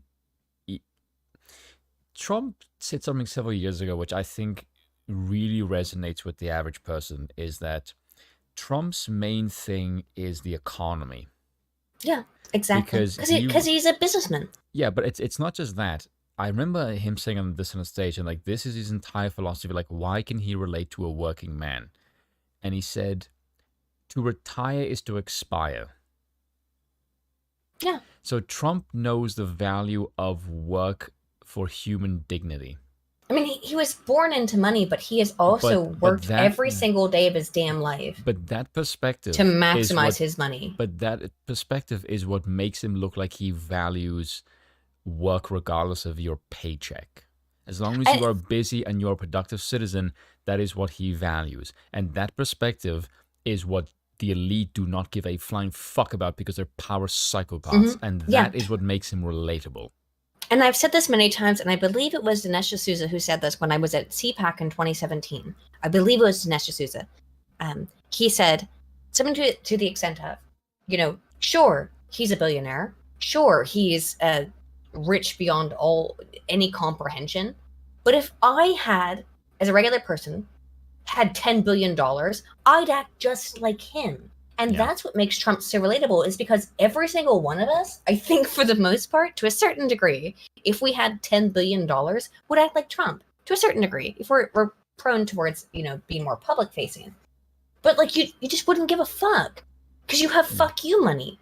And that's the thing about Trump, is he has fuck you money. It's why Elon acts the way he does as well, because Elon has the most fuck you money of any person on earth. Yeah. It's fuck you money. So it's why I do trust Trump, because why would he lie? He has fuck you money. Yes. And his fuck you money is now being spent to giving people that we don't like fuck you. I do think Trump has a massive ego. That much is clear. Obviously. Yes, but I think in this instance it works to his benefit. Yeah. Because he works in this way of, I am your champion and I will fucking skewer these people on your behalf, and that sells because it's very clear that these people hate him, and people like it when he punches, because he just says, I am fueled by the people around me, and if they are, it sounds like a kind of cringy, like 90s kind of cartoon, but it is very much like the power of friendship.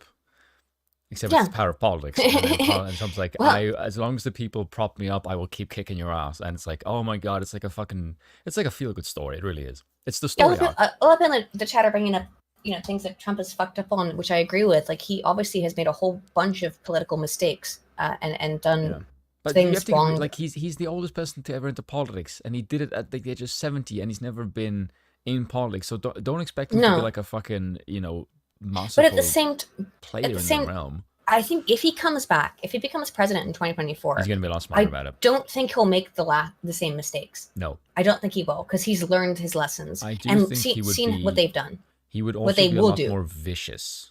I hope he is more vicious if he comes back, which I think at this point, okay, let me ask the chat, because this is what it's going to be, is that he'll it's be going a to lot be more aggressive the second time for a very obvious reason. Trump v. Biden. So, Yes. who will win? Trump will win now. I think DeSantis has taken himself out accidentally. Is a big boon to Trump's chances, yes. It was so easy for DeSantis to look good. Make himself which also the tells you, candidate. Which also tells you two things. Either A, he is politically incompetent, or the powers that be behind him are stupid as fuck. Because if DeSantis had protected Trump and said, fuck you, he would have looked good. I think he could have set himself up as someone to run after Trump.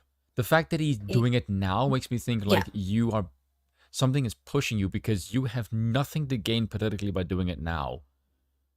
Which makes no sense to me. If DeSantis had just done a little bit, the minimum amount to protect Trump from this silly extradition, it would have. First of all, I think a lot of people would have wanted a Trump-Biden president vice president situation. That would never happen because I think that also DeSantis. Constitutionally, that could never happen. No, it can't happen constitutionally, which is another thing that people should be aware of. Like, we talked about this before. Trump Someone and gave me praise DeSantis. for pointing that out, by the way. Yeah, Trump and DeSantis cannot run on the same ticket because they're both citizens of Florida. So that could never happen in the first place. You should probably pick somebody like, I don't know, Carrie Lake. Like we had the same idea. But yeah, pick Carrie Lake or pick someone like her. Yeah, I think the best person who I think would make the most effective VP for Trump in terms of just political strategy, and I think who would, how can I say this politely without being rude, give him some balls to really punch, I think would be Rand Paul. I think Rand Paul would be an excellent VP in that regard. If you pick Rand Paul, the entire Sticks would lose his fucking mind. Yeah, the entire 5% of the population that's libertarians would lose their fucking mind. Yeah. Oh my god, great fucking choice. Gabbard is removing herself from politics. I don't trust her either. She's a Democrat. Yes. So I do like a popular pick actually. I do like that. That is a potentially interesting thing because that would be a bipartisan, which I don't think has ever really happened. Very rarely has happened. Play well with the anti-war crowd. It would. I would love Rand. I think Rand would be the smart choice, considering that he definitely can't pick DeSantis because legally he can't pick DeSantis, and also it'll be Marjorie Taylor Greene there. It probably will be Marjorie Taylor Greene. Oh my god! Can you imagine the troll? Oh my god! The memes would be fucking hilarious to have her as a VP. Like just the sheer amount of fuck you energy that she emanates. I know. Would be fucking phenomenal. Like, oh my god, yes, please. Christopher 5 has said, "Here's Donald Trump's 2024 presidential run trailer. Enjoy the meme." Let's see what meme Kizza has sent us. Kizza, I probably can't play this because it's probably got copyrighted music. Yeah, no. Log entry 002. Subject Oh yeah. It's just January 24th. Yeah, it's Rip and Tear. Is him. Only thing I fear is him. There was no mention of the hesitation shown by our I'll play a little bit of it, politicians during our time of judgment. The only thing they fear is him. He cut through them like a sickle through a field. Reminds me of Unreal Tournament. His fury surpassing their own. He is faster. It's Doom. More relentless. I believe him now to be more than just a man. That woman wants to fuck whoever she's talking about so badly. I know. Donald Trump. Yeah, there we go. Thank you, Kissa. I love how everyone agrees with the king that Trump / Rand Paul for 2024 be a deadly combo. Trump, fuck you and Rand's memory in line. If Trump ran with Rand as his VP, yeah, I think there's no stopping that. You get every libertarian. You get every single libertarian on board. Yeah. Again, Styx would be very happy. Styx would be extremely happy. Me too. I'm a libertarian at the end of the day. I know that I'm a monarchist, but I'm a libertarian first and foremost. I've never. This is why, like, again, when I get called a fascist, it's like, oh, let's get into that. Would be a good choice as well. My last thing to cover is I'm gonna cover the libertarian fascist thing because that really pissed me off. I think we're actually. Yeah. I think we got the gist from Viva and Barnes, right? Yeah. I want to cover this stupid fucking Medium article by Cameron Craig, who's got a whole 108 followers. But I saw this getting passed around on social media, which is that weird because it's 3 years old. Oh, it did get passed around recently, but let me give actually a precursor to this. Just an opening up as to why I'm a libertarian. What are we gonna do about those? Fauci states. Listen what Fauci has to say. Oh my God. Oh my God. Outbreaks smoldering in the country. It's so crazy. I mean, they're not doing it because they say they don't want to do it. They're Republicans. They don't like to be told what to do. And they're Republicans. I know he was very quiet. He said, they're Republicans. They don't like to be told what to do. We got to break that, you know. We need to break that. Why? Because you should be a good, loyal sheep. Here's an Elon tweet. Falling in love hits different when you know they're a paid actor sent by the CIA to distract you from dedicating your life to dismantling the government. And here's this stupid article. South Africans, you know, we're very base people. I know. Libertarian to fascist pipeline could be shorter than you think. So let me get this straight. The libertarians who want to protect life, liberty, and property wants to go to a totalitarian ideology that values none of that. That makes perfect sense. You literally, moron. When we looked at Haidt's Moral Foundation's research, he couldn't figure out, the researchers couldn't figure out what the fuck libertarians were until they added the Liberty Foundation. And they went, oh wait, there they are. Oh, these people only care about this one thing, which is liberty. And that means the thing they hate more than anything is the government and fascism. But go ahead and tell me, Cameron Craig, how about the libertarian fascist pipeline? Libertarianism and fascism are polar opposite ideologies. It seems like quite a reach. He could have just stopped there and then just the rest of the article was bunk. Because that's the only this true is the end of the article, he just fucking said, yeah. It seems like quite a reach to suggest that libertarians would find themselves going down the pipeline to fascism. True. I thought the same thing until I read a quote from Mike Enoch, an alt-right podcast host and neo-Nazi. Mike Enoch is... I don't know if that's incorrect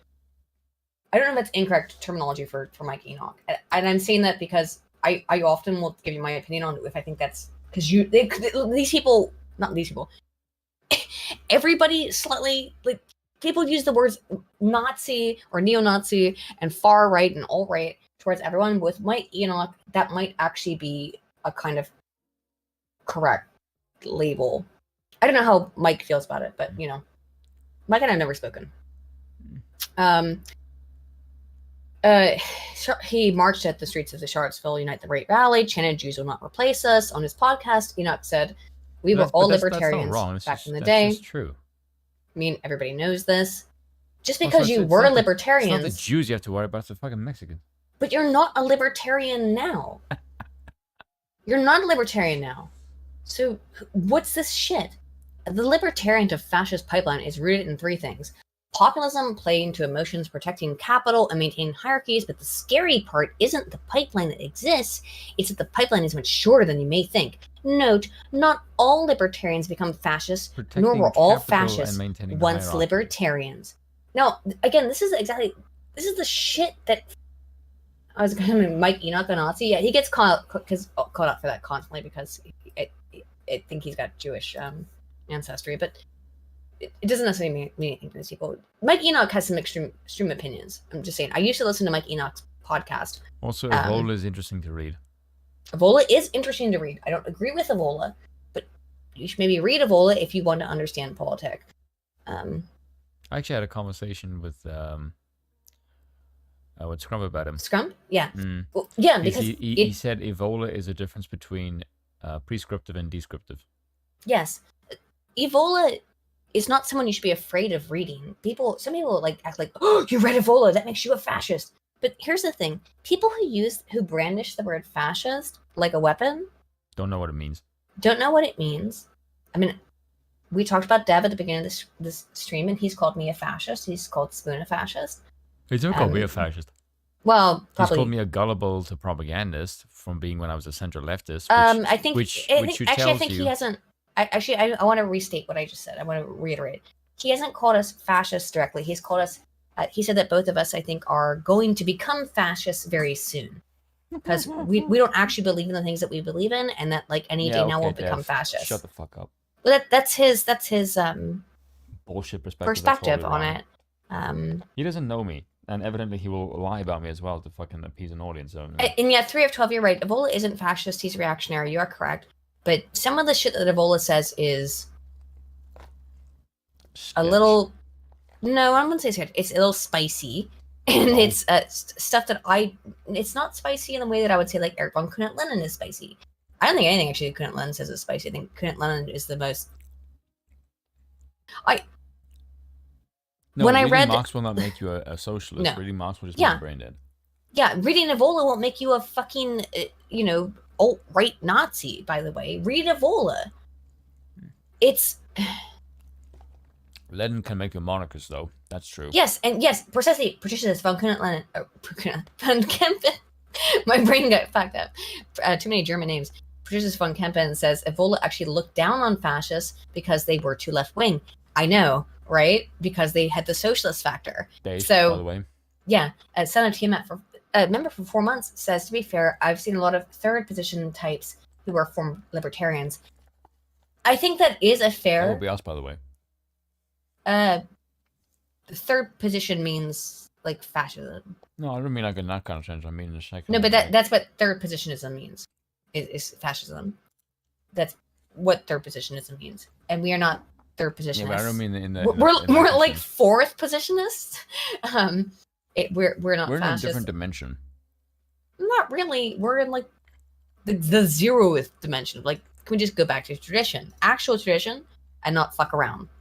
You know, we want we want the philosophy of Christian liberalism, monarchic, but we want the government the structure of the old world. Yes, I think we both agree. Liberal, libertarian, social ordinance under the protectionism, under the protection of social conservative monarchy. That's, I think, our position. Yes, so, and the king must own the kingdom. That's the king must own the kingdom. That is extremely important because otherwise he is not invested within it to the same degree that a democratic leader would be. I saw there was a quote from Queen Victoria just said, "It doesn't matter what they think of me. What matters is what I think of them." Like, that is such a good fucking line. Like, I love Queen Vicky. Vicky was such a base girl.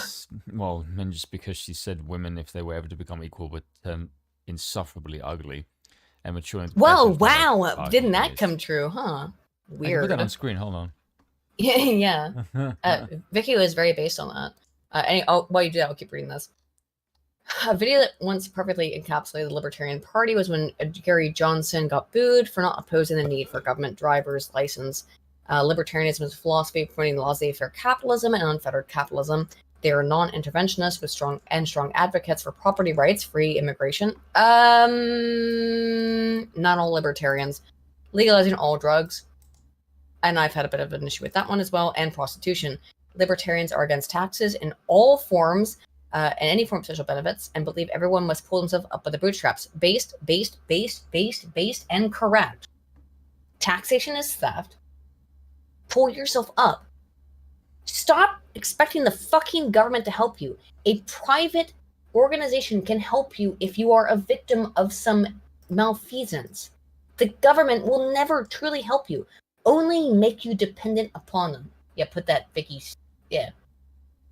Vicky said, were women to unsex themselves by claiming equality with men, they would become the most hateful, heathen, and disgusting of beings, and the world would surely perish without male protection. Based Vicky. And look at it now. Wow, she called it, huh? Yep. That's what I'm saying, is like the Weird. reason why these people do not want you to read past thoughts, because it is heretical of the social vision today, and it completely fucking destroys it decades ago. Yeah. Yeah, it's almost like the older people were actually a lot smarter than the modern day ones. I know. Almost like we should sometimes listen to the wisdom of people who came before us. I don't know. Maybe they had a point. To understand who goes down this pipeline, polar opposite of ideologies, we have to look at the type of people who belong to libertarianism to see where it melds with fascism. Two literally antithetical ideologies. Libertarianism came to rise under the Reagan presidency. Sweet, I want to just cancel this now. I want to opt out. You want to go to bed? Can you read this, because this is fundamentally incorrect and ahistorical. What? Libertarianism came to a rise in 1776. How about that? Libertarianism has been around long before. What a fucking loon! Libertarianism began with Reagan. Yeah. It's like at the Try the founding fathers, you fucking silly person. Yes. Go ahead and read this. I can't. Let's see, the Koch family. Coke. Who went out? Yeah. You ruined my joke. Thanks for that. You're welcome. Yeah, women. Are known for being the second largest privately owned company in the United States, and known for their political activism, were some of the most popular self-identifying libertarians. And yet they don't donate to the Libertarian Party; they donate to the Republican one. What does that tell you? Weird. You know, all those people, like Dan Killer made the point. He just said, if you think that the Libertarian Party is a party of corporations, why do no corporations donate to them? Very curious, isn't it? What kind of absolute fucking brain dead idiot, Cameron Craig, are you to think that libertarianism comes from Reagan? I mean, he just came to a rise, but what? It's the foundational principles of the American Republic is libertarianism. You absolute. I was gonna call him a nonce, but not the N word, but like just like only because I was trying to think of what kind of word could I use to describe, but he's not a nonce. Maybe he is, but what? Say the F word. I just did. So you pretty much said. What are you saying? This is fundamentally ahistorically and historically illiterate. F word. You loon. No, I'm not gonna say anything. No, I already did. Rude. You may as well. You can say No, I won't say it. You can say the F word all you want. But I won't say it here. Why? This silly bugger has been around. The F word. How about that? Yeah. You're being historically illiterate. How about that? F word. That's the end I'll say. I'm gonna bully you into saying it. Faggot. There we go. Go ahead. You feel better now? No, I don't like using slurs. You don't like saying that word, Aiden? Don't lie. That lying is not good for you. It's a fun word to say. Freak. But he probably is, though. I'm allowed to say half of that word as a gay myself, but whatever. Continue. Yeah. Let's see. The Koch family used populism to promote economic policies that directly benefited business and the upper class. Yes, but I don't know if you've noticed this, but businesses is not exactly only an upper class thing. Small businesses make up like 95% of businesses in the United States. Regular working class people run their own businesses. How dare you? Don't clip it at Atomic Peach. Me just saying the F slur. Well, you could tell that I was being bullied into saying it. Rude. Yeah, you can play that. You can say sexist man asserts dominance over a big female. I was away for a bit. Came back to hearing Aiden making a cow noise. This is called being a woman. That's like too far even for me. Aiden gamer word. See, look, the chat likes it when you say gamer words. I don't like to say gamer words. I will only make cow noises. She likes to say gamer words. People just not on stream. Trust me. I do not say gamer words. That is a lie. When the camera is off, oh my god, we say gamer words all the time, and That's actually true. We use racial slurs constantly. By the way, horribly. You should tweet a racial slur. Because you know what my opinion on that shit is, by the way, and I'll just say it right here. Yeah, I'll say my opinion on racial slurs. Words don't have any power. Words only have a power that you give to them. Yeah. So if you get all like fucking upset about the power of a word, you are giving that power over yourself. And you should never give away power over yourself. Words are just stupid shit that people say. In fact, you should.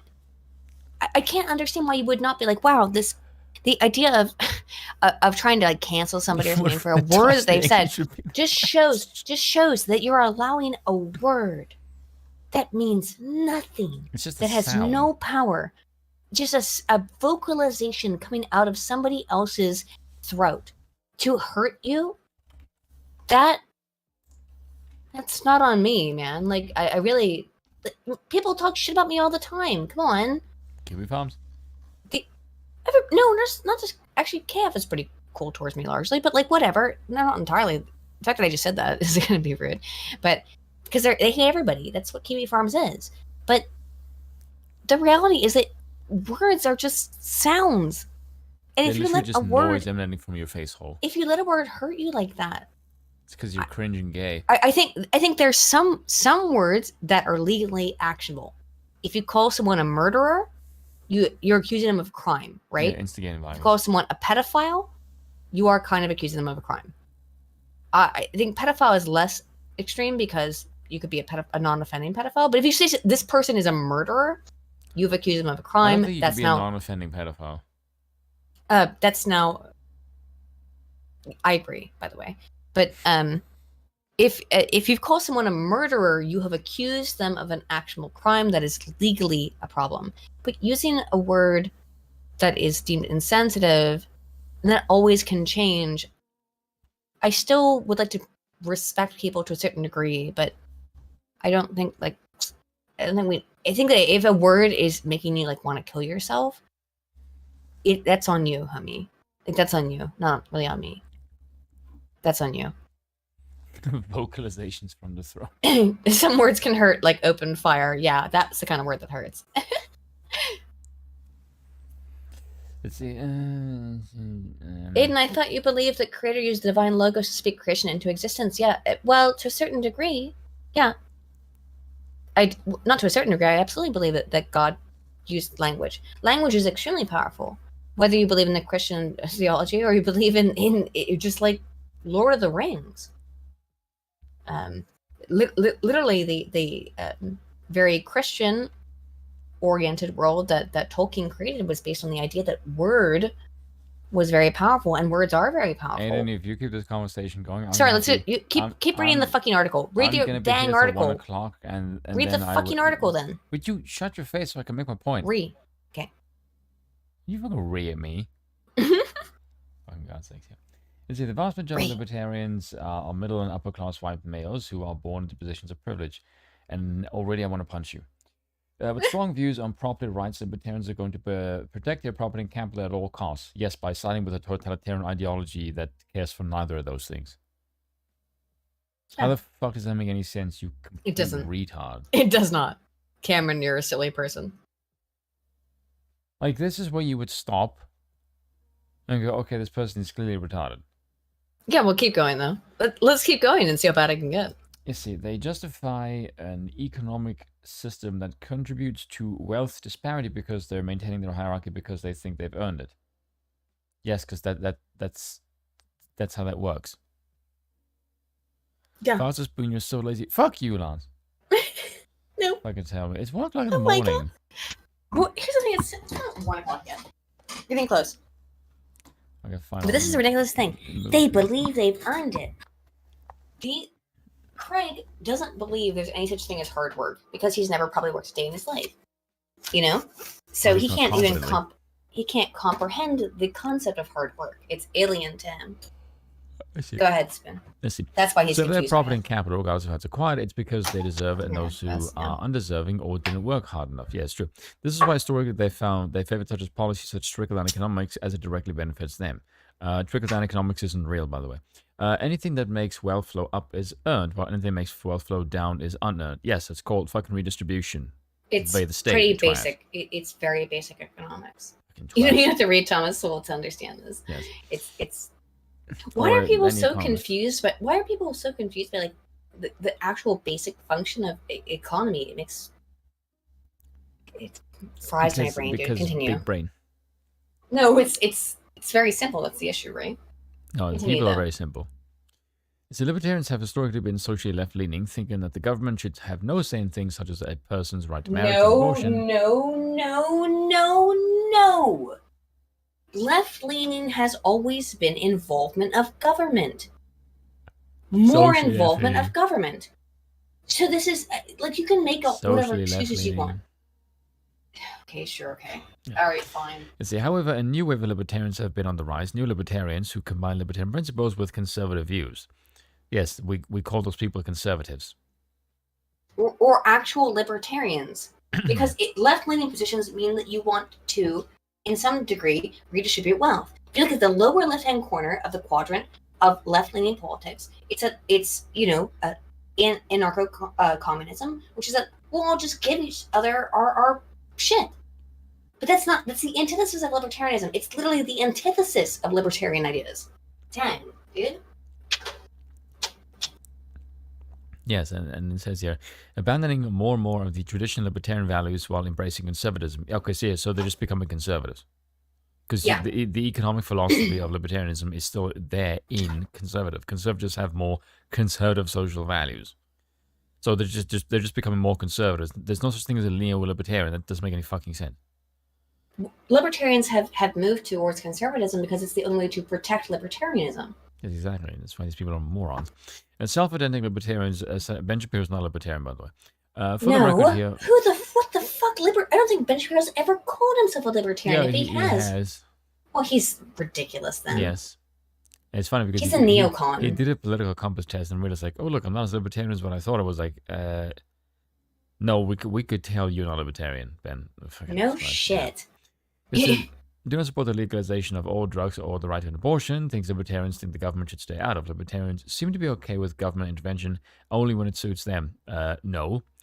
Like fascists use the boogeyman of communism, cultural Marxism, and socialism to fear stronger government when government overreach doesn't suit them.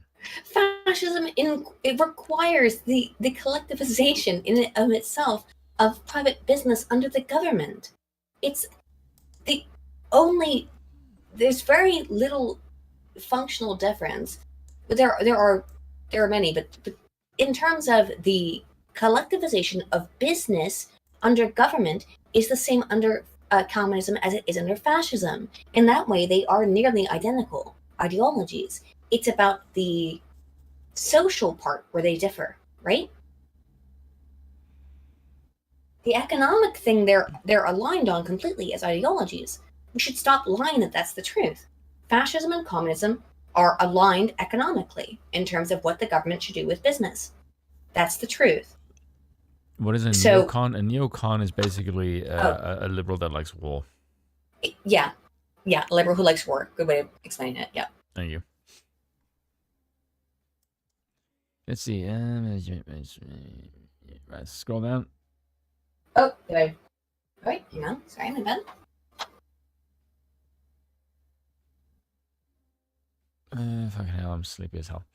Is that we can start some of the similarities between the two ideologies through, though on paper they are polar opposites. While social stances can cause a snowball effect through the pipeline, social stances aren't what makes the pipeline so appealing. Libertarianism, economic-fueled ideology, is what lays down the welcome mat. Libertarianism's economic philosophy is going to lay down the pipeline to fascism? Saying it's the antithesis, saying you want no government involvement. Minimal government involvement in business is fascism. That is a contradiction of terms, basic definitionally. You're incorrect and you're ignorant, my dude. You're just ignorant. My brain hurts. Yeah, you are functionally, politically, and factually incorrect. But go ahead. Go off, sis. And see, with economic policies that don't provide egalitarianism and have been proven to contribute to wealth divide, there's going to be some libertarians who will not benefit from laissez-faire capitalism. Yeah, no shit. Oh, no, we need egalitarianism, meaning that we need... which what he means by that? Equity, which is not equality. You need equity, meaning everyone has the same outcome. that is inherently that cannot exist under any normal system that is not enforced by the government. Only the government can enforce equity. Only the government. When people start to whether point it's the fascist, fingers, communist, whatever. Yeah. when people start to point the fingers is one of the first steps in going down the pipeline. Economically anxious individuals tend to find the alt-right and adopt their finger-pointing exclusionary philosophies and conspiracies before they find the left. Jesus Christ. The Association of Psychological Science examined a study about varying wealth gaps. The results suggest that the growth in support for populist leaders who are happy to abandon democratic principles to achieve particular outcomes may partly be due to the increase in levels of economic inequality, the same wealth inequality that stems from their economic philosophy. Or it's maybe because they think the state is fucking toothless and they don't do their fucking jobs. Yeah, the state is toothless and doesn't do their fucking jobs. Yeah. Dang. Well said. Couple things. Son of Tiamat, who's been a member for 4 months, says, to be fair, I've seen a lot of third positionist types who were former libertarian. I think I did read that before, but yeah, it is true. However, I don't think that there is a libertarian to fascist pipeline. It doesn't make sense to me because they are antithetical positions. If that happens, it's because the person is probably a political junkie who doesn't have really strong opinions in the first place. Mr. Twisted Frenzy for €5 says, is it wrong that I think being a nonce is a greater crime and should be punished far more extremely than murder? Nope. Oh, sorry. We only have a couple more. Oh, by that logic, drag queens. No, we only have a little bit more of this article. This is a really stupid article, and then we'll go to bed. It's far later than I want to stay up as well. Yes. From here on, it's not to see how many libertarians and neo-libertarians will easily practice some cognitive dissonance, like I did when I wrote this fucking article, and look at the other way along. Look at the other way as long as it protects the three things that are important to them: their property, capital, their liberty, and their place in the hierarchy, which fascism would destroy. It wouldn't conserve you. Exactly. Like, they would lose all their capital if they were to ascribe to a fascistic system. So you're being... Either you don't understand what fascism is, which is most likely, or you're a liar. I think the most likely case is that he just doesn't understand what fascism is. Yes, it's not difficult to see why neo-libertarians are increasing in support of militarized police force, because the border is wide fucking open, you dumbass. A trickle-down economics, which is a fucking oxymoron of a propaganda phrase that came out of the 1920s. It was obsolete then. It's still obsolete 100 fucking years ago. The profiteering of the military-industrial complex, resource extraction from the developing world, and policies that enforce their place in hierarchy. We're not actually in favor of extraction from the developing world, by the way. I don't know where the fuck you get this from. Yeah, I don't get it either. Yes, see, when wealth or their place in the hierarchy is the slightest bit compromise, some will side with fascism to protect it. No, they won't. That's fucking absurd. Yeah. And incorrect. Have you ever wondered why libertarians are not speaking out against Donald Trump's reach towards authoritarianism? Because he isn't doing that. That'd be the reason why. You fat bastard. Whether it be the executive order he signed just a few days after being censored on Twitter for falsely claiming mail-in ballots are easily susceptible to fraud, which is really weird because in 2015, that's what they said before Hillary Clinton lost. Yep. But when there's 600% more of them, then somehow it's totally fine. Which is a direct assault on the First Amendment, don't care. All the times he threatened various journalists and reporters with jail time. Yeah, it's because if you talk shit, you deserve to get jailed. I don't think that's very obvious. Yes, all the time he asserted the United Nations or the United States Attorney General William Barr could intervene in any criminal case. They were silent when Trump orchestrated the firings of many citizens who unified against him in his impeachment trial. They were silent. Most recently, Trump's deployment of the unmarked federal officers and... Scroll down. Yeah, there we go. Last paragraph. Fucking hell, where was I now? Right here. No, I wasn't there. Oh, no. What? That's fucking way further down. What the fuck are you talking about? This is the end of the article. Is it? Oh. Yeah. Right here. There we go. Libertarianism, yeah. It's as long as injustice... As long as injustices do not directly affect them or their property, they will close their eyes and pretend the system works. No, they won't. But for some reason, it won't be pretend. When they open their eyes and there's tanks rolling through the streets, they will likely still be silent. What How the fucking hell did you get to this? It doesn't make any sense. I mean, if they're in favor of the totalitarian system, wouldn't they open their eyes to welcome the tanks? That was the fucking point. Jesus Christ, these people. Yeah. And you're a white male. I expect better from you. Fuck's sake. Because he's inculcated into the system, right? Yeah. Libertarianism is appealing because it's much more palatable than conservatism in the Trump era. No, it isn't. Fuck you talking about? Yeah. On a surface level, it's rooted in principles like liberty, freedom, and anti-authoritarian, or things that people would have some hard time disagreeing with. But with a slightly deeper look into it, and increasing support for socialism, no, it doesn't, and anticipating the growing populism that continues to have neo-libertarianism on the rise with its melding of conservative views, leftists may not want to dismiss libertarians as fringe third party anymore. We should be aware from the pipeline from libertarian to fascist. I don't know anyone who goes from libertarian to far left, by the way. Is much shorter and accessible than we may previously thought. No, that's fucking rubbish. Yep, it is. Sleepy. Yep, I'm sleepy as well.